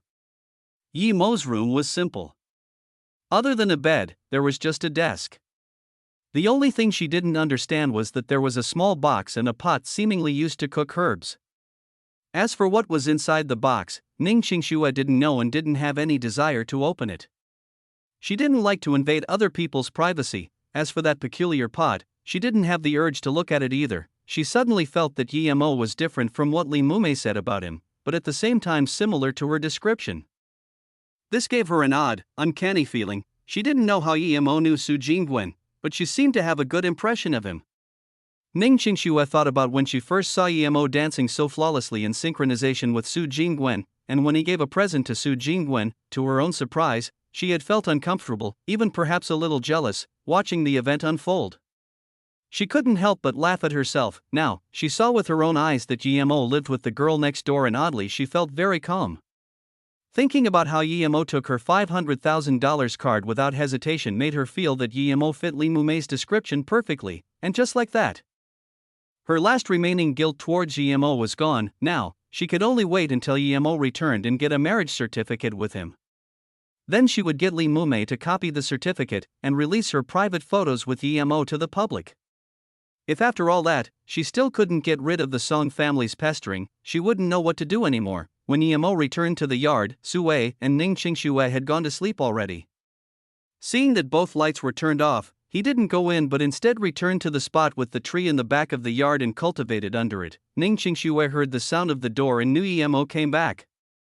She wondered if he came back so late each night, and after a while, she heard the sound of Su Wei's door. Time flew by quickly during cultivation. Yimo got up in the morning and finished a set of martial arts before washing himself. Then Su Wei got up and greeted Yimo. However, while she had a strange look on her face, she concealed it very soon. She hurriedly got ready to work and left. Ning Qingxue, who was also wide awake, heard the sound of Yimo and Su Wei in the yard, but resisted the urge to come out, and walked out once Su Wei had left. Ning Qingxue saw Yimo caring for those flowers and confirmed her suspicions that they were really planted by him. A grown man actually liked to tend to these sort of things? She wondered if he was genuinely caring for the flowers or if it was his sexual orientations that were different than anticipated. "Oh, you're awake." Yimo turned his head and saw Ning Qingxue, but didn't add anything after that one sentence. After a long awkward pause, he continued, "Why do you look so bad? Did you not eat yesterday?" Yimo saw the atmosphere was quiet between the two and thus took the initiative to start a conversation. However, he didn't think that Ning Qingxue shook her head and said, "I was not hungry so I didn't eat yesterday." When Yimo heard that she didn't eat yesterday, he became speechless. If he didn't eat anything for a whole day, that would be okay for him as the qi would help him, but it wouldn't be the same for Ning Qingxue. She wasn't a cultivator. It wasn't surprising that her complexion was so bad. "Go wash first, we'll go eat later." Yimo only said a few words, and went back to taking care of his precious silver heartgrass. That was his priceless asset after all. After Ning Qingxue was ready, Yimo took her to the nearby road restaurant and got a few bowls of rice congee and some buns. Seeing the appetite of Yimo, who ate 2 bowls of congee and 5 buns, Ning Qingxue was full after barely eating half a bun and half a bowl of congee, despite not eating anything yesterday. "Why do you have to get married to him?" Yimo couldn't finish his words before being interrupted by Ning Qingxue again. "You don't need to ask that much, you just need to know that this is a deal between us. That's all." Ever since Yimo took that card from her without hesitation and she learned that he was living with Su Wei, Ning Qingxue felt her mood become worse. She doubted that the indifferent Yimo she saw during Su Jingwen's birthday party was a fake. If Yimo asked this question when they first saw each other, she would perhaps tell Yimo that she just wanted to rid herself of the Song family. But now, she didn't want to say anything to Yimo. She would pay the money and Yimo would play his part. This was just a simple deal. After the deal, They would part ways, and the two wouldn't have nothing to do with each other anymore. As if noticing Ning Qingshue's change in tone, Emo smiled faintly and let the subject go. He wasn't about to get emotionally attached to the woman. Even if it was a marriage, it didn't affect him at all. Getting a marriage certificate was an easy thing as they only needed their identity paper and a picture together. Emo sighed about how complicated getting married was in his past life, but now, he didn't think things would be so simple. However, he also noticed that divorce seemed to be even easier, so simple that the person didn't even need to come to divorce. Emo didn't have the time to sigh. As soon as they collected their marriage certificate, Li Mume came over and was going to help Emo and Ning Qingxue take a few private photos. Chapter 30, Life After Marriage. Why are you wearing pajamas? Emo asked weirdly and wondered if they were getting some kinky photoshoot. As if understanding what Emo thought, Li Mume said, if Qingxue is not scared, what are you scared of? Do you believe that you are the main character of the photo shoots? Mume. Although Ning Qingshue's views of Emo weren't excellent, Li Mume's curt words made her feel quite awkward. After all, these photo shoots did make Ning Qingxue feel somewhat repulsed. Emo wanted to reject, but when he saw Ning Qingxue, her morose eyes once again reminded him of Luo Ying, so in the end, he still agreed. Perhaps in the depths of his heart, he subconsciously saw Ning Qingxue as his master Luo Ying or used her as a way to think about Luo Ying. And plus, if Ning Qingxue wasn't scared, what should he be scared of? These sort of things shouldn't matter to him. He had nothing to lose even if he helped. He put on his pajamas and leaned on the head of the bed together with Ning Qingxue. Emo had a strange feeling. Ning Qingshue's faint virgin smell enchanted him. He subconsciously moved closer to Ning Qingxue and didn't seem to realize that this was only an act. Ning Qingxue also wore pajamas and lay beside Emo. Her eyes frowned as if she was repulsed, but her manner returned to normal quickly. Emo's body didn't have a smell that she disliked. Instead, it was really fresh. That faint manliness with an almost infant-like smell made Ning Qingxue a bit confused. She seemed to notice Emo move over closer to her, but unconsciously, she actually didn't move away. Instead, she leaned together with Emo, closing her eyes. Ning Qingshue's body was very soft and made Emo feel very comfortable. But not long after he squeezed together with Ning Qingxue, he realized this was a performance, and there was still a Li Mume on the side. It wasn't time for him to be aroused. Thinking about this, Emo was alerted in his heart and wanted to move aside. However, Li Mume said in surprise, "You too, don't tell me you're actually into the act." "Hey, I've taken the pictures already. You can come down." Really, Ning Qingxue was suddenly shocked awake and immediately blushed. She really didn't know how she got into it and didn't dare to look at Emo and Li Mume. Instead, she nervously grabbed her coat and pulled it over her body. Emo laughed and touched his nose as he put on his clothes as though no one was around. Then, he left the room. Mume, I. Ning Qingxue didn't seem to know how to explain her actions just then. She didn't know why she would be attracted by Emo and didn't push him away. "It's okay, I've got the pictures ready. I'll send them to Jingwen later and bring a copy back to Beijing. From now on, you should just live here by yourself for now, for a month or so. Then, things would be clear and concrete. I'll come over and visit you frequently." Li Mume then sighed and continued, "Luckily Emo has a particular condition, otherwise, I think it would be really dangerous for you two to be together." Of course, Ning Qingxue knew what Li Mume meant, but she didn't know how to argue against that. She even suspected that Emo was a normal man. Otherwise, how could he sleep with Su Wei? Although she thought that, she was too embarrassed to say it out loud. However, she knew her feelings towards Emo regardless of whether Emo was impotent. Mume thought too much. That was just an accident. At that moment, there was only peace in her heart, and nothing else. The next day, the greatest news wasn't the news of Emo and Ning Qingshue's marriage. Instead, it was the discovery of two homosexuals on the Genesis Square, a couple who drove a BMW. But when the police intervened, they realized one of them was the vice mayor's son, and both of them were heavily injured. Obviously, someone was behind all this. Although Zhang Wenxiao and the other man were saved in time, they had become mentally disabled. Now, this matter was an unsolved case. After Li Mume had left, Emo's life returned to what it was before. He found out that as long as he didn't bring home food, Ning Qingxue basically wouldn't eat. He didn't know that when Ning Qingxue came out, she only brought a card and she gave that card to him. Now, she didn't have any money on her. After what happened last time, she was too embarrassed to call Li Mumei. Plus, Yimo took $500,000 from her. It wasn't much even if she ate with Yimo's money. If it was just Yimo alone, he didn't really care what he ate and didn't even mind if he didn't. However, Ning Qingxue was here, so he had to bring food for Ning Qingxue each day. However, after a few days, he discovered that Ning Qingxue ate very little of the food he brought home. He sighed. He knew that Ning Qingxue probably had some diet habits and wasn't used to eating takeaway food, therefore, Yimo could only buy vegetables and cook the food himself. However, he only had 50,000 on him, and after buying herbs and some other daily items, he only had 20,000 remaining. Meanwhile, he looked at Ning Qingxue's card. He thought that she lived at his place and ate with his money, so it wouldn't matter if he used her card for some money. He wasn't looking to keep the remaining money by the end of the deal anyway, so he only needed it for necessities. However, what made GMO disappointed was that he could not withdraw 5 cents, much less $500,000 from Ning Qingxue's card. There was no other reason but that the card was frozen. Although a lot of things didn't go successfully, there was something good, and that was that Ning Qingxue didn't dislike Yimo's cooking.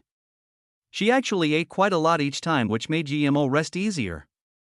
Otherwise, if Ning Qingxue became fragile as if a slight gust could topple her, that womanly Mumei would probably become furious. Even though it didn't matter if she was furious, he was just scared that she would go to Ninghai University and go on a rampage. Plus, he didn't have a bad impression towards Ning Qingxue and even felt that she was decent, so he didn't want to see her starve either. Ning Qingxue was very strange. Although Yimo bought little amounts of vegetables home, when Yimo started cooking, she actually ate more. Perhaps because Yimo's cooking was suitable to her tastes, only a week later, she found out that she was a bit fatter than before. On the other hand, what made Yimo the happiest was that his silver heartgrass was finally mature and the seeds were ready to harvest. Yimo carefully took the 39 silver heartgrass seeds and put them in a jade bottle he prepared beforehand. He didn't want to plant them in this yard anymore because he wasn't going to live here for 2 years. After things had been settled here, he was going to leave Ninghai immediately as he had the feeling that Ninghai was no longer suitable for him to stay. After taking the 39 seeds, Yimo started to prepare this silver heartgrass. It was a silver heartgrass in perfect conditions, and utilizing it the best way possible was the key. He might even reach the second stage of chi gathering thanks to it. With the remaining $20,000, Yimo spent more than $10,000 buying the best medical materials he could find to make a bowl of soup with the silver heartgrass. Ning Qingxue asked Yimo to bring her a few books from the library each time he went out. She rarely left his house and usually stayed in the yard reading books. When Yimo tended to his flowers, she also watched silently, and when Yimo made a herbal soup, she also watched without making a sound and never asking anything. Sue usually came back at night and left very early for work. Other than exchanging a few sentences with Yimo, she rarely encountered Ning Qingxue. This made her remember the time when Yimo first came. Yimo was like that as well and barely saw her. Yimo prepared the entire bucket of herbs to fit into a bowl of soup and was prepared to drink it that night when he cultivated. Yimo, I want to ask for your help. Other than borrowing some books, Ning Qingxue seldom spoke with Yimo, and actually, this was the first time she took the initiative to talk to Yimo. Chapter 31. Helpless blood donation. What is it? Say it. I'm in a good mood today. Yimo had collected the seeds and turned the silver heartgrass into a bowl of soup. He was indeed in a good mood today. Could you lend me $2,000? Ning Qingxue said calmly. To her, she thought Yimo wouldn't reject lending $2,000 to her because all of Yimo's money was hers before. I don't have the money. Yimo's good mood was slightly soured after Ning Qingxue's request. He only had $3,000 in his pocket right now, and Ning Qingxue just wanted to borrow $2,000 all of a sudden. Ning Qingxue was quite angry as she thought that he was so stingy. He took $500,000 from her and yet didn't even want to lend her $2,000. How could a person be like this? If you just remove the interest from the $500,000 I gave you, it would be enough for $2,000. You are a man and have many things to do in the future. How can you be like this? Ning Qingxue didn't think she would actually say what she thought in her heart, and it seemed to be very reasonable. When Yimo saw Ning Qingxue was starting to plead for herself, He hurriedly held his hands up and said, "Stop, stop, stop." After, he took out a roll of notes and gave Ning Qingxue $2,000 as he said, "This is the only time. Next time, don't ask me for money because my money is hard-earned." Ning Qingxue was contemptuous but eventually didn't rebuke Emo. She thought that if his money didn't come easy, then no one's money came easy.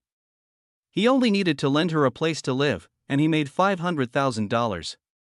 The reason Ning Qingxue wanted to borrow $2,000 was because she didn't have any money on her and was out of phone credit. Plus, she had to buy some feminine products. This made her very uncomfortable. That night, Emo waited until Su Wei and Ning Qingxue went to sleep before walking to the tree in the backyard. He finished the soup in one gulp and started to cultivate. When the potent medicine blasted into Emo's chest, he controlled the direction of his chi to rapidly change the tenacity and width of his meridians. Emo was overwhelmed with joy as he didn't think that one silver heartgrass had such potent medicinal power. It looked like there was hope for him in reaching the second stage of chi gathering. After 4 hours, the cultivation essence in Emo's body started increasing rapidly. However, he soon felt that something wasn't right. When the cultivation essence in his body increased to a certain degree, it stopped and instead started to burn his meridians. Emo was shocked. If this were to continue, he would truly become useless. He was wondering what was going on when the burning sensation and the bursting feeling in his meridians grew more intense and, in the spur of the moment, he could only bit his wrist, spew. The heat that had nowhere to go rushed to his wrist as hot blood spewed out from it. For now, Emo was relieved. Luckily he thought of this idea abruptly, otherwise, he would have been doomed. It seemed that he shouldn't have drunk all of it in one gulp. This medicinal soup that he made didn't have a few spirit grass from the original recipe. He had to use normal herbs to replace them and therefore, there were side effects after the burning sensation was appeased. Emo immediately cultivated to heal the wound. Although he suddenly lost blood, Emo had reached the tertiary stage of the first stage of chi gathering. There was such a breakthrough the first time he cultivated, and Emo felt that the medicinal powers hadn't been exhausted. Perhaps if he kept cultivating, he would even reach stage 2. However, on the second day, just when Emo finished his breakfast and was ready to go to school, he found that the scorching feeling in his body was present once again. He felt bad. Would he have to release all of his blood again? It made his heart ache to see all of this blood being released, but this couldn't overwhelm Emo. He just went straight to the hospital to sell his blood. He didn't know how much of his blood was taken away until finally, the chi in his body calmed down. He gasped a sigh of relief. When he arrived at the school, he didn't go to the library and instead went to find a place to cultivate. These few days were crucial. He had to completely digest the medical liquid in order not to waste it. The next few days, Ning Qingxue had been in contact with Li Mumei every day. She didn't dare to think about the Ning family that was in pandemonium. Although there was also the news of her marriage with Emo and Ning Hai, it was far less heated compared to in Beijing. The only thing that comforted Ning Qingxue was that ever since her news appeared on websites and newspapers, the Song family seemed to have given up and didn't bring up her matter with Song Shaoan again. In these few days, Emo lived a life filled with joy and pain. His cultivation was improving every day, but he had to go donate blood to the hospital each day. Although the money he earned from blood donations wasn't much, it was still a source of income. The 6th night after he drank the soup, Emo was cultivating when he suddenly heard a few cracks in his body. It was as though something was blasted open. His body started to feel free and comfortable. The remaining medicinal powers in his body had been all used up. His cultivation essence increased by many folds and his spirit sense was able to reach out. He was finally at the second stage of chi gathering now. That really wasn't easy. He didn't need to go to the hospital and suffer again. At this moment, Emo almost wanted to get up and yell, but he knew it was midnight. If he were to scream at that moment, people would think that he was a madman. But he really couldn't express the joy in his heart. The next day, Emo bought some breakfast for Ning Qingxue and got ready to leave for school. He wanted to leave a few medical pills for Shirxiu. Since he was stage 2, it meant that he was going to leave soon. Shirxiu was his friend, so before he left Ning Hai, he was going to make a few medicinal pills in case of emergency. Originally, Yemo thought that after he had married Ning Qingxue and had released some of their photos taken together, there would be trouble for him. Yet surprisingly, after almost half a month, he didn't encounter any trouble. This made him gradually relaxed. Yemo. Ning Qingxue stopped him the moment Yemo was about to exit the door. As soon as Yemo heard this, he knew it wasn't going to be good. Last time she stopped him, he lost $2,000. What would it be this time? However, Ning Qingxue had called to him, and he couldn't just pretend he didn't hear it. He turned his head towards Ning Qingxue. She was still as beautiful as a goddess, the only difference was her physique a bit more plump. It seemed that his cooking during these periods of time was responsible for it. If a stranger were here, he would have thought that she came for a holiday, and not seeking asylum. What? Yemo was forlorn. Seeing Yemo's helpless face, Ning Qingxue didn't feel happy. Am I not a match for you? Even if it was a fake wedding, I could still be a match for someone like you, she thought sadly. But luckily, her personality was indifferent, otherwise, she wouldn't have been able to stay all by herself at Yemo's place for half a month. I have a classmate coming, and she is a journalist. You should know the purpose. Although I really don't want to go eat with her, I'm still under the scrutiny of other people. Could you come to eat with my classmate and I tonight? Ning Qingxue's face returned to her previous calm. I know how to cook, so why going out to eat? Yemo's first thought was that cooking at home would save money. You? Ning Qingxue shook her head in disbelief. It wasn't that she needed her face, she just wanted to make sure their couple life was more realistic in other people's eyes. Okay, I'll come tonight. Yemo said weakly and turned to leave. Chapter 32. Embarrassed Merciless Bing. Yun Bing hadn't been to school during this period of time. She only remembered that night, after leaving the school, she wanted to buy something from the supermarket. However, on the way, she met a former classmate who appeared to have bought 2 bottles of drink and gave her one. Although she didn't want to associate much with him, he was too enthusiastic for her to reject and even helped her open the bottle. Then, she drank a few mouthfuls from the bottle and said a few words before leaving. But then, her head grew dizzy. Yun Bing wasn't usually that naive since she had already been independent in society for many years, but this situation still occurred. She immediately knew there was a problem with the drink her schoolmate gave her. Yun Bing wanted to scream but found out that she was getting dizzier and couldn't even yell. She didn't know what happened later on. Why did she wake up to see Yemo? Was Yemo conspiring with the schoolmate against her? Yun Bing's first thought was to report to the police and get the police to apprehend Yemo. But later, she checked herself and discovered that she wasn't sexually exploited, neither was there anything missing in her home. The only noticeable thing was the broken door. Thinking about how Yemo was still so young, Yun Bing sighed and let him go. However, she hated him in her heart. She just didn't know how Yemo knew that schoolmate of hers. However, when Yun Bing checked more carefully, she found signs of fighting and even a camera that was smashed to pieces. Were they fighting over who went on her first? Thinking about this, Yun Bing was angry and embarrassed at the same time. She had already decided to go to the school next day and ask Yemo exactly what happened. But the news she saw the second day made her decide not to ask Yemo. This was because the second day, she saw on the news that there were 2 men stripped nude and beaten into idiots who were left on the Genesis Square. Although it was pixelated, Yun Bing still felt this thing was weird. Yun Bing then searched the internet for news and immediately saw on some small websites that the 2 people who were stripped nude were actually Zhang Wenxiao and her former schoolmate that drugged her. Yun Bing immediately thought of Yemo and even suspected that Yemo did this. No matter what, Yun Bing felt satisfied that this former schoolmate of hers was beaten till he was dumb. She wasn't sure if Yemo did this, but even if he did, she wouldn't tell him off. However, Yemo wanted to take advantage of her, which made her hate him for it. As for why Yemo didn't do anything to her in the end, she knew clearly it was because he didn't have the ability to. But why would Yemo be in her room, and how was that schoolmate of hers beaten into an idiot? She couldn't think it through and therefore left the matter festering at the back of her mind, so that day, Yun Bing applied for leave for half a month before returning to the school. However, she didn't think that the first person she saw back at school was Yemo. Yemo just finished cultivating and was ready to find Xiao. That was when he saw Yun Bing walking into the school.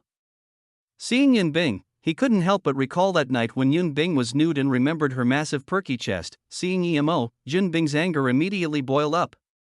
And EMO was staring at her with such eyes, making her angrier. Just thinking about how her naked body was seen by this guy made her really angry. EMO, come over. Although Yun Bing's tone was calm, the anger under the calm tone was undeniable. EMO didn't think that Yun Bing had discovered him that night and walked calmly in front of her as he said, "Teacher Yun, what's the matter?" Yun Bing didn't speak and just took him to a far-off place in the school. After walking for a while, EMO felt something wasn't right. Could she have found out it was him that night? This wasn't possible. Yun Bing was always unconscious, and he kept his mask on. How could Yun Bing know it was him? Seeing that there was no one nearby, Yun Bing asked EMO with a pale face, "Looks good, doesn't it?" "What looks good? The scene here is average?" EMO suddenly had a bad feeling and hurriedly changed the topic. Suddenly, Yun Bing raised her hand and tried to slap EMO across the face without any warning. Even if EMO weren't alert of Yun Bing, she wouldn't have been able to connect her slap. EMO grabbed Yun Bing's wrist and said coldly, "Teacher Yun, if you don't have anything to say, I'm leaving. If you dare to try to hit me again, then don't blame me for not reacting then, and I will make Ninghai University Lake the place where you take a shower." After responding to her gesture, EMO turned to leave. "EMO, you shameless person." Seeing that EMO turned to leave without hesitation, Yun Bing immediately swore. It was completely different to her normal cold attitude. However, EMO didn't pay attention to her and was nowhere to be seen soon. Although Yun Bing was called Merciless Bing, she couldn't help but cry thinking about what EMO did to her. After some while, she rubbed her sore red eyes and left. After Yun Bing had left, another girl popped out not far in the distance. She stared at Yun Bing's back in disbelief as she muttered to herself, "I didn't think that EMO would even harass teachers. He really is filthy to the bones." EMO was angry and didn't have the mood to go to the classroom to find Xiao. Instead, he just left the school. He really shouldn't have taken the extra move to save her. He saved her and yet she was still like this. "EMO, you're back." EMO opened the door to the yard, and Ning Qingxue walked over like a little bird as she grabbed his arm. EMO raised his head to see that there was a tall and slim woman behind her. She was about the same age as Ning Qingxue and had long silky hair.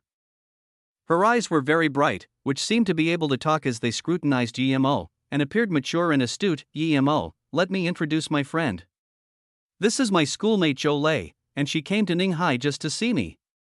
"Zhou Lei, this is my husband, EMO."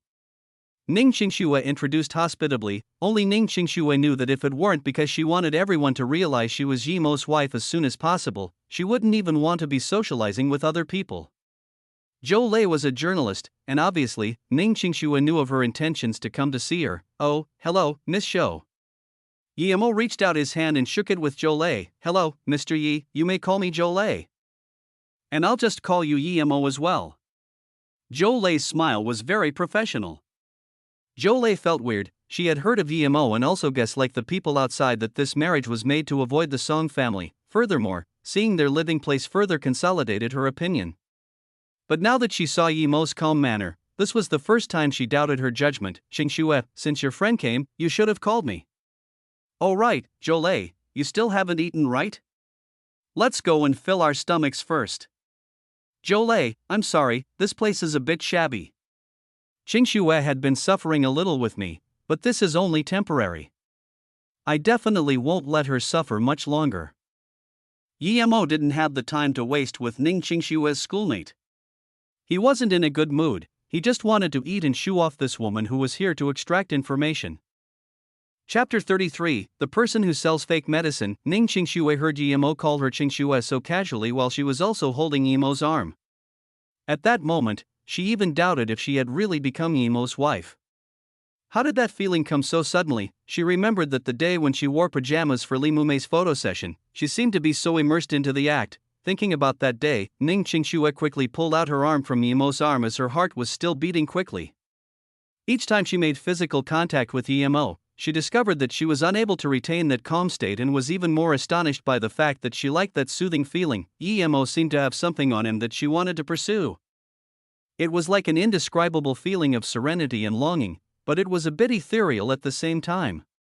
That attracted her like a moth to a flame, so the only thing she could do was to constantly remind herself what sort of a person Yemo was. Zhou saw Yemo's comfort in Ning Qingshue's leaning on him, as well as her faint blushes on her face, which made her doubt herself even more. Is Ning Qingxue really in love with Yemo and the two married each other due to love and not something else? Let's go. Yemo saw Zhou Lei was still lost in thought and reminded her of the reality. He didn't have any good impressions towards this woman who liked to invade other people's privacy. The three were each thinking of different things as they left the yard. In a place not far from their residence was a relatively large restaurant called Glamorous Cuisine and was a star restaurant. Ning Qingxue didn't want to go too far, so she pointed at Glamorous Cuisine and said to Yemo, I think this Glamorous Cuisine looks pretty good, let's go there. No, the food there is too expensive. Before Yemo finished his words, Ning Qingxue was already outraged. Yemo, why do you need so much money for? We would only spend at most $1,000 at this restaurant. You. Ning Qingxue wasn't someone who liked showing off, but Yemo kept $500,000 and was being stingy with her schoolmate about going to a restaurant. Although she didn't really like this schoolmate either, it was still a schoolmate, and she was still a member of the Ning family. Yemo was bringing too much shame to her. Zhou Lei looked at Yemo in surprise. It was her first time seeing someone so stingy over a meal. And this was in front of his own wife and her schoolmate. However, Ning Qingshue's admiration of him didn't seem to be fake. Seeing that Ning Qingxue was still going to say something else, Yemo was angry, but he wasn't someone with a narrow heart. He knew that if he got angry now, the show between him and Ning Qingxue would have been for nothing. He was going to leave Ning Hai soon, so there was no point in disputing a woman. Thinking about this, he hurried to say, okay, have it your way. Let's go here to eat today. Although he said that, he was depressed in his heart. He only had $3,000 in his pockets, and this was money earned from him selling his blood. Although the blood would have been wasted even if he didn't donate them, he still didn't want to use the money he acquired from selling blood to invite a woman whom he didn't like to dinner. Yemo had made his decision. After a few days, he would leave Ning Hai immediately. As for Ning Qingshue's matter, he had already helped out enough. He needed to find a stable place to plant his silver heartgrass. He already deeply understood that someone without a background like him would be meat on the chopping board in society if he didn't have enough power. The dinner was relatively pleasant. Although Zhou Lei didn't get what she wanted, she could already tell that Yemo and Ning Qingshue's expenditure views were quite different. But from how Yemo was so stingy with money, she was further assured that Yemo was really living life with Ning Qingxue. From how Yemo used cash and not a card to pay for the meal, she could tell Yemo really wasn't living a wealthy life. Yemo was the most unhappy. This meal cost him $3,000, he even had to take out the 5s and 10s on him. If Ning Qingxue didn't have to order the $2,000 bottle of wine, this meal wouldn't cost that much. Although he drank most of the red wine, he was still unhappy. He knew Ning Qingxue did this on purpose. She gave him a credit card whose account was frozen, and yet she was still so cocky. Yemo almost threw the card at her to tell her to get the money herself. No wonder they say the people that are hated are also pitiful at the same time. Wasn't Ning Qingxue someone like that? After the meal, Zhou Lei didn't stay and instead chose to bid them farewell. Perhaps it was because she saw Yemo using 5s and 10s to pay, but she wondered if he were showing her that he had no money or something like that. When Ning Qingxue and Yemo went back, they weren't as intimate as before. Ning Qingxue didn't want to talk to Yemo. She felt that Yemo had made her lose face today. Although she didn't really care about these things, Yemo paid with cash instead of his card, and even though she did intentionally order the red wine, but in the end, he drank it all by himself. Yemo didn't want to talk either. This dinner cost him more than $3,000. Now, he only had $20 remaining in his pocket. In the following days, if Yemo didn't go out to find work, he wouldn't even have money for food. Perhaps he really had to sell blood to get food, but it was impossible for him to do that in the long term. His situation wasn't that bad. Although the price he was paid for selling blood was the same as everyone else, Yemo believed his blood had better quality than others. He felt he was losing out with this price. Yemo's dishes were getting simpler and simpler. Although Qingxue wasn't fussy about food, she looked down on stingy people like Yemo. That night, Yemo carried his medical kit out. He didn't think that he had to go out to the night market ahead of schedule since Ning Qingshui came. Originally, he thought that he didn't need to do this anymore after curing the purple coral poison of the old man. But now, he walked on this path once again. However, what made Gmo disappointed was that, even if he had his stall set up in the busy streets of Ningdu Walking Street for 2 days, he didn't get even one person to do business with. Instead, he was even kicked by the city management once. Yemo barely went to Ninghai University.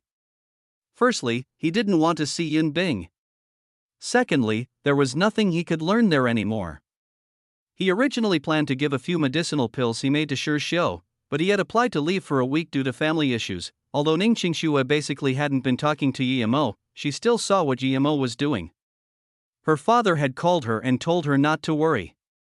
Even if he, Ning Zhongfei, were kicked out of the Ning family, he would not sell his daughter, especially to that demon from the Song family. Her father's words made Ning Qingshui feel more assured. Her parents already went to Beijing to settle things with the Ning family. 2 days after that, they would come to Ninghai and take her away. Ning Qingshui saw the pot Yemo left in the corridor to boil herbs, and her contempt towards Yemo gradually started to fade. What was the relationship between him and her? This was just a deal. She gave him $500,000, and that money was his. If he didn't want to spend money, that was his problem.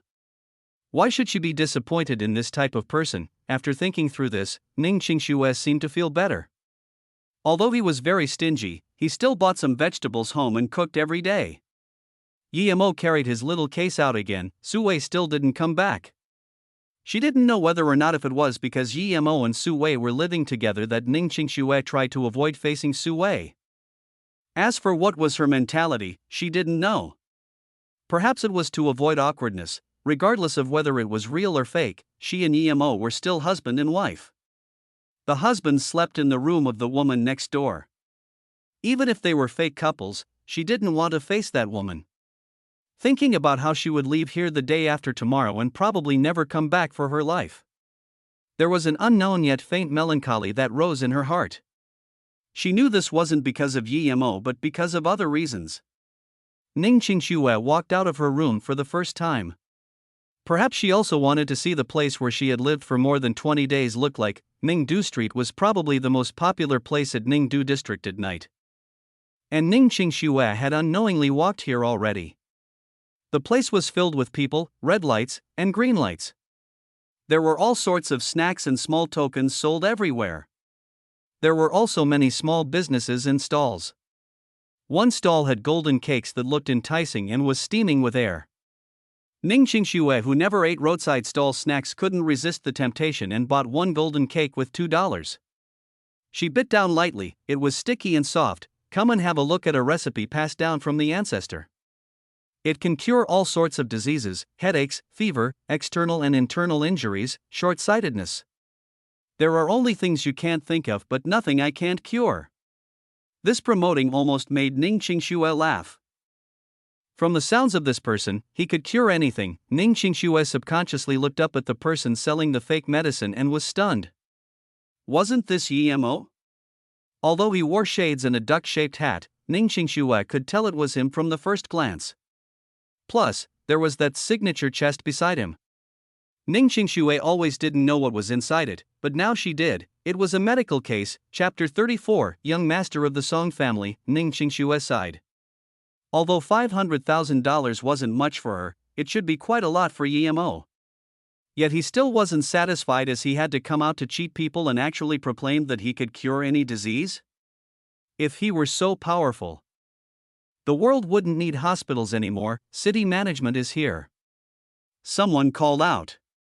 Many stall owners immediately started packing up their things and left. Ning Qingshui stared at Yemo, and as expected, Yemo packed up his things helplessly. However, he didn't run away hastily like the other stall owners. Instead, he packed up his things slowly and left. Although she didn't get to see Yemo scrambling away, she still got to see Yemo leave dejectedly, and this gave Ning Qingshui a sense of satisfaction. This is what you get for cheating people, she thought to herself. When Ning Qingshui returned to the yard, Yemo had already come back. He looked once at Ning Qingxue and didn't say anything. Ning Qingxue would of course not bother to talk to him either. She was wondering whether she should tell Su Wei what sort of person he was before she left. His business didn't succeed, and he was kicked away by city management. Yemo was already sick of the days in Ninghai and wanted to leave.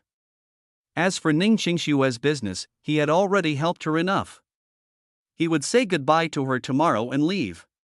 He didn't need to go to Ninghai University, but he still had to leave a letter behind for sure show. When Su Wei had already gone to sleep, Yemo started to cultivate. Young Master Wen, there is half an hour remaining before we arrive at Ninghai. Where shall we go first? A BMW was heading towards Ningfeng Highway at high speed while the driver was asking a youth that was younger than 30 in the back seat. The youth had a pale face and a pair of eagle eyes. His face was rather long and his hair perfectly combed. Hearing the driver's words, the youth just took out a cigarette while the big man sitting beside him quickly took out a lighter and lit up the cigarette for him. "Fa, did you finish the task I gave you?" The youth sucked on the cigarette and asked. "Yes, young Master One." "I left no traces," the bulky man replied. The youth inhaled the cigarette once again and stayed silent for some time before continuing. "We came from Yifeng just so that Grandpa and the people of the Ning family wouldn't be suspicious. If we go according to our original plan and stay one night in Ninghai, something might happen, so we might as well just abduct that woman. This saves me from always thinking about her. I will let this BTCH know what regret truly is." Saying this, the initially calm youth was angered such that veins began to emerge from his clenched fist. He raised his hand and threw away the barely used cigarette. The robust man called Fa quickly picked it up and threw it out the window. "That useless man is called Yemo, right?" The youth gradually calmed down. Ever since the beginning, no one dared to reject him, Song Shaoan. He didn't think a mere Ning Qingxue would dare to reject him, and not just that, but she actually got married to another man, and they were even living together. This was slapping him across his face and his pride. If Song Shaoan could endure something like that, he wouldn't be Song Shaoan. If it wasn't for his grandfather who stopped him, he would have come to Ninghai ages ago. This time, he changed routes at Yifeng before coming back to Ninghai. "Yes, young Master One, the useless man is called Yemo." The two did, in fact, sleep together. "I saw some pictures on some websites, and they seem to love each other a lot," the driver hurriedly said. Song Shaoan, who had already calmed down, immediately grew pale with rage again. He said coldly, "I will make this Yemo watch me and endure the torture when I show him how I sleep with that BTCH. Then, Yemo, right? We'll take him away. Isn't there a valley at Yanning Highway? We'll break his limbs and drop him from there. He's too weak to fight over my women." It was already 1 a.m., and Yemo finished one big cycle and 12 small cycles of cultivation. He wasn't going to cultivate anymore. He was leaving tomorrow and wanted to find a place to sleep. The stone block next to the flower pots was where he usually slept after cultivation. Just when Yemo laid down, a metal hook landed onto the wall as three figures quickly climbed over and jumped into the backyard. Although Song Shaoan had a pale face, his wall-flipping movements were agile. "This is where that useless trash Yemo lives, right? Which room is he sleeping in with Ning Qingxue, that BTCH?" The pale-faced Song Shaoan asked as soon as he dropped to the ground. "This is where Yemo lives indeed, but he isn't a useless trash." A sudden voice was heard. Song Shaoan wasn't able to react to the first half, but he immediately turned his body to face Yemo for the second half of the sentence. After some time, he was full of shock and asked, "Who are you?" At the same time, the people behind Song Shaoan also saw Yemo. They all looked at him in shock and were tense and alert. "I am Yemo. Do you want me or my wife?" Yemo said calmly, "You are Yemo? Wang Chuan, Fa, break his legs. I want to see how this useless trash is so different that he could make that bitch willing to sleep with Hai." Before Song Shaoan finished his sentence, he discovered that his wrist was held tightly by an iron-like palm. "If you want to fight, that's fine, but I will crush your wrist first. Try me if you don't believe me." Yemo didn't want to fight here in case he alerted Su Wei. He knew that these people probably came for Ning Qingxue, but Su Wei was innocent. Looking at Song Shaoan, Wang Chuan and Fa immediately knew that their young master was in Yemo's hands, so they all stopped their movements. "Tell me, what's your name, trash?" Yemo used a little strength on his hands, and Song Shaoan almost screamed out. Sweat quickly emerged on his forehead. I am Song Shaoan, from the Song family of Beijing. I didn't come here for you, I came here for Ningqing Xue. Release me immediately or your Yi family. Or you, Yi Mo, will die nameless and shameful. Song Shaoan originally wanted to say that he was going to do something to the Yi family, but he realized that the Yi family was also a member of the 5 great families of Beijing, just like his own. They weren't afraid of the Song family, so he changed his words to Yi Mo. Oh, so that's it. However, your family is just a pile of trash in my eyes, so I'm not concerned at all. Ningqing Xue is my wife, and you dare to come find her. Are you deaf or are you blind?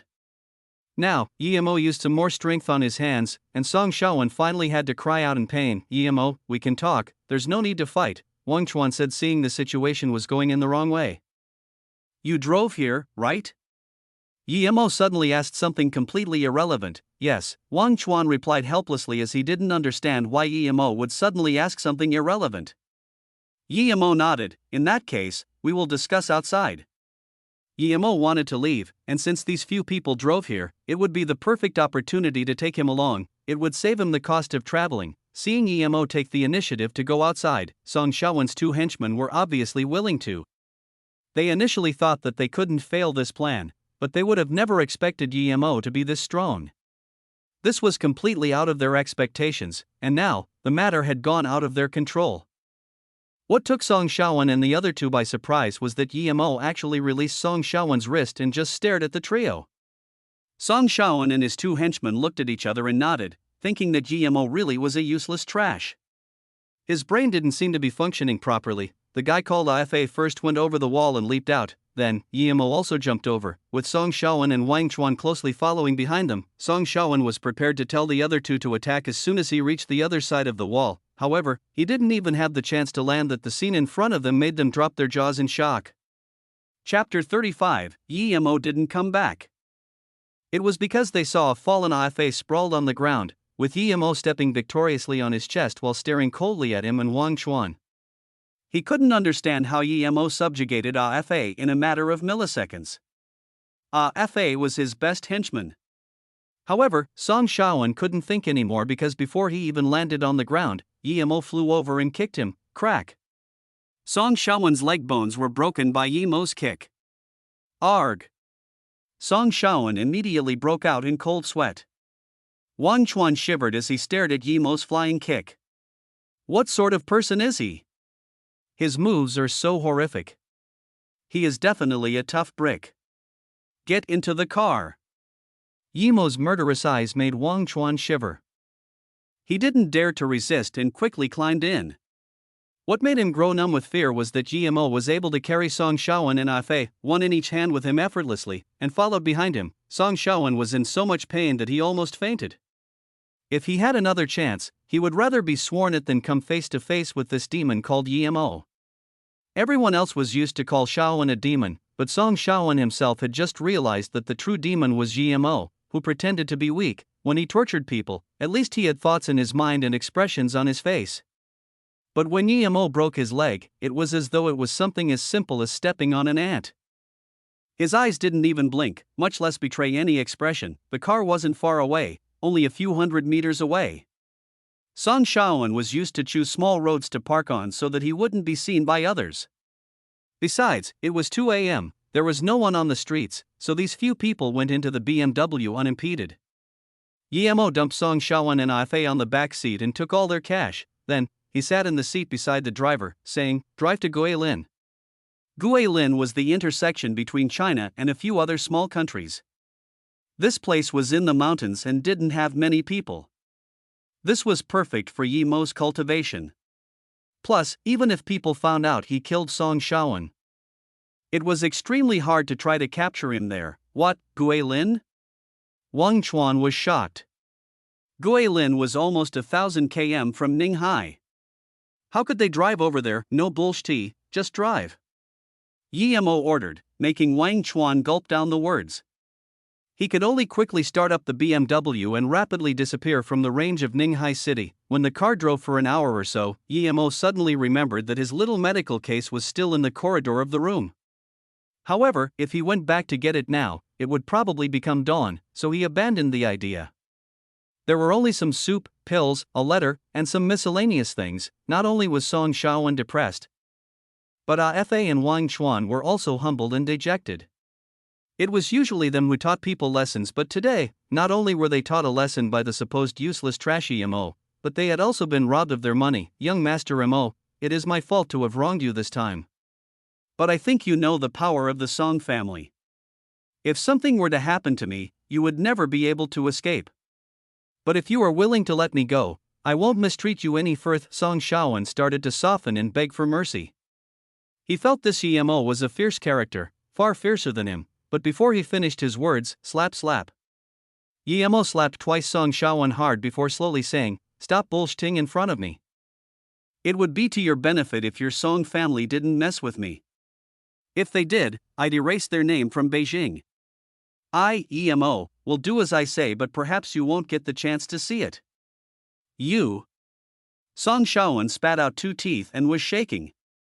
It was unknown if he was shaking out of anger or fear, but this time, Song Shaoan was really scared. From Mo's words, it seemed as though Mo was going to take his life. Although he didn't believe Mo would dare to, he only had one life after all. If regrets were of any use, he would have done it thousands of times already. After another hour or so, Mo looked ahead at the highway wrapped precariously around the tall mountain and thought to himself, "It's almost dawn. If he pushed the car off the cliff here, it would be the most suitable idea. He wasn't really going to get this car to drive him to Guilin, that would be asking to die." Thinking about this, Mo saw a camera far away. He suddenly bowed down and pulled on the wheel. Wang Chuan, who was still thinking on how to alert the police, didn't expect Mo to duck his body and turn his wheel so suddenly. The vehicle had a sudden big turn and charged off the highway, falling down the cliff. The moment the car started plummeting, Mo kicked open the door and used his wind controlling technique to glide to the wall of the cliff, sticking closely to it. He had to be in the 3rd stage of Qi gathering to be able to utilize the wind controlling technique to its full potential. But Mo was only in the 2nd stage now, so he had difficulty using it. However, it was enough for him to save his life. The BMW fell off the cliff, and after a short moment, a loud explosion sounded, and a swirl of fire erupted. Mo was relieved. He was still thinking that if the car didn't burn, he would have to go down and do it himself, but he didn't think the car would so obediently burn by itself. Mo carefully avoided the cameras and went into the forest, quickly disappearing into the night. Ning Qingxue got up in the morning. Su Wei had already gone to work, but what made her curious was that Mo didn't buy breakfast for her that morning. She also didn't see Mo. And this made her unhappy. Last time, she just brought a schoolmate for dinner, but in the end, not only was the food quality had decreased, but now she didn't even get breakfast. Even if she spent $2,000 for a bottle of red wine, the red wine was drunk all by him anyway. Luckily, she was leaving one day later. Otherwise, she had this indescribable repulsion each time she saw Mo. Sometimes, one couldn't just rely on their first impression. After all, other people's opinions weren't formed from thin air. However, what made Ning Qingxue disappointed was that she still didn't see Mo at noon. Suddenly, she realized that she had become overly dependent on Mo. If Mo didn't come back, would she not eat? Since nobody from the Song family came to bother her, Ning Qingxue did feel a lot more relieved, and soon she was going to leave Beijing with her parents, which made her feel even better. After lunch, Ning Qingxue suddenly looked at Mo's flower pots. It seemed that they hadn't been managed for more than 10 days. Some flowers had even died. However, Ning Qingxue discovered that the one especially taken care of by Mo with a silver color had disappeared. Ning Qingxue suddenly felt annoyed and wanted to call Li Mume, but her phone suddenly ringed. "Qingxue, I have great news for you. Did you know, last night around 4 a.m., Song Shaoan's car fell off a cliff at Fengjin Highway? Song Shaoan and his 2 henchmen who were in the car all died. Now, you can relax. No one will come to bother you ever again. I'll come and pick you up tomorrow." Li Mume's joyful voice made Ning Qingxue feel like she was dreaming. After a long time, she finally hung up the phone. She still couldn't believe that the demon in her dreams had died, and she was relieved. Ning Qingxue let out a long sigh of relief. Her first instinct was to go into the room and take out her marriage certificate with Mo, so when he came back, she could divorce him. this afternoon must have been the longest afternoon for Ning Qingxue. Yemo, who usually came back early to cook, still didn't come back at 8 p.m. However, Su Wei came back from work. This was the first time Su Wei came back from work to see Ning Qingxue, not in her room but waiting outside. However, she didn't see Emo. You are Su Wei, right? Ning Qingxue said hesitantly. Chapter 36, it should be by Emo. Su Wei nodded. Yeah, did Emo told you? Actually, I don't even know your name yet. I'm Ning Qingxue. I wanted to ask if you knew where Emo went. Why has he still not come back today? In Ning Qingxue's eyes, Emo and Su Wei were living together. Su Wei would definitely know where Emo was. Emo? I haven't seen him for 2 days, isn't he with you? Su Wei said, intrigued. Meanwhile, she thought, your boyfriend disappeared. Why are you asking me? With me? Ning Qingxue was as intrigued as Su Wei. She noticed something different. Things didn't seem to be the way she thought them to be. Then, she looked at Su Wei's expression so she could only say, you are his girlfriend, isn't he living with you? Hearing Ning Qingxue's words, Su Wei blushed and was a bit annoyed, but Ning Qingxue was so beautiful, and her temperament was obviously not that of a normal woman, so she couldn't really throw a fit. However, she replied coldly, since when was I his girlfriend? This is really weird. You are living with him in the same room every day, and you say I am his girlfriend. This is too out of this world. What? Emo doesn't stay with you at night? Ning Qingxue asked in surprise. As if discerning Ning Qingxue wasn't lying on purpose, Su Wei replied, I am only renting the same house with him. We don't know each other that well. Wasn't he living with you? Ning Qingxue already knew, she must have misunderstood Emo. However, if Emo wasn't living with him and didn't live with Su Wei, where would he be living? It should be the hotel. He had quite some money now. Oh, he should be living in the hotel. It's just that he ran off somewhere today. Ning Qingxue was a bit embarrassed thinking that she misunderstood Emo. Live in the hotel? Not possible. I wake up at 6 a.m. in the morning, and each morning, he would be in the backyard. Su Wei stopped her words at that moment. If she continued, it would be making it clear that Ning Qingxue was living with Emo, and since she didn't want to admit it to herself, why bother saying it? Su Wei, who suddenly stopped talking, felt embarrassed and said, perhaps, he really is living in the hotel. I have some things to attend to, so I'm going in. Of course, Ning Qingxue knew what Su Wei was thinking and went hurriedly to Su Wei while she said awkwardly, sorry, Su Wei, I really didn't stay with him. But how could he be in the yard at 5 or 6 a.m. each morning? Su Wei found this series of events funny, but she saw that Ning Qingxue didn't seem like she was lying and frowned her eyes, thinking that this was too absurd. It made people have chill thinking about it. Is Emo a? She didn't dare to keep thinking about it, as if suddenly remembering something. Su Wei suddenly said, the landowner has installed a camera at the front and the back. The control center is a computer placed in the storage room. I'll show it to you. Ning Qingxue heard that there was a camera and hurriedly followed Su Wei into that storage room full of boxes which was at the corner of the living room. Ning Qingxue had stayed here for so long and did not know that there was another storage room. There was a surveillance computer inside, but it was full of dust, and the power was switched off. The two switched on the screen and saw the two surveillance windows. One was facing the front door, and another was at the back. It seemed that the landowner was quite meticulous. They opened the recent surveillance recording. The camera facing the front door showed that Emo went out early each morning, but it didn't show Emo going out at night. However, when the two people switched the camera to the back, they immediately found out Emo had been sitting under the tree for the whole night. Other than occasionally sleeping under the rainproof tent on the stone floor for a few hours, most of his time was spent laying on the tree. He had been sleeping on the tree? Ning Qingxue and Su Wei looked at each other in shock. Su Wei and Ning Qingxue both had the same thought. What happens during the rainy days? A week ago, there was a pouring rain.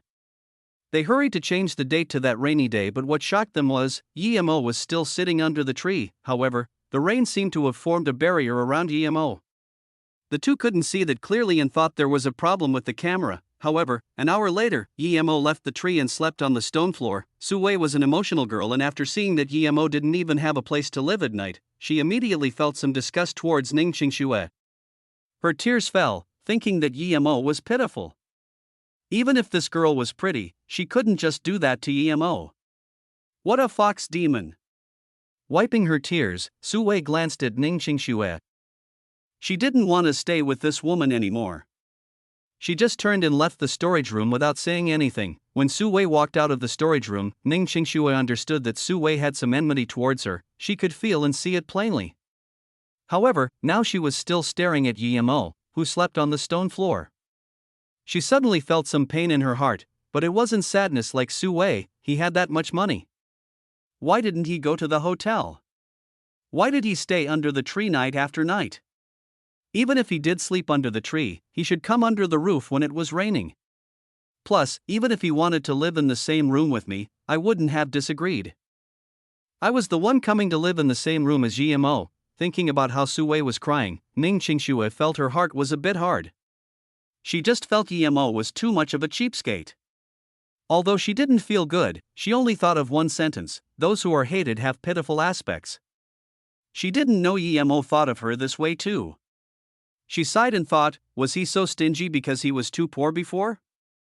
Although she felt touched by Emo moving out his room for her, she felt that it was more because she gave $500,000 to Emo. The camera was switched on the previous night, and Emo was still standing under the tree for half the night, and around 1 a.m., he had gone to sleep on the stone floor. But the following scene almost made Ning Qingxue scream. Song Shaowen sneakily jumped over the wall with 2 henchmen. Ning Qingxue suddenly remembered Li Mumei's phone call. Didn't Song Shaowen die already? Why was he here last night? Thinking about this, Ning Qingxue felt goosebumps on her head, but the following scenes made her completely understand the situation. Emo, who was sleeping on the stone floor, just spoke a few words with Song Shaowen in them. Then, Song Shao and his 2 henchmen took Emo away. The scenes afterward returned to nothing. She couldn't hear the conversation between Emo and Song Shaowen. Ning Qingxue had already understood. It seemed like Emo and Song Shaowen reached some sort of agreement and just left like that. Normally, if Song Shaowen came here, how could he leave without abducting her? What happened? Song Shaowen actually found his way here. This really was insane. Ning Qingxue felt scared just thinking about it. If it wasn't for Emo, what would have happened? She didn't dare to think. Song Shaowen's car fell off the cliff. Did anything happen to Emo? Ning Qingxue could no longer hold her worry in as she picked up the phone to call Li Mumei. Mumei, you said Song Shaowen and 2 of his men died. Was there anyone else in the car? This was what Ning Qingxue wanted to know the most. Although Emo took $500,000 from her, Ning Qingxue couldn't accept it if Emo lost his life because of the money. Plus, these men came for her. Emo was innocent. No, what's wrong? There were only the 3 of them in the car. This was verified. The Song family is in turmoil right now. Qingxue, don't think too much. I'll come stay with you tomorrow, Li Mumei comforted her. After hanging up, Ning Qingxue still didn't feel appeased. There was no way she could let anyone see the video recording here. Thinking about this, Ning Qingxue hurried and took her USB and copied the clips, while deleting it from the computer. Only then did she feel a little better. However, another thought hit her. What if the Song family knew that Song Shaowen came to Ninghai? If they were to investigate, this clip could still be recovered. Ning Qingxue was stuck, not knowing what to do. She was already certain that Song Shaowen's death should be related to Emo. However, Song Shaowen's car fell into the cliff at Fongjin Highway. The Song family shouldn't be able to find out about this place. Chapter 37. Sorry Emo. When Ning Qingxue left the storage room and didn't see Su Wei, she knew that Su Wei had a bad opinion of her and had left in a huff. Am I really a bad woman, though? Ning Qingxue asked herself but couldn't find the answer. 'Twas a sleepless night, and when she got up the next morning, Su Wei had already gone to work. Qingxue quickly packed her belongings before staring at the pot at the corner of the room, losing herself in thought. Emo often used that pot to cook some herbs. Was he really using those stuff to cheat people at Buxing Street? She then set her eyes on a black bag.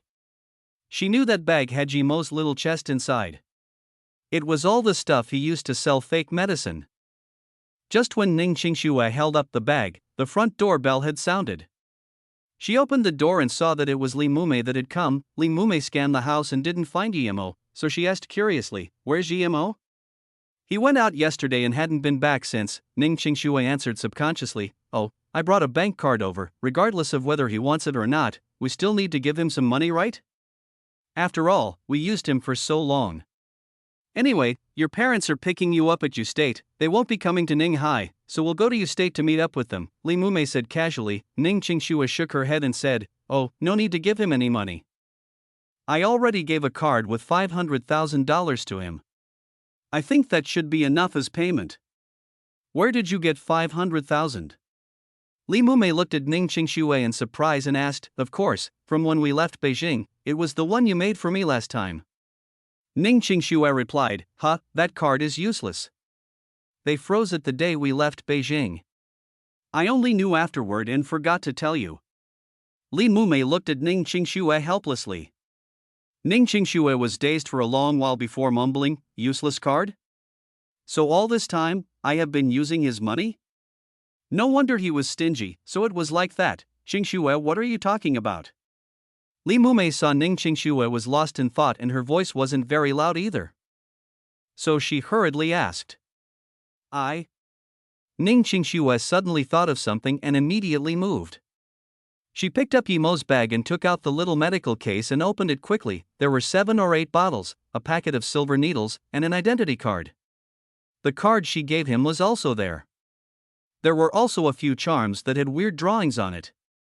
Lastly, there was a letter that didn't have the receiver name on it. Ning Qingshui took the card as her hands started to shake. If there were a hole in the ground she could crawl into, she would do it without hesitation. She had always thought that GMO was using her money while she even asked $2,000 from him without any hesitance. She ate and lived here without any burden on her heart. Only today, she knew how ridiculous she was.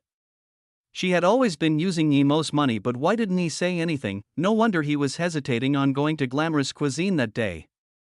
When he was paying the bills, he even took out the 5s and 10s. What was more ridiculous was that she actually purposely ordered a $2,000 bottle of wine. There was also a stack of receipts at the bottom of the case. Ning Qingshui took out those folded receipts and just felt her head buzzing. Her face immediately became pale, and she almost fell to the ground. "Qingshui, what happened?" Li Mume hurriedly held Ning Qingshui up. Ning Qingshui took that stack of receipt and stuffed it into the case hurriedly. Then, she turned and said to Li Mume, "Mume, could you wait for me outside?" Ning Qingshui ran into the room and shut the door. "Qingshui, what's wrong? You're crying?" Li Mume stood in front of the closed door and was also dumbfounded. She clearly saw Ning Qingshui's tears. In all her memory, Ning Qingshui had never cried, no matter how sad the matter was. She never cried, not once. However, today Ning Qingshui cried. What happened to her? What made her so sad? Ning Qingshui sat by the bedside and opened Yemo's case once again. Stacks of blood-selling receipts appeared in front of her. The most recent one was a few days before her schoolmate had come. Yemo was selling blood. But she asked for $2,000 and was forced to eat a $3,000 meal at Glamorous Cuisine. One meal there cost multiple times what he received from selling blood, yet she was there laughing at him for becoming stingier and even complaining that the food he prepared was getting worse. Why did he never complain in front of her? Was it due to contempt, or just simply not wanting to? What sort of man was this? What sort of man could do this? Was this really the good-for-nothing trash that was kicked out of the Yi family? If the broadest thing in this world was the ocean, then now, in Ning Qingshui's eyes, Yemo's heart was immeasurably broader than the ocean. But in his eyes now, what sort of a person was she? Heartless? Indifferent? Unreasonable. Ning Qingshui's tears fell rapidly on the blood-selling receipt as the words on it began to smudge. It was as though she was going to shed her 22 years of tears all at once here. However, she couldn't stop the regret, remorse, and sadness from charging and flowing out of her heart. Come and have a look at a recipe passed down from the ancestor. It can cure all sorts of diseases, headaches, fever, external and internal injuries, short-sightedness. There are only things you can't think of but nothing I can't cure. Yemo's promotion voice seemed to still be by her ear. However, he was nowhere to be seen. How ridiculous that at the time she still had a golden cake in her hands. Hoping that the city management would kick him away, ridiculous? His voice sounded ridiculous at the time, but now, she just felt terrible. Perhaps the golden cake in her hands at the time was bought by the money EMO got from selling blood. However, she held the cake while hiding in the corner, laughing at his shamelessness and ignorance. Ignorant? When EMO paid for the bills after that dinner, she was actually embarrassed for EMO taking out 5s and 10s, yet at this moment, Ning Qingxue suddenly hated herself so much. Bang bang.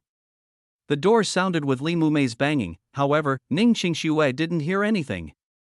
She only heard Yemo's words reverberating in her mind. No. The food there is too expensive. We would only spend at most $1,000 at this restaurant, was her reply at the time. Only $1,000. But how many times did GMO had to go to the hospital for $1,000? He was only a student.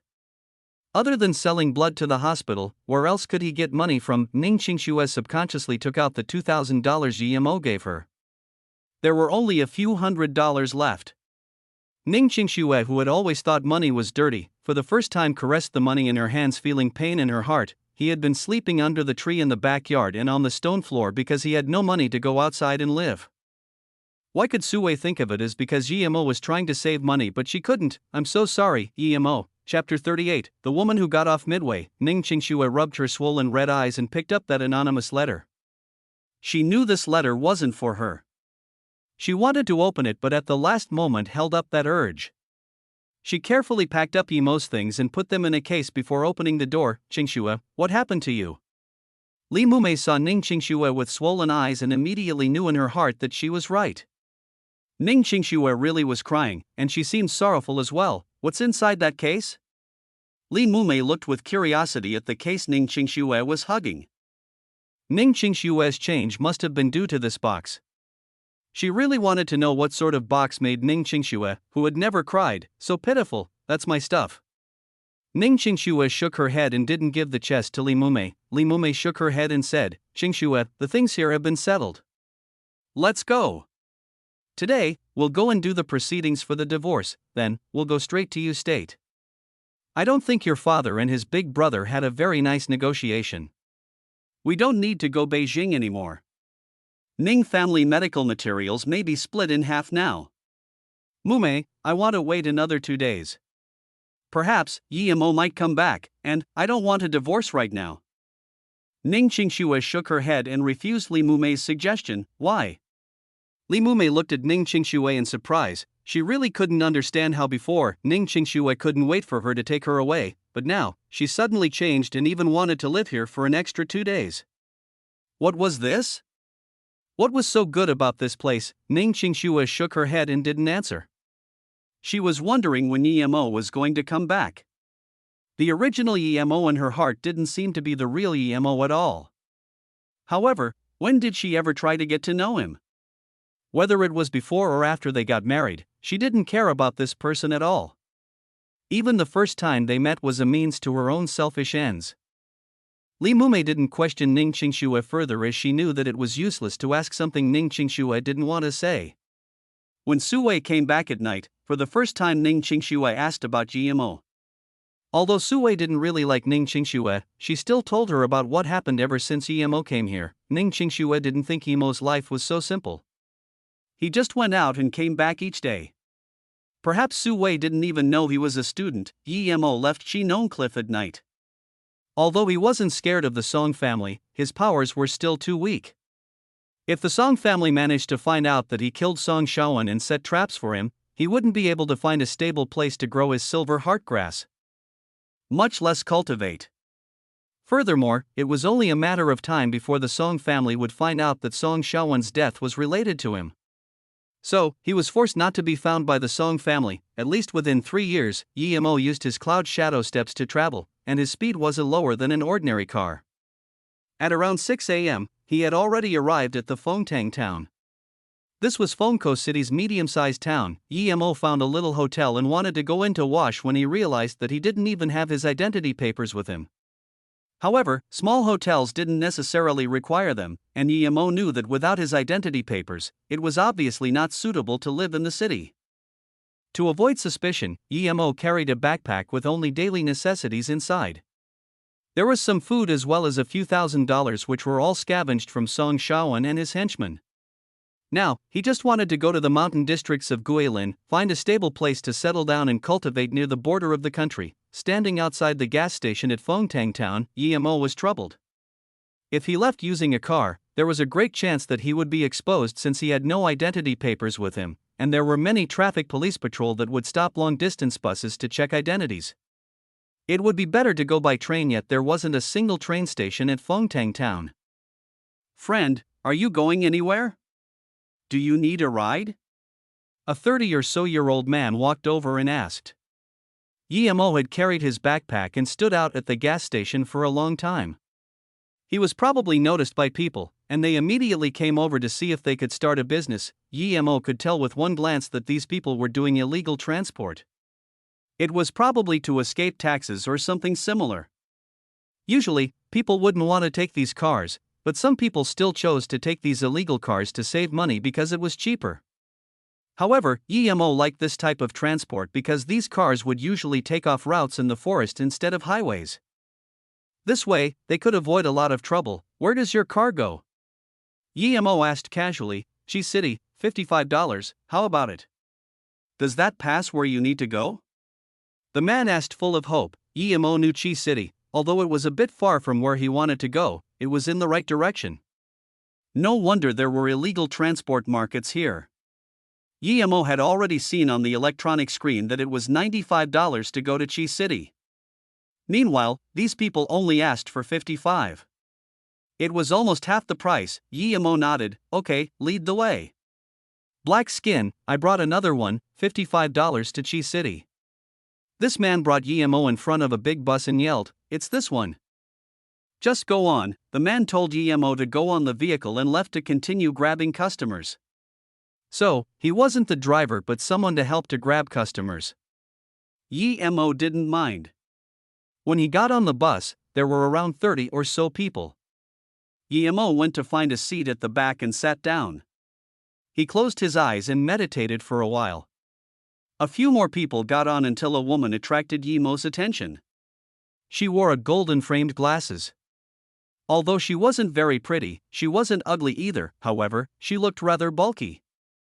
Her voluptuous body was also quite stunning. What made GMO notice her wasn't her hot body but her killer's chi. Although she seemed like a normal person on the surface, she had this killer's chi that GMO felt as soon as she got on the car.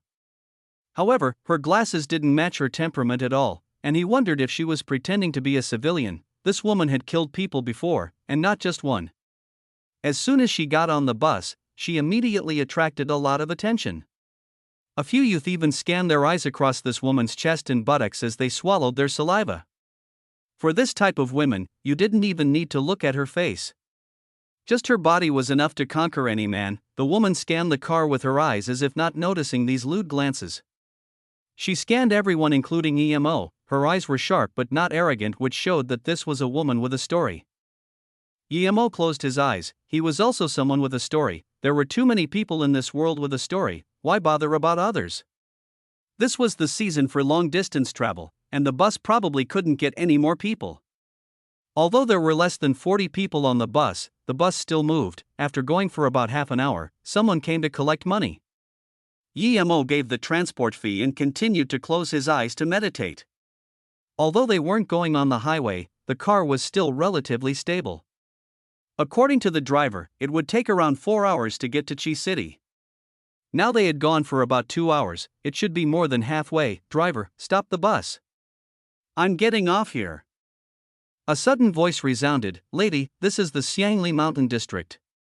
There's not even a hotel here. If you get off," the driver reminded her out of goodwill. However, his words were stopped halfway by this woman. "That's my business, please stop the bus." Chapter 39, Such a powerful woman, there's no other way here other than this road. If you enter the mountain here, you would be reaching the Guisiang mountain range. Although there are a few tourist spots, it is mostly primitive forests. If you get off here, there really is nowhere to go. A good-hearted middle-aged man said in the car. The woman stayed silent for a moment and went back to her seat again. It was unknown if it was because she felt that this middle-aged man was right or if it was something else. However, Yi Mo's heart was moved. Although it wasn't good for anyone else to get off here, it was good for him. He knew about the Guixiang mountain range. Its expanse went through the 3 provinces of Huzhong, Xianhui, and Guinan and was named after one of the 3 greatest mountain ranges of China.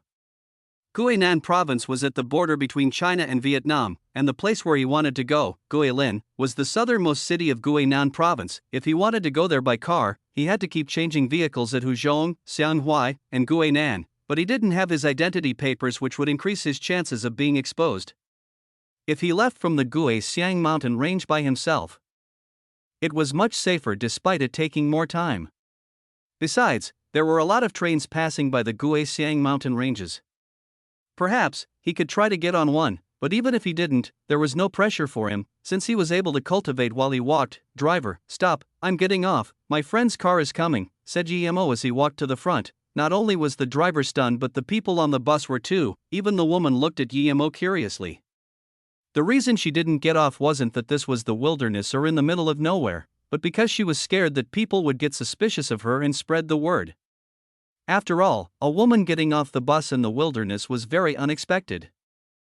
Just when she wanted to find a good reason to get off the vehicle, someone actually also said they wanted to leave, which suited her perfectly. The driver didn't say anything this time. Saying that there was another car coming obviously meant that he didn't want to take the bus anymore. The bus stopped, and Yemo got off first, followed by that woman. However, what surprised everyone was that there were another 2 men that got off afterward. Everyone realized that those 2 got off because of Yemo and the woman. Nevertheless, the driver didn't dare to mind others' business and immediately started the bus, quickly disappearing at the corner. As for why that woman got off the car, Yemo understood that she already had the intention to leave when she had expressed herself earlier. However, he didn't understand why the 2 men behind also got off the car. It didn't take long for him to figure out their intention as the 2 men had circled the woman. One of them glared at Yemo and said, "Punk, if you want to live a few extra days, hurry up and piss off. There's no business for you here." Yemo had stumbled upon a case of robbery, which made him want to laugh. Although these 2 men looked tough, Yemo was sure they weren't a match for the woman. This woman stared coldly at the 2 men who approached her but didn't say a word. "Little girl, take out your money. Don't try to tell me you don't have any. I saw it when you picked up the phone. There should be more than 10,000. Hee, we were planning on robbing the bus, but since you have that much money on you, we might as well just rob you." The man who told Yemo to piss off turned to stare strangely at this woman. Yemo smiled. He didn't even want to bother himself with these sort of things since both parties weren't good people. "Wait." Just when Yemo was about to leave, the woman suddenly called, "What?" Yemo turned his head and asked plainly. Seeing that Yemo wasn't worried at all, this woman scanned Yemo again with a look of surprise. However, she really couldn't notice anything abnormal about Yemo. This person was so normal and average. Even his Vans, shoes, were as ordinary as it could be, which made her believe that Yemo really had a mental problem. "Help me out with something and later." This ferocious yet busty woman suddenly smiled and took off her glasses. Her face suddenly became lively with this smile. This was the first time Yemo saw such a significant change in a face just because of a smile. It was as though she became 2 different people. "I don't like fighting." Before the woman finished the latter half of the sentence, Yemo had already refused. The woman was dazed for a moment and actually started laughing. She continued, "I don't need you to fight, I want you to help me bury these 2 in the trees later." The 2 men who were surrounding the woman were originally looking at Yemo fiercely. When they saw that Yemo didn't leave immediately and wasn't scared, they instantaneously became vigilant toward him. Usually, people would run away if they saw someone getting robbed, so they had rarely seen someone who was fearless like him. However, when they heard that this woman was asking Yemo to bury them, the taller man could no longer hold it as he grabbed his knife, piercing towards the woman's chest. Crack. Arg. 2 sounds, yet the man with the knife was already on the ground. The other shorter man hadn't even reacted, but Yemo saw it clearly. The woman quickly grabbed the tall man's wrist and pushed it upward when the man pierced the knife toward her chest. At the same time, she knocked the back of the knife with her hand, which flew right into the tall man's throat. Such a powerful woman. This whole set of moves was only a few breaths' time. If EMO wasn't at the second stage now, he wouldn't even be able to see it. EMO thought that if it was at the time when he was still at the first stage, and he had to fight this woman, then the odds would have been unpredictable. In other words, he wondered what would have happened if he had a conflict with this woman a month before and what the result would have been. EMO didn't like this sense of threat. The only way was to continually get stronger. The shorter man finally woke up to the situation. Although it was just a few breaths of time, he had already understood that they had met someone too powerful for them this time, and without a second thought, he turned and started to run. However, the woman suddenly kicked the knife that was still inside the tall man's throat, then with another kick on the back of the knife, sent it toward the fleeing man, whose heart got immediately pierced through from the back. "You have guts. I didn't ask you to help me fight them, and, as you can see, you don't need to anymore. You just need to help me bury these two people in the forest, and all of their money is yours." The woman suddenly smiled at EMO once again. "What if these two people don't have money on them?" EMO asked plainly. The woman was stunned for a moment. She didn't think that EMO was still considering this problem right now. A normal person would have done what she asked ages ago. They wouldn't dare to argue. If there isn't money, then this is yours. The woman reached into her bag and pulled out a stack of notes, keeping only around half of it, and gave the rest to EMO. EMO casually took the notes. He saw that it was probably around $10,000 at the start, but the woman kept some, so there was only around $4,000 or $5,000 left, which was still really generous of her. EMO, who needed money at this moment, smiled and said, "Fine, it's a deal." After saying that, he just dragged the two men laying on the ground into the forest. Watching EMO going so casually into the forest, as well as the ease with which he pulled the body, there was a sliver of approval in the woman's eyes as she muttered to herself, "He has good strength and courage, it's just that he doesn't look manly enough." Chapter 40. Making money seems to be really easy. When EMO was dragging the two bodies into the forest, he searched them but didn't find anything good, only around $1,000 cash on the bodies. As for their card, EMO didn't want it at all. However, that knife seemed passable and looked very sharp, so EMO took it as a trophy. With a few fireball techniques, he burned these two into a black ball of crisp but couldn't burn them completely into nothingness. EMO sighed. His fireball technique was too low caliber. If he were at the third stage, one fireball would have been enough to make them completely disappear. With a casual movement of his palm, he made a big pit and kicked the two bodies inside. Then, he used another palm to push some dirt in. He had never buried the people that he had killed. However, this time he received a few $1,000s to do it, so he might as well act like a hired laborer. After EMO had taken care of these two robbers, he didn't go back and instead went straight to the mountains. "You, wait up." The woman waited a while at the road, but since she still didn't see EMO come back, she immediately ran into the forest and found that EMO actually went farther in. She was barely able to see his back, and if she had been a little slower, EMO would have probably been nowhere to be seen already. EMO heard the woman's yell and stopped. Seeing him stop, the woman was really shocked.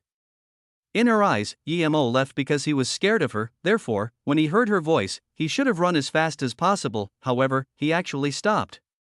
She wanted to believe EMO stopped because he was scared of her, but she knew that EMO wasn't. He didn't seem scared in the slightest. "You're not afraid of me?"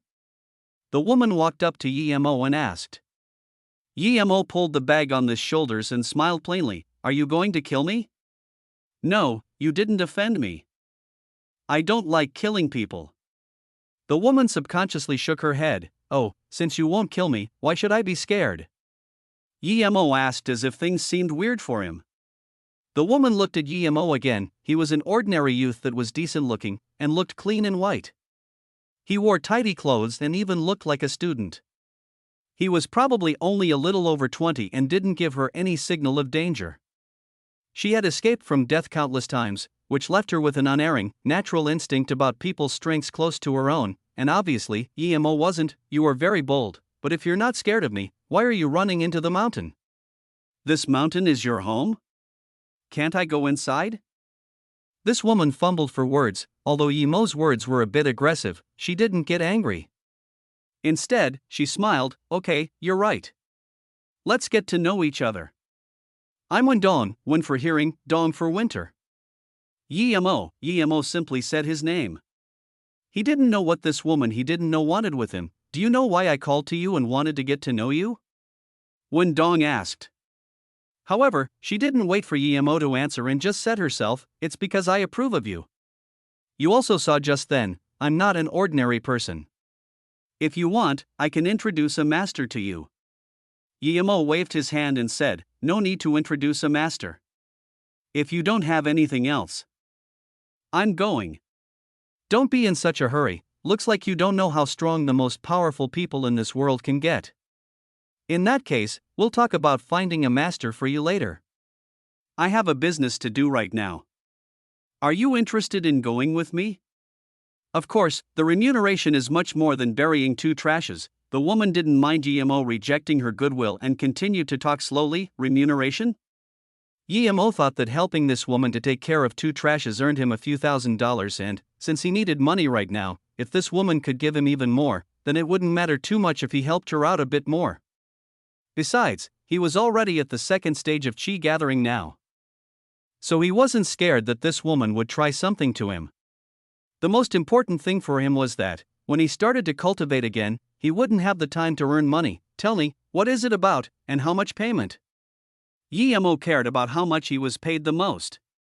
With enough money, he wouldn't have to worry about a lot of money-related things. When Dong didn't answer directly and instead said, "If you walk north from here, in approximately 10 kilometers, there's a road that goes straight to a tourist spot in the Xiangshan Valley. In a small hotel at the tourist spot, I have 2 cases there, then you just need to help me carry them and come with me to fulfill the business deal. Relax, with me here, you'll be very safe. At that time, you just need to give the cases and don't need to say anything. As for payment, I'll give you $50,000, how about it? $50K for just carrying a case? This money was too easy to earn. Yemo wanted to go since he only earned a little more than 10,000 after arduously selling charms and treating diseases under those special opportunities. As for Wendong tricking him, he wasn't afraid of it, at all, as he didn't believe that there was someone capable of killing him and, even if they were stronger than him, no one could stop him if he wanted to go. Fine, I'll do it, but we can't go too far. I still need to go somewhere else. Yemo nodded and agreed without a second thought. When Dong nodded, seeing Yemo's confidence, she said, "Not bad, you're a quick decision maker, someone who can do big things. I like this. The place I am going for the deal is only a few hours by road. Perhaps, after the deal is done, there wouldn't be anything that would bother you for a minute."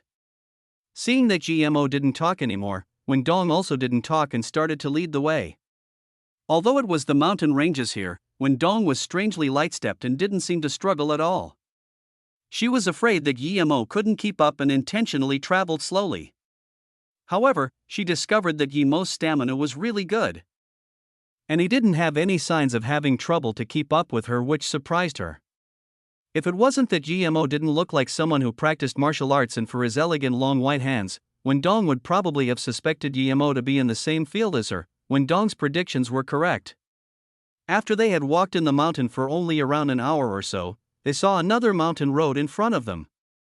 This road was obviously more popular than the road where they got off, at least they could see a car coming every so often. Wendong and Yemo didn't wait long before stopping a bus heading towards Xiangshan Valley. Xiangshan Valley was China's famous tourist spot. Its fame was equal with the 5U Mountains. However, due to tourists going missing each year, and the high rate of accidents on the mountain roads, its popularity was far lesser than the 5 Great Yu Mountains and some other famous mountains. As soon as Yemo arrived at the Xiangshan Valley, he immediately felt that the spirit chi here was much greater than in Ninghai. If this place weren't too close to Ninghai, he even would have wanted to stay here and cultivate. The bus stopped at a parking place halfway up the mountain. Wendong told him to wait here while she got the stuff, and Yemo didn't wait long before Wendong drove a car over. "I have the thing, get in the car." "Let's go." Wendong stopped the car in front of Yemo and said casually. Although Yemo's spirit sense could only reach out to 5 or 6 meters, it was enough to check this car. He scanned with his spirit sense and didn't find anything wrong with it, except for 2 extra cases on the back seat. Yemo opened the door and sat in the back seat while his spirit sense scanned the box. One of them had an assault rifle. Yemo didn't have a good understanding of guns and didn't know what model gun this was, but it looked a bit like the AK series. The other box had a stack of information and a very strange model. Wendong was very happy with Yemo sitting at the back without question. However, She was also wondering if Yemo's attitude was because he was usually this bold or if he had simply not seen enough of the world. If it was that he hadn't experienced enough, then what would happen if he made some embarrassing moves? Thinking about this, Wendong said, Yemo, later when we go in, if there are people staring at us on the side, you don't need to worry. You just need to listen to my instructions and give them the case. I know. Yemo thought that they were probably exchanging the box with that model and a stack of information. Since Wendong was so calm, it meant that there was no danger. Besides, even if there were, Yemo, wouldn't be scared, and after this deal, he could cultivate feeling relieved.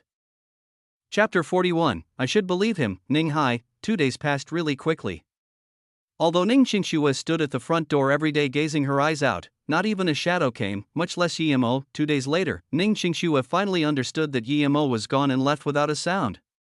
He didn't even tell her or take his own things away. If it wasn't an urgent issue, then she really wasn't anything in his eyes.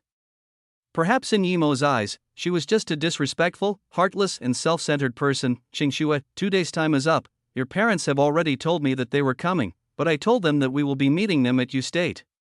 Li Mumei looked at the soulless Ning Qingxue and reminded once again. Ning Qingxue's behavior these 2 days were very abnormal, as though she had lost her soul. She seemed to really care if Yemo came back or not.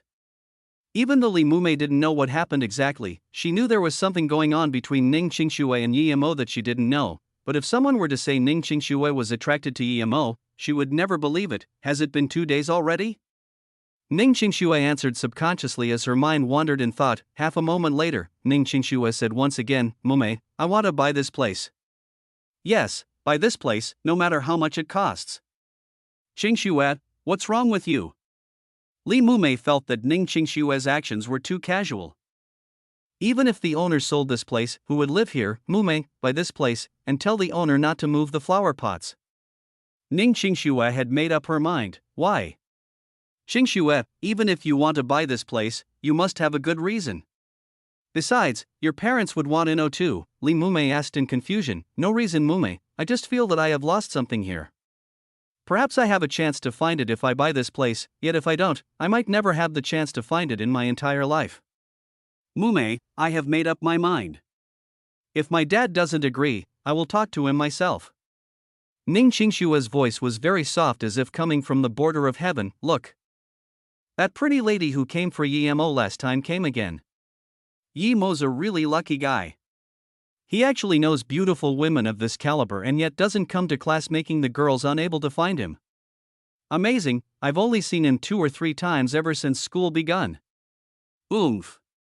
There were discussions everywhere inside the classroom, and that last humph was made by Yen Yen, who felt annoyed by this beautiful girl who was countless times prettier than her. Furthermore, she had even embarrassed herself last time. Su Jingwen had been to Ning Hai University many times but just couldn't find Yemo.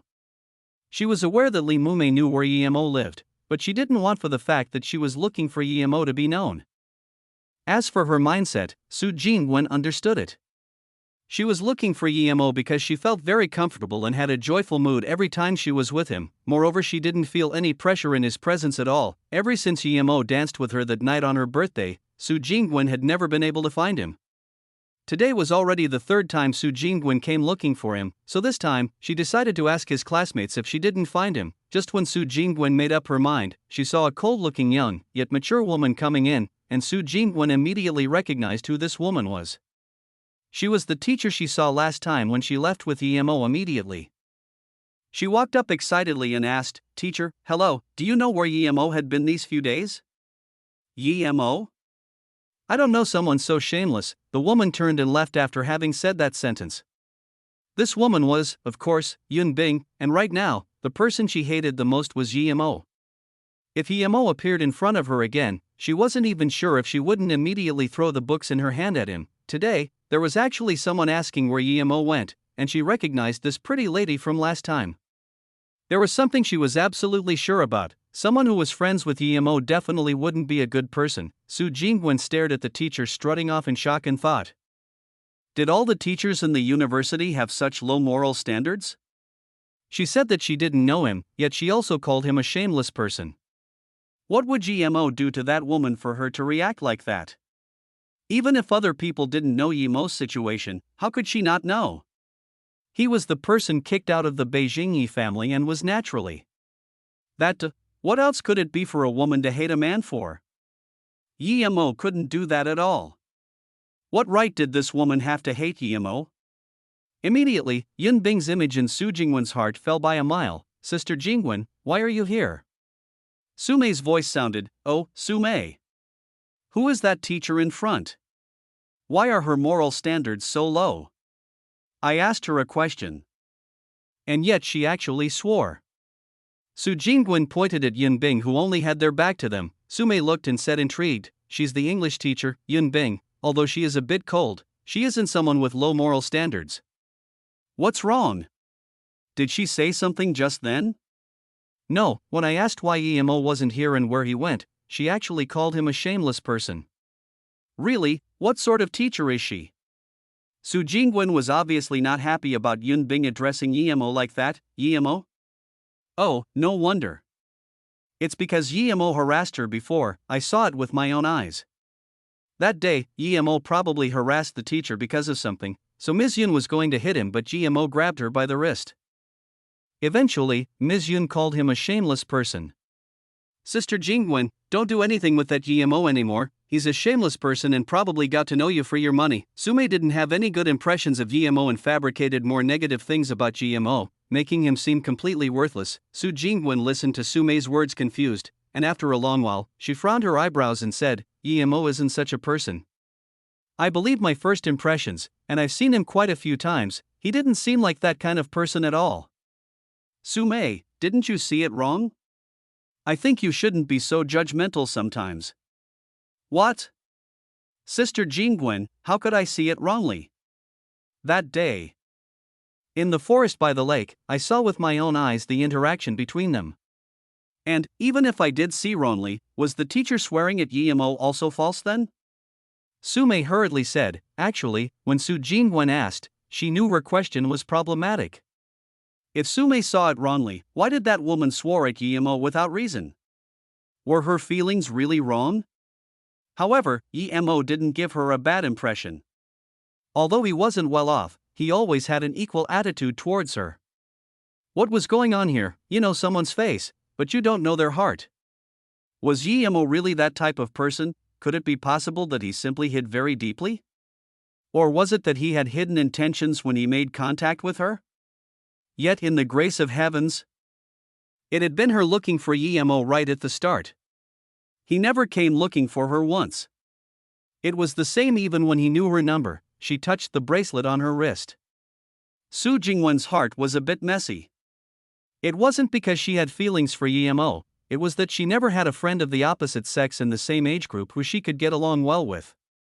Her good impression for Yemo appeared without her realizing. However, now she discovered that other people's opinions of him were so different to hers that she felt her heart was blocked. Besides, she saw some things with her own eyes. No, she thought, I need to go where he lives and see for myself. Li Mumei knows. So I'll go ask her first. I don't believe Yemo is such a person, and they must have misunderstood him. I should believe him. Chapter 42, 3 Beads. Before Su Jingwen could ask Li Mumei, another woman called her. This woman was none other than Ning Qingxue, who married Yemo. Of course, Su Jingwen knew why Ning Qingxue was married to Yemo. However, her woman's intuition told her that Ning Qingxue didn't feel that great toward her, so why would Ning Qingxue be the first to call her? When Su Jingwen arrived at a cafeteria, Ning Qingxue was already there and had been for a long time. As she saw Su Jingwen coming in, Ning Qingxue hurriedly stood up. Qingxue, you were looking for me? Su Jingwen saw Ning Qingxue and asked. Yes, Jingwen, please sit. Do you want to drink anything? Ning Qingxue asked casually. I don't like coffee, I'll have some juice instead. Just when Su Jingwen finished her sentence, she realized that there was also a cup of juice in front of Ning Qingxue. The two were drinking juice in a cafeteria. This really was quite ridiculous. Qingxue, are you guys living all right? Su Jingwen originally wanted to ask how Yemo was doing, but when the words got to her mouth, it became you guys. Oh, good. Ning Qingxue drank a sip of juice and didn't know how to reply. After a while, she calmed down and said, Jingwen, there's actually something that I want you to help me with. It's just that, after a long while, Ning Qingxue still hadn't been able to articulate her intentions. It was as though it was embarrassing to say, Qingxue, if there's something, just be straightforward. Mume is my good friend, while she is your cousin and, although we weren't familiar before, I think we'll be familiar later on. Su Jingwen's meaning was clear. We aren't strangers anymore. What can't you say? Okay, I'll be straightforward then. Could you tell me some things about Yemo? And Ning Qingxue said half her sentence but wasn't able to say the other half. Su Jingwen suddenly smiled sweetly and said, Oh, so this was actually something like that. I got to know Yemo in a very accidental way. He was taken to the police station, and I went there to get him out. The reason I did it was because, from a distance, he looked like someone familiar. Yet, when I saw him in person, I realized that he wasn't the one I was looking for.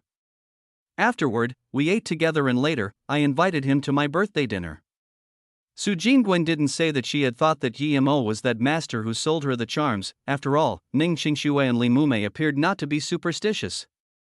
Why would she bother saying that? Ning Qingxue didn't think that Yemo actually went to the police station. She didn't know for what reason, but she didn't ask and continued, Jingwen, last time when Yemo went to your birthday party, he gave you a bracelet. If you didn't like it, I thought that maybe Ning Qingxue was too embarrassed to say that she wanted Su Jingwen to give her the bracelet. After all, Yemo gave this to Su Jingwen, and if she hadn't heard from Li Mume that Yemo had only seen Su Jingwen a few times, she would ask Su Jingwen for it no matter how much she wanted it.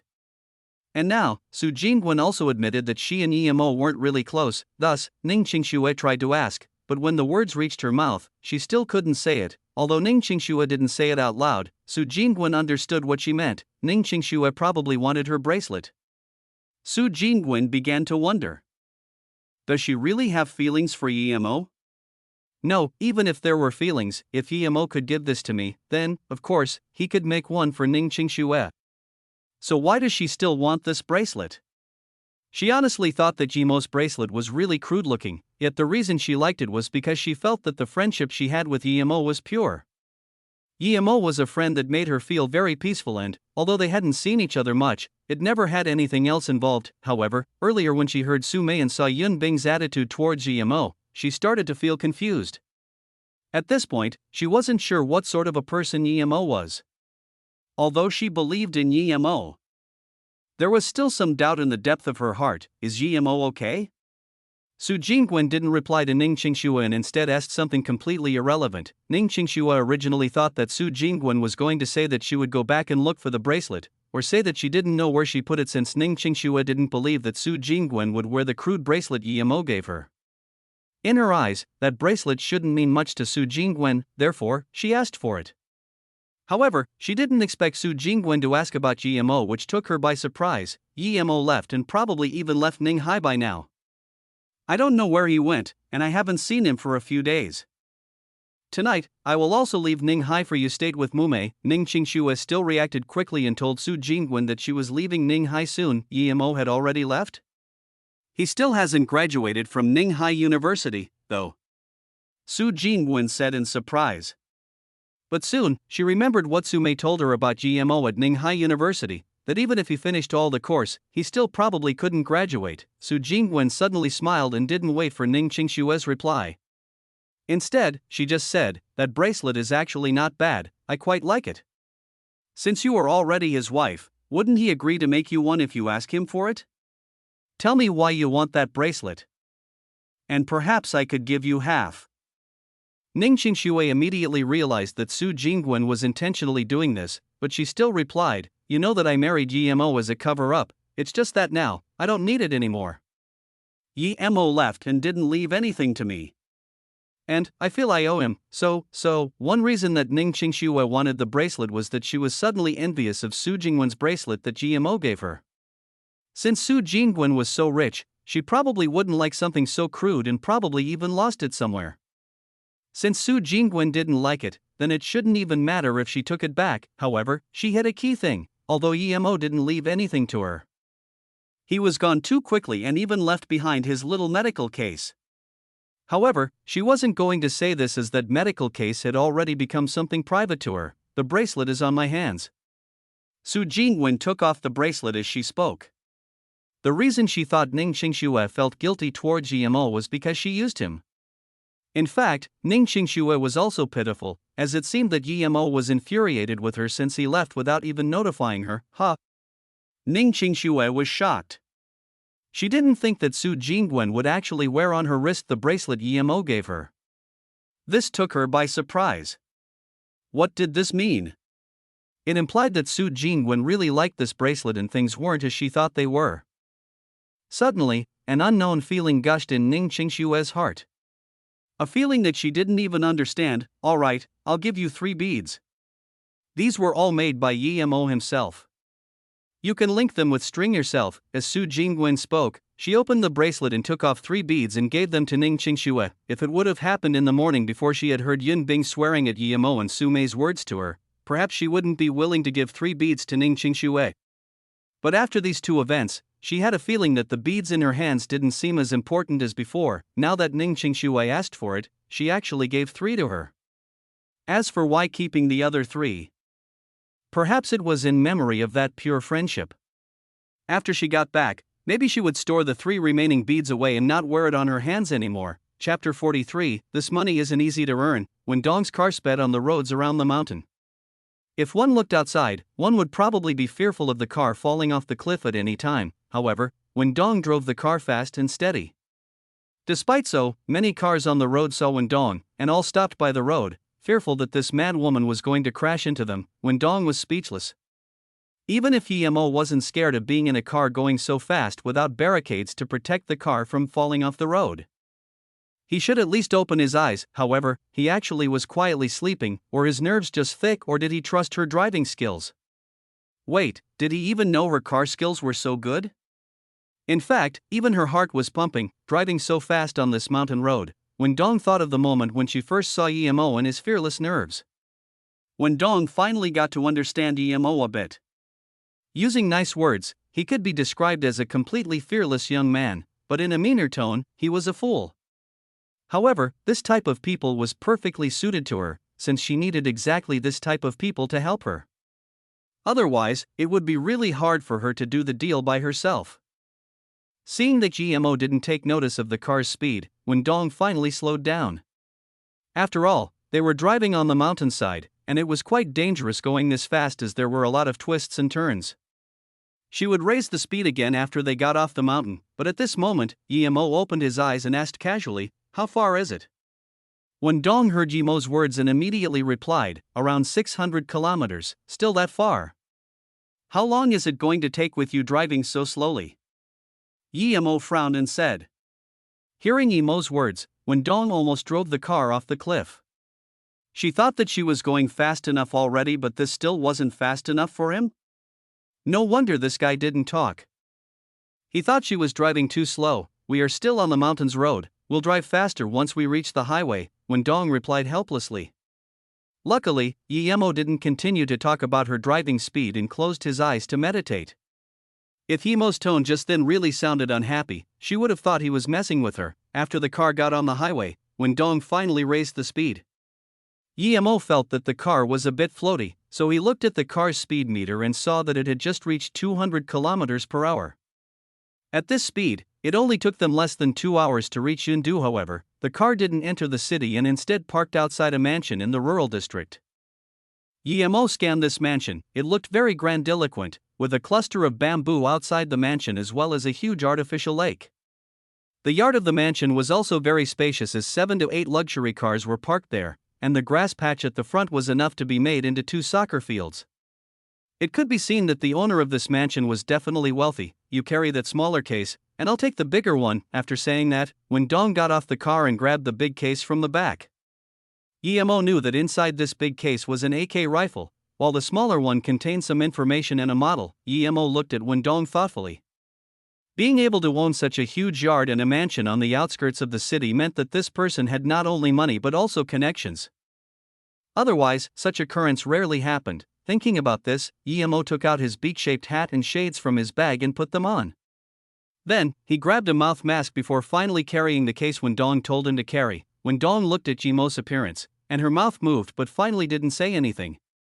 She didn't understand why Emo would do something like this. In her opinion, Emo had thick nerves and wasn't the type to think about being hunted because of revenge. However, Emo did this, and she didn't know what he was thinking, so she remained silent. Emo's appearance did look really cool, and it gave people an indescribable feeling. This isn't bad. Wendong muttered and carried the case into the mansion. However, she didn't drive her car in. The two guards at the door scanned Emo, but when the two guards saw Wendong coming in, they didn't even stop or question her, much less search her, and just let them in. Emo's spirit sense range was too short right now, and he could only see 5 to 6 meters from his position. Even that was a bit blurry. Thus, he couldn't check this entire mansion. Mrs. Wen is still looking strong and good after leaving the northern sands. I've been waiting for a long time. Give Mrs. Wen a seat and serve her tea. When Emo and Wendong went into the living room, a slightly old-sounding voice appeared. Tea won't be necessary. I want to finish the deal immediately and leave when I'm done. We won't have anything to do with each other after that. Wendong waved her hand and said straightforwardly. Emo looked at the person speaking. It was a 50-or-so-year-old man. His hair was a bit white, but his spirit was ferocious and had this bleak killer's chi on him. Although he had a smile on his face, his eyes were very sharp and flickering. This wasn't a simple man and appeared to be a very suspicious person. However, for Emo, this man should be at most around Wendong's level, or even lower than her, and didn't think of him as a threat. No matter how suspicious he was, it was ethereal and insignificant. Like clouds in front of absolute power, there were two men on either side of this person. Unexpectedly, there weren't the people guarding the door that Wendong and Emo came from. Emo saw this guy's bleak appearance and knew he wasn't someone easy to talk to. There weren't people at the door, and this didn't match the man's temperament. Emo scanned with his spirit sense out and immediately found another 4 people. There were 2 at the door, with 1 squatting on each side and all had guns in their hands. It was just that the 2 people cleverly used the ping phone, to cover it. The 2 people at the door hid outside after he and Wendong came in. It was not surprising that Wendong didn't notice the people behind the ping phone because it had a lot of holes in the middle which made it see-through. And on top of that, it was hollow at the bottom, so it didn't look conspicuous. The only reason Emo could see them was because he could scan it using his spirit sense. Although this ping phone looked something like a painting and was hollow in the middle, the side near the interior of the mansion was 3-dimensional. However, because of their careful placement, the people who walked in from the door would only notice an ordinary ping phone. If Emo didn't have spirit sense, he wouldn't be able to see it either. However, even if Emo didn't know that the interior side was hollow, he could still see some problems. Wendong probably didn't see it because the side of the ping phone near the door was nailed into the ground. Who would nail a ping phone to the ground in the living room? This obviously wasn't normal. The part of the ping phone that was empty had a person squatting inside it. This person's clothes were all the same color as the ping phone and also had quite some holes in it. However, it was cleverly made so that the person who entered the door could only see a small half. Usually, someone who saw such an ordinary ping phone and could still see clearly the other side wouldn't pay much attention to it. It seemed that Wendong's deal wasn't going to be as simple as he had thought. It appeared that this $50,000 wouldn't be easy to earn. Chapter 44, Lethal Trap. Don't be hasty. Mrs. Wen, let's talk about business first. I don't think you would have a problem with that. The man talked slowly once again. All right? After Wendong said these 2 words, her face changed and said to Emo, open the case and let him see. Emo saw Wendong's face change and immediately knew that she had discovered the people hiding at the side. Although he didn't know how she found out, but since she did, it meant that she had a plan. However, he didn't know if she noticed the people hiding behind the door or the people hiding in the ping phone. Mrs. Wen, I know you're strong, but no matter how strong you are, you will need more than 10 seconds to open the case and set up the gun inside. During these 10 seconds, I can kill you many times. Therefore, I hope we don't get impulsive. The man sat down and looked at Wendong in derision. Emo was also surprised. He didn't know where Wendong got her courage from to deal with this man. It was akin to a sheep going into a tiger's mouth. What does that mean? What's the meaning of you having people with guns standing behind the door? Do you want to break the rules? Wendong asked smoothly, as though she was saying something completely irrelevant to her. Clap, clap. The man clapped his hand and said, "Mrs. Wen, you truly are as strong as you were before. But now, the rules don't mean much, come in." Hearing the man's voice, the two people at the door came in and held up their gun to Emo and Wendong. However, Emo didn't expect that the four people behind the man wouldn't raise their guns. Emo now realized that Wendong only discovered the two people at the door and didn't see the two people hidden at the ping phones on the each side. Yemo's spirit sense locked onto the fingers of the two men at the door. As soon as they would pull the trigger, he would try to dodge it. He wasn't too sure if he could dodge bullets now, and before the third stage, Yemo estimated it to be quite dangerous. Wendong acted as though she wasn't pointed at by a gun. Instead, she took out a timer from her pocket and said slowly, "If you really want to break the rules, then I don't mind all of us leaving together. Indeed, I have a gun in this case, but there is also a time bomb. Although it isn't very powerful, but it is potent enough to flatten your mansion and more. I think you won't doubt the power of the bomb in my hands." Mrs. Wen, you really like to joke. Zhang Yan, give the thing over to Mrs. Wen for inspection. And you guys, put back your guns. Don't you know that Mrs. Wen is a guest? The man said while making the men at the door put back their guns. He obviously knew what Wendong would do, since playing with bombs was as easy as playing with firecrackers to them. Wendong acted as though this thing didn't happen and just opened the case. When everyone had their eyes on the case, she had already set up the gun in a flurry of movements. Although it wasn't timed, Yemo was sure she didn't go over 10 seconds. Although it was just a few seconds, either out of concern for the bomb on her or because he didn't see the thing Wendong brought, the man's face changed a few times, but in the end, he didn't instructed his men to open fire. However, Yemo knew that Wendong's case definitely didn't have a bomb because he scanned it with his spirit sense before. Wendong had already set up the rifle and pulled Yemo to the side. Yemo laughed bitterly to himself, even though she avoided leaving their backs to the people at the door.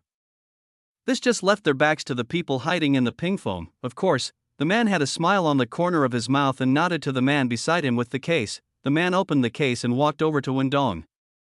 Yemo had seen it clearly. It was a case full of US dollars, around 1 million. He cursed Wendong for being stingy. She got herself more than $1 million, yet she just gave him tens of thousands for payment and still made him subject to gunpoint. However, Yemo also opened the case and pointed the case at the man. At the same time, he picked off some wooden splinters from the wooden chair by his side and split into 8 pieces. He shot one of them to the back as the wooden splinter passed through the hole in the ping phone accurately into the man hiding on the other side. The man's position didn't even change before he was killed. No one saw his movement. The wooden splinter was imbued with chi, and when it struck the man, it just pierced his forehead and blocked his sound cord.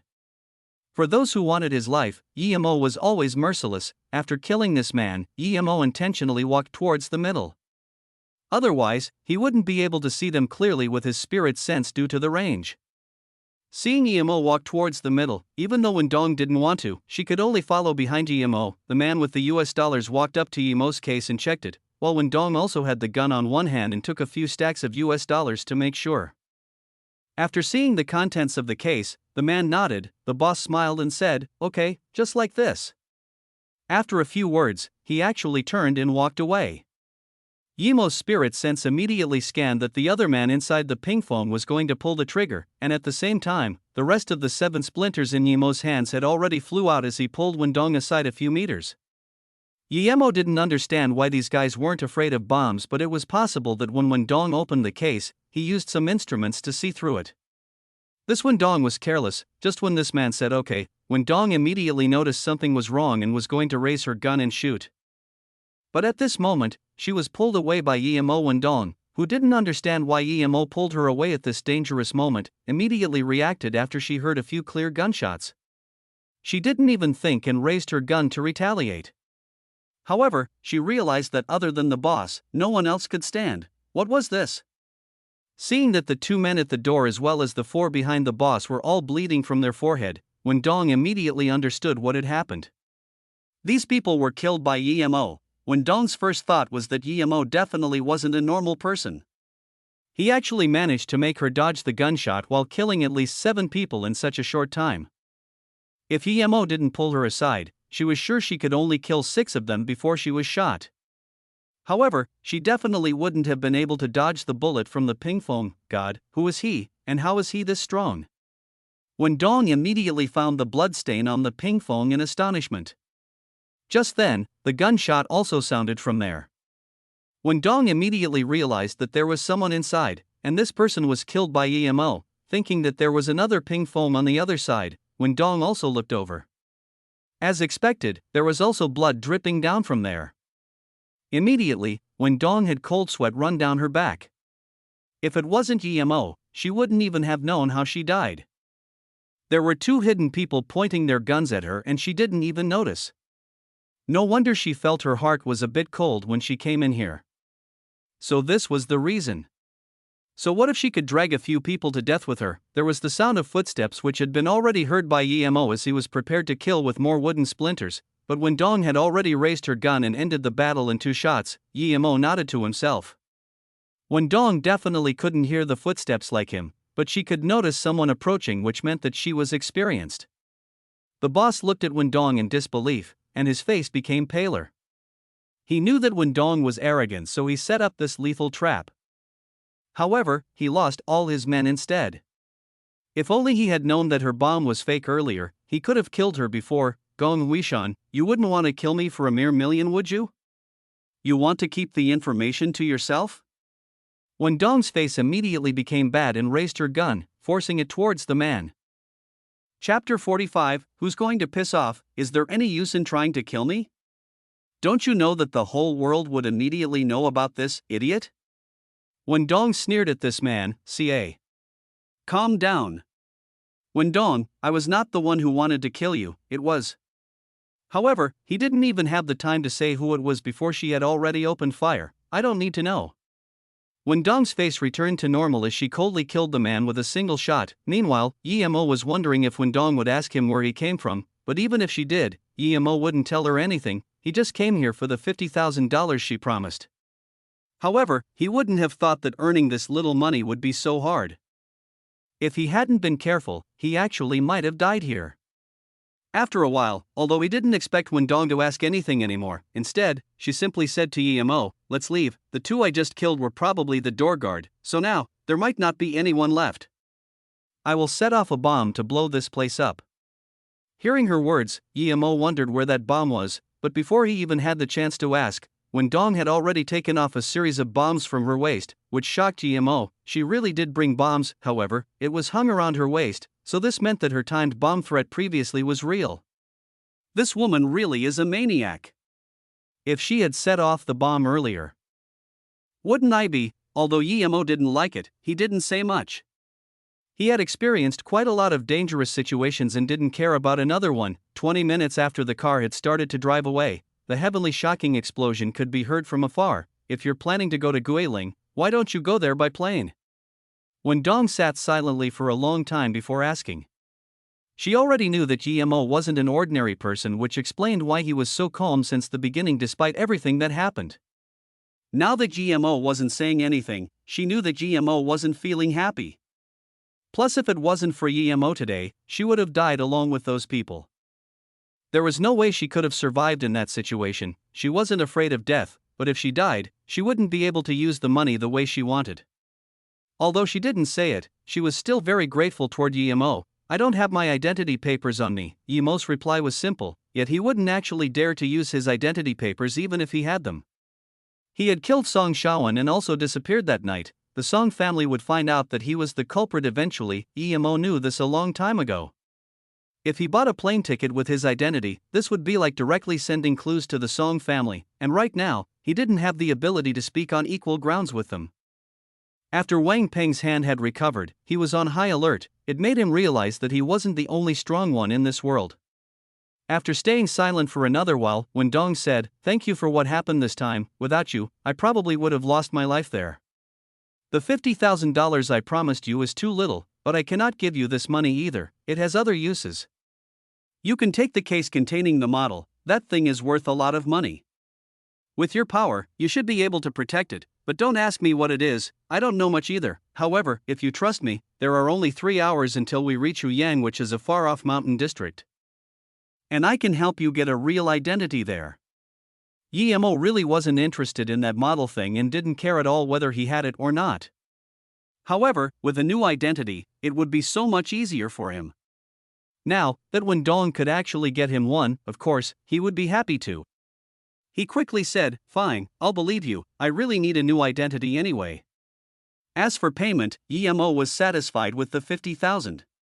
He didn't really care that much about money as long as he had enough to use.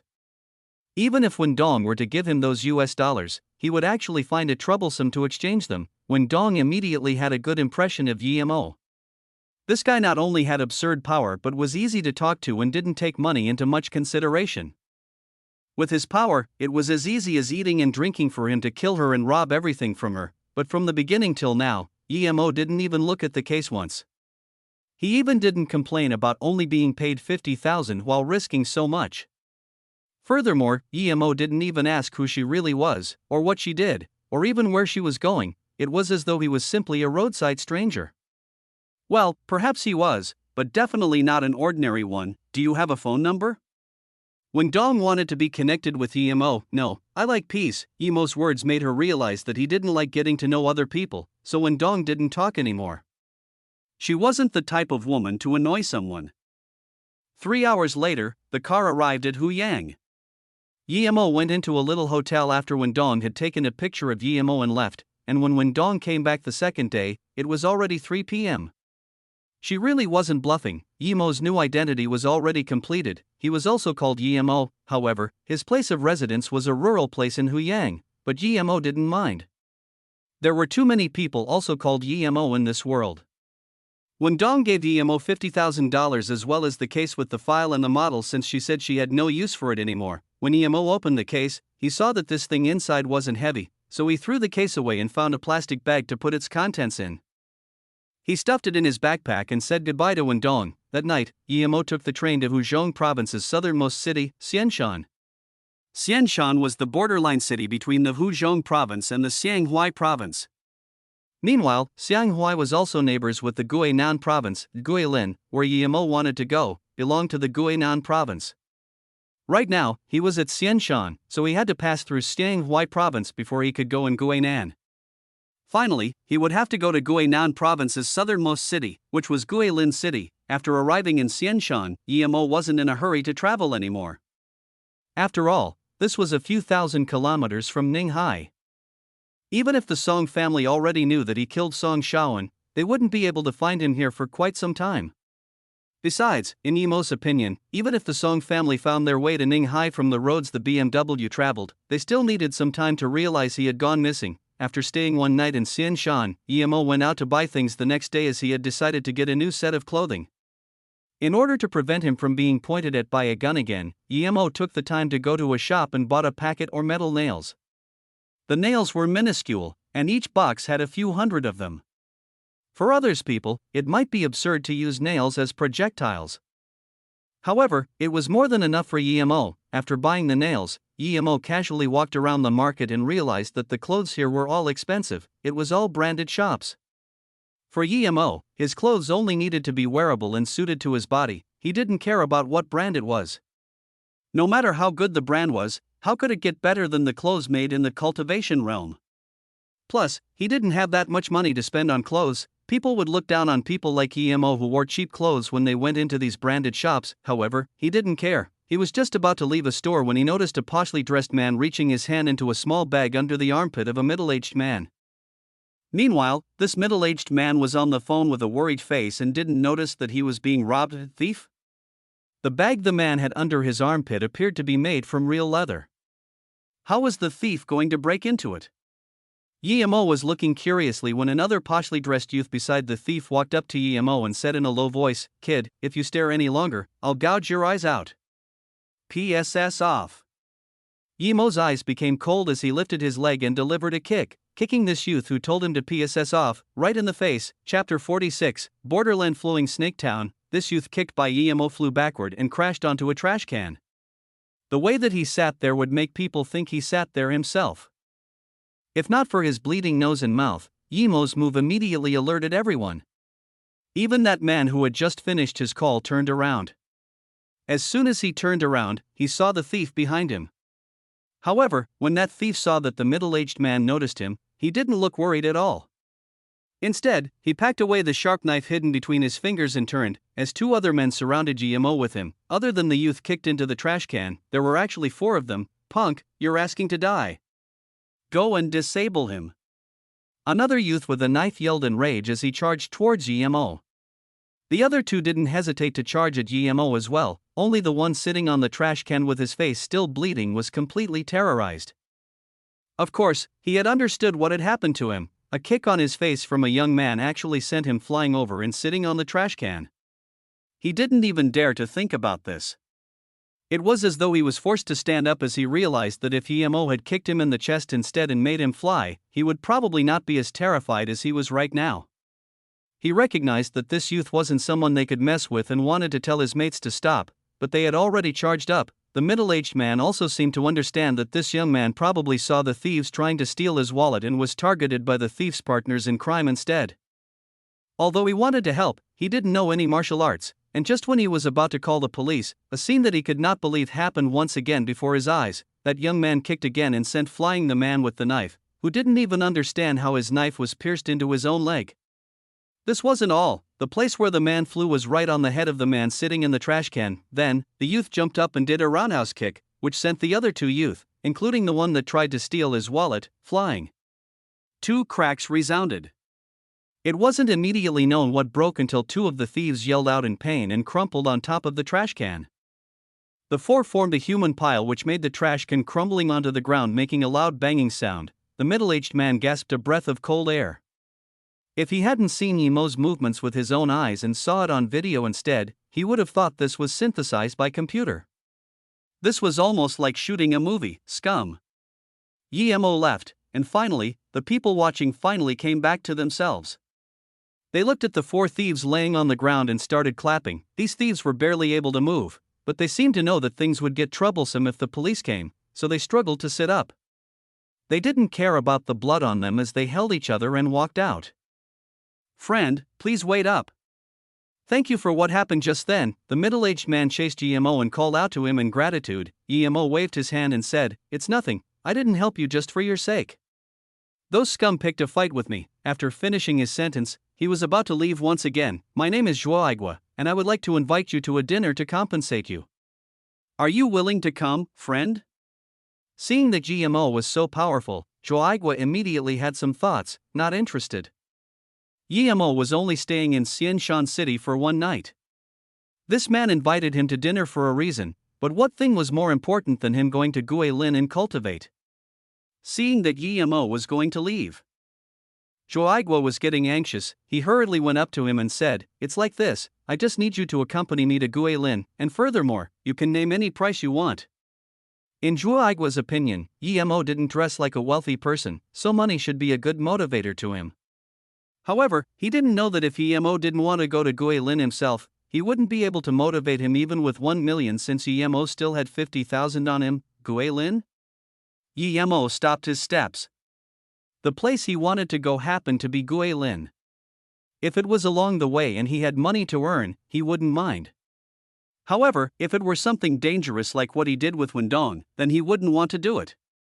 Although he wasn't scared, he didn't want to become a henchman every time he met someone. He had an identity now anyways. He wasn't scared that he couldn't buy a plane ticket. "Fine, let's go talk." Yemo thought that he couldn't leave tonight anyway, so he might as well have a talk with him. The 2 found a quiet cafeteria and sat down. Joaigua was straightforward and said, "Actually, something urgent came up which is forcing me to go to Guilin. I have to meet up with the gang leader at the Flowing Snake Town to exchange some things. However, Flowing Snake is further down than Guilin, and that place is too chaotic. Originally, I was waiting here for someone to go with me. But friend, you are so much stronger than him, so if you are willing to come with me to Guilin, you can name any price. In fact, Flowing Snake is no longer a part of Guilin. I need to take a few hours car ride to reach Flowing Snake after I get off the plane at Guilin Airport. You know that there are no problems in flying straight from Xianshan to Guilin. However, Flowing Snake is close to the borders of a few countries and is the place where some ethnic minorities live. I said that the public security is chaotic there, but in fact, there is no public security at all. After Joaigua had finished, he looked at Guillermo filled with hope. There was one sentence that he omitted, which was that Flowing Snake was the place where the fugitives and mercenaries of different countries gathered at, and such things as killings and fighting occurred every day. Guillermo frowned as he barely knew anything about Guilin. He heard that Guilin was a borderline city, so if the Song family discovered him, he could go on the other side of the border at any time. He really hadn't heard of the place closer to the border that Joaigua talked about.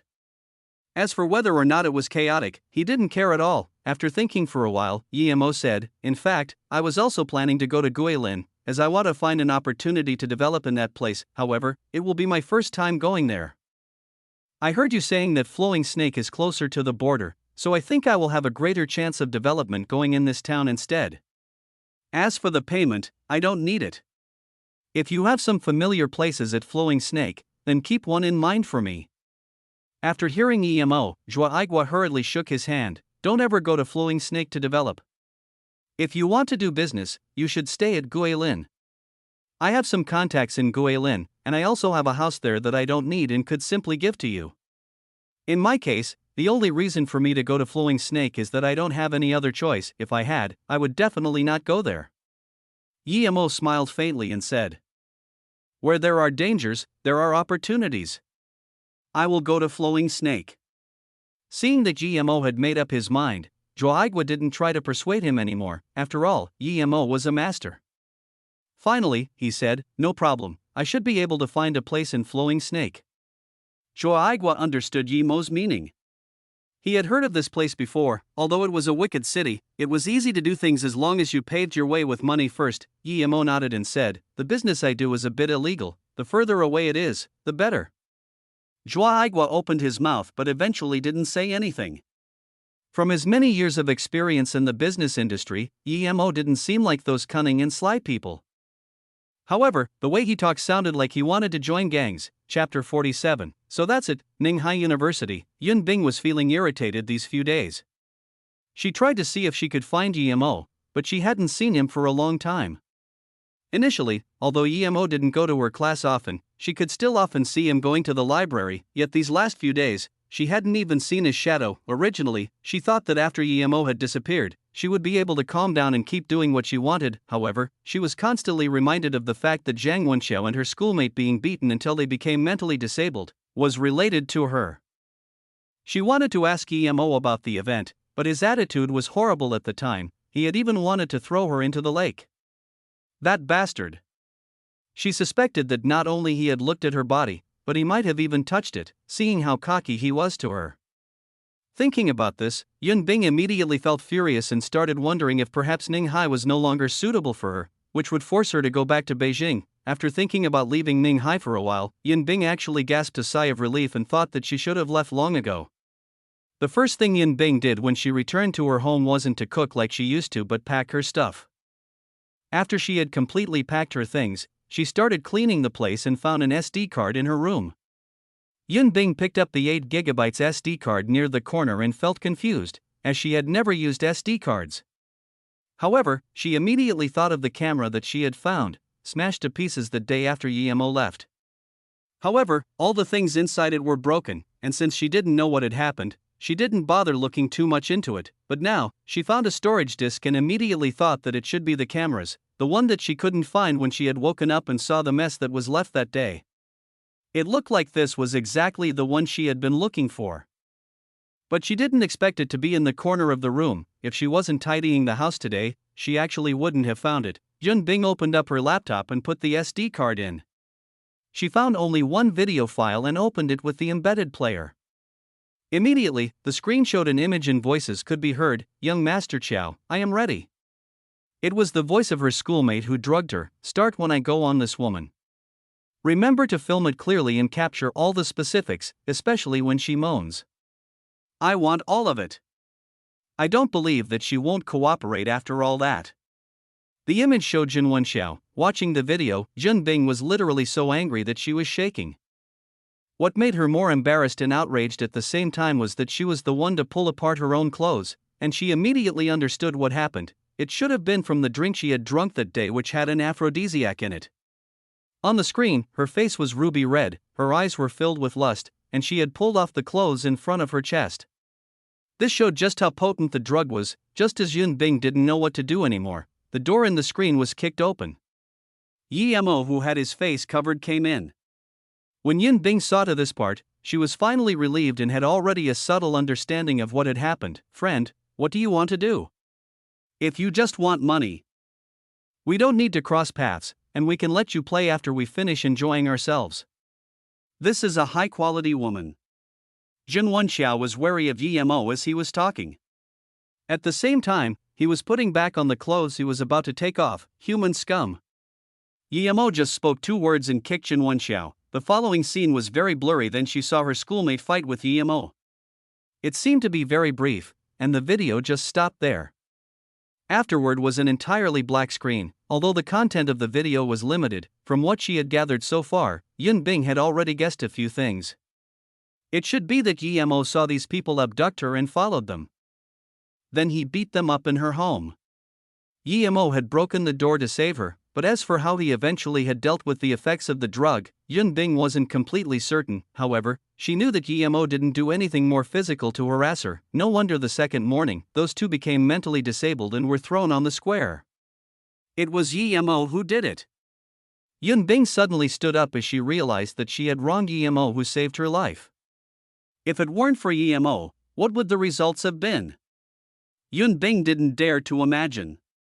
Perhaps there was no other way out than suicide. This Shang Wenxiao was so evil. However, she had no idea when she got on his bad side. Yun Bing thought again and realized now wasn't the time to care about other people's things.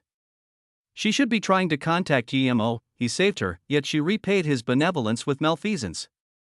Yun Bing suddenly felt embarrassed. However, she was a very grateful person. Since she was wrong, she knew that she should immediately find Yemo and apologize, then thank him for saving her life. Why didn't Yemo tell me the truth? However, Yun Bing understood very quickly. That day when Yemo was just wiping his face, she had woken up for barely a moment and fainted again, and perhaps Yemo didn't even realize it. Or maybe, since this thing involved the vice mayor's son, he might have been scared that she might be burdened mentally or reveal something and end up being the one to suffer. Besides, with her impression of Yemo, would she believe him even if he had said it? Thank you, Yemo. She suddenly felt that he didn't seem so annoying. When a person's mentality changed, the person's views of someone else might change too. When she was tidying the room, she still felt that Yemo was the most detestable person, yet now, she felt he was quite handsome. No, I must apologize in front of his face, she thought. He had saved her life, and some things couldn't be resolved even with death. Even if she killed herself for this, it would only ruin her reputation. Should I find Yemo? But I hadn't seen him for a long time. I know, I will go to class tomorrow and ask if someone knows where Yemo is. In today's English class, what made all the students in the class drop their glasses was that the usual cold merciless Bing actually asked about Yemo whereabouts. After class, Yun Bing didn't leave and asked on the podium, Yemo hasn't been here for a long time, do you guys know where he went? Is there anyone among you that can contact him? Silence, a long silence. When at last even Yun Bing didn't know what to do, finally a student answered, Yemo is the closest with Xiao. However, Xiao hasn't come for a long time either. There is also Sumei who knows Yemo. I saw them talk last time at the library. After Yun Bing had left, the classroom erupted again. Yemo not only knew an incredibly breathtaking woman who even came for him multiple times. Now, even merciless Bing had asked about him. This Yemo really was almighty. Sumei was a celebrity in Ninghai University and, at the same time, she was also a student of Yun Bing, so of course she knew her. When Sumei heard Yun Bing asking her about Yemo, she was stunned at first but soon returned to her composure as she said, Mrs. Yun, Yemo is a wicked man down to the root, you don't need to be angry at him, even my cousin almost fell for his trap. This person really knows how to disguise himself. Yun Bing was astonished for a moment and thought, why would I be angry with Yemo when I'm trying so hard to show my gratitude? However, she didn't rebuke Sumei. After all, that was her point of view, and she had her own.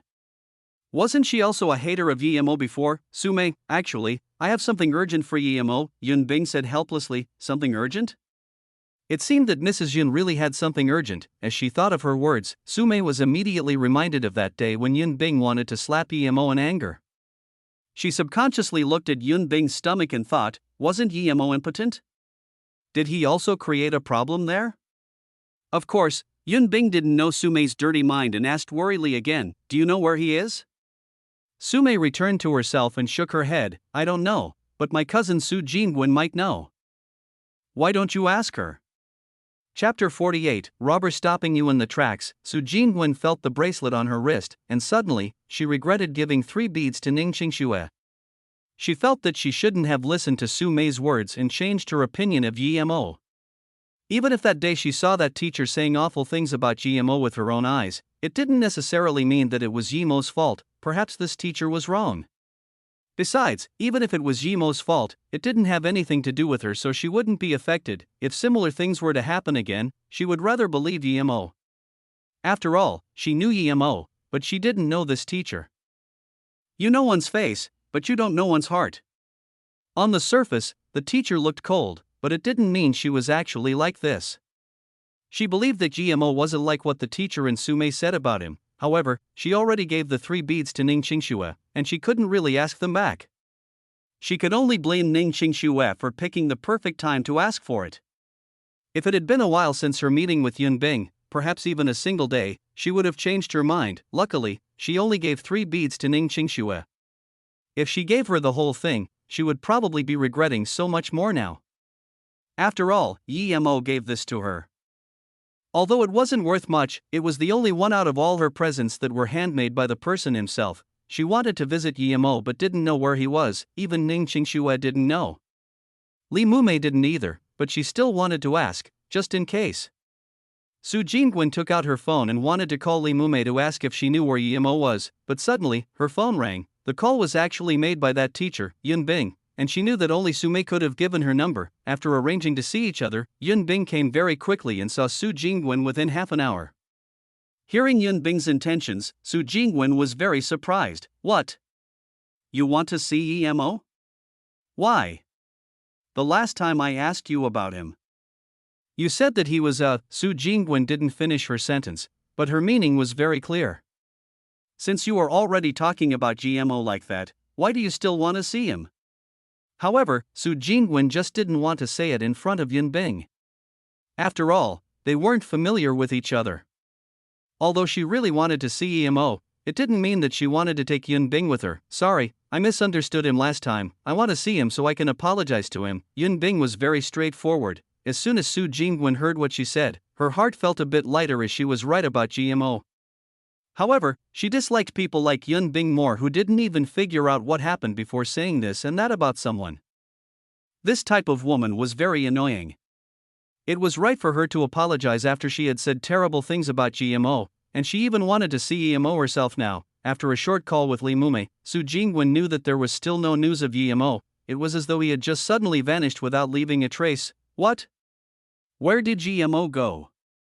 Yun Bing was very disappointed. She even suspected that Su Jingwen disliked her and didn't want her to know where Emo went, but looking at Su Jingwen's expression, she knew that Su Jingwen wasn't lying to her. Emo moved to Zhuaigua's hotel and went on the plane at 8 a.m. the following day. Fortunately, he didn't even need to worry about the plane tickets since Zhuaigua had it all figured out. 2 hours later, the plane stopped at Guilin City Airport, and nothing troublesome happened on the way. It appeared that Zhuaigua was more reliable than that Wendong. Wendong promised Emo there would be nothing, but in the end, if Emo wasn't in the second stage of qi gathering and was particularly careful, he might have lost his life there. If that woman lost her life, so be it, but he, Emo, was innocent. It wasn't worth for him to lose his life for $50,000. Emo, we've arrived at Guilin Airport now, and someone will pick us up soon. My plan is to go straight to Flowing Snake so we can avoid sleeping one night at Guilin and any unnecessary trouble. Zhuaigua seemed to want to get it done immediately so he could leave this damned place as fast as possible. He didn't want to stay a moment longer, but this situation was exactly what Emo wanted. He didn't want to waste time on these unnecessary things either. After the two had walked out of the airport, an Audi car drove over. The driver was a relatively innocent-looking youth. When he saw Zhuaigua, he respectfully called him boss. this is my chauffeur Xiaoyu, he's also my employee. Although he doesn't practice martial arts, he had been a few times to Flowing Snake and is relatively familiar with the place. Zhuo Aiguo introduced him casually. Yi Mo glanced at the youth and knew that he only looked fairly strong but didn't learn any martial arts. Although this young chauffeur didn't talk much, his driving was steady yet fast. After leaving Guilin for 2 hours, the car left from the decent road to the steep mountain ones. It was another 2 hours before the roads finally got better, but at this point, there wasn't even a village to be seen around, it was all barren wilderness. Yi Mo didn't know why Zhuo Aiguo came here, but this place was indeed far off. No wonder he needed someone to come with him, however, he really liked it here. In some sense, he was running for his life, and this place was the best for him to cultivate and hide. A colossal organization like the Song family wasn't something that Yi Mo could mess with at this point. The car went on for another 10 minutes and entered a big valley. As soon as the car went in, Yi Mo heard some sound from behind. He opened the window to look back and saw that the way they came from had been blocked. Zhuo Aiguo and the chauffeur also noticed this situation. Zhuo Aiguo's face immediately became awful, but the driver seemed indifferent. He looked at Zhuo Aiguo once and said, "Boss, you just need to give them some money, but don't worry, these people usually only come for money." Zhuo Aiguo nodded, and after the chauffeur had driven the car another 100 meters, they were stopped, and it appeared that it wasn't just their car, but also another Mercedes that was also stopped. "Get out. All of you, get out." A bulky man wearing weird clothes and a megaphone in his hand yelled at them. He had 2 people by his side carrying a gun each, but they were incomparable with Wendong's AK. Yi Mo even suspected that even if they fired at him before he had noticed, he would still be able to dodge it. 2 people got off the Mercedes. There were one tall man and a tall-figured woman. The man was handsome-looking and was a bit bulky. His clothes were obviously from famous brands. Although Yi Mo didn't care about brands, he still knew some of them. Unexpectedly, the man was pale-faced, as if something like this happening to him was actually surprising. The woman turned her head and looked at Yi Mo's Audi, confused.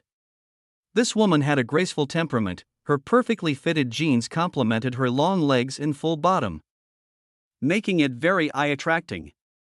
She had some faint makeup on her face, and half a silver necklace showing at her snow-white neck made her seem very sophisticated. Although she wasn't as pretty as Su Jingwen and Ning Qingxue, her long hair with her temperament gave her a unique flavor. The woman obviously had a special relationship with the handsome man as she was standing close behind the man, and although her face looked worried, she wasn't as scared as the man. Chapter 49, Slow-Paced Walk. Zhuo Aiguo had already gotten off, so did Yi Mo and the chauffeur Xiaoyu. Yi Mo looked around. Other than the man calling out to them and the 2 with the guns beside him, there were another 2 behind them that blocked their path. Including 2 more at the front blocking them, there was a total of 7 people, of which 6 were armed with guns. "Give us $50,000, and you may leave," the man with the megaphone said. "Wasn't it 10,000 before? Why is it suddenly 50,000 now?" Xiaoyu seemed to know the situation and asked, "What? Talk more SHT, and I'll kill you. I decide on how much money we take." The man who stopped the BMW heard Xiaoyu's words and waved his gun, reproaching him arrogantly. Okay, I have the money. $50,000, I'll give it to you immediately." The youth had a pale face and acted immediately, turning around and took 50,000 from his car. The man in front took the money and waved his hand. "You can go." The tall youth immediately got in the car and said, "Xiao Lei, let's hurry and leave, don't go to Flowing Snake, we should go back immediately." The woman called Xiao Lei looked at Yi Mo and the 2 other people with him, and said worriedly, She barely said 2 words but was immediately interrupted by the youth. "They are driving such a good car, they definitely will have the money, we don't need to worry." Just as he was speaking, he was also interrupted. "Punk, you can leave by yourself. We'll take her for a few days, you can come and pick her up later. You woman, come over here." The man with the gun spoke and pointed at the tall girl Xiao Lei. Hearing the man's words and his finger that was pointing at her, her face immediately went pale. I already gave the money to you, please let us go." When the tall youth heard that they wanted him to leave Xiao Lei behind, his face that had just recovered some color turned pale and ugly once again. "I will count from 5, if you still stay here, then I won't be so nice anymore." The man who said that the girl was to stay, interrupted the young man's words and said coldly while raising his gun. Then, he started counting. "Wait, I'll leave." The youth suddenly charged toward his Mercedes. he left behind a small bag and quickly ignited the engine, then he turned his vehicle and actually started to drive back on his own. He was so fast that, at this moment, the man with the gun had only counted backward to 4. Luckily, this area was open, otherwise, it would have been really hard for the young man to turn with his speed. The robbers kept their word and, seeing how this man fled, they all laughed as they opened up a way for him to pass instead. The woman called Xiao Lei was still here and had a paler complexion. Her lips were trembling, but she still couldn't say anything for a long time. She only kept moving back until she retreated to Yimo's car. It's your turn, you need to be fast to take out the money, and don't waste our leisure time. The 7 men had already gathered around them. Xiao Lei? You are journalist Xiao? At this moment, Zhuo Aigua recognized who the girl was and suddenly exclaimed. Obviously, he knew this girl. Xiao Lei suddenly turned around and saw Zhuo Aigua. The person in front of her she was familiar, but she didn't recognize who he was. However, with someone knowing her, she seemed to have found a place where she could hide and quickly retreated behind Yimo. She felt her heart freezing, facing these bulky men who were staring at her like hungry tigers. You are. Xiao Lei looked worriedly at Zhuo Aigua. No matter what, Zhuo Aigua was countless times better than these thugs. I am Zhuo Aigua, from Lanyi Corporation. Before Zhuo Aigua even finished his sentence, he was interrupted by Xiao Lei in surprise. You are the CEO Zhuo of Lan Corp? Zhuo Yanqing's third uncle. I really didn't think that I would see you here. Xiao Lei suddenly stopped as she remembered the situation she was in. Although Zhuo Aigua was someone familiar, even if Zhuo Aigua didn't leave her behind, he wouldn't be able to protect her from the thugs. Her heart sunk once again and no longer had the joy of seeing Zhuo Aigua in a foreign land. I didn't think you guys knew each other. Hurry the FCK up and give me the money, then PSS off. Woman, come over here or I'll shoot all of you down. Don't blame me for not giving you a chance, F King Hell. The man who had his eyes locked on Xiao Lei woofed cockily. Zhuo Aigua managed to calm down in this situation. He knew Xiao Lei as she was a famous journalist in Beijing and went especially to those dangerous front lines to do interviews. Zhuo Aigua wouldn't be able to let a woman she knew be dragged away by thugs to be her ped. Yimo, do you have any idea? Zhuo Aigua knew Yimo could fight, but facing 7 thugs with guns, this wasn't the same with the thieves back in the market. Who are these people? Yimo asked plainly as if not seeing the gun pointed at him. They are all mercenaries and thugs from inland and other countries.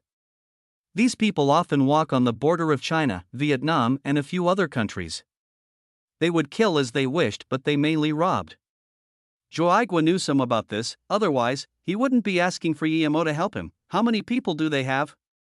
Yimo asked another question again. It said that there were 13 of them and called themselves the 13 Turbos. However, I heard that they had a fight with another gang and 6 of them died. Now, there are just these 7 remaining. Usually, they only want money, but if you didn't cooperate, they would kill people immediately. They barely took the women, but there was rarely a woman of this caliber coming here. This time, it was the chauffeur who replied. He came here a few times and was more familiar than Zhuo Aigua. When Xiaoyu talked about women, he subconsciously looked at Xiao Lei and didn't continue talking. Everyone knew what he was thinking. Why did a woman like you come here? Yimo nodded and said, Boss Zhuo, leave this to me, you 3 get on the car first. FCK, wasting our time, Yang Pai, kill one first. Since these people, the only one without a gun, the one holding a megaphone in his hands, saw Yimo and them talking for too long and was getting impatient. Bang! Before the man had even finished speaking, the man beside him fired his gun. Obviously, he was thinking the same thing as the man with the megaphone. Unfortunately, his target was Yimo. At the same time he fired his gun, Yimo had jumped up and kicked him right in the face. The man didn't even make a noise before collapsing.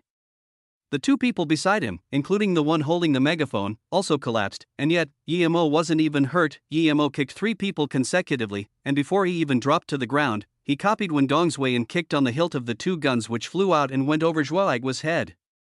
Then, there were another 2 deep sounds as the 2 men behind Zhuo Aigua were struck in the head by the guns. Yimo kicked out and fainted.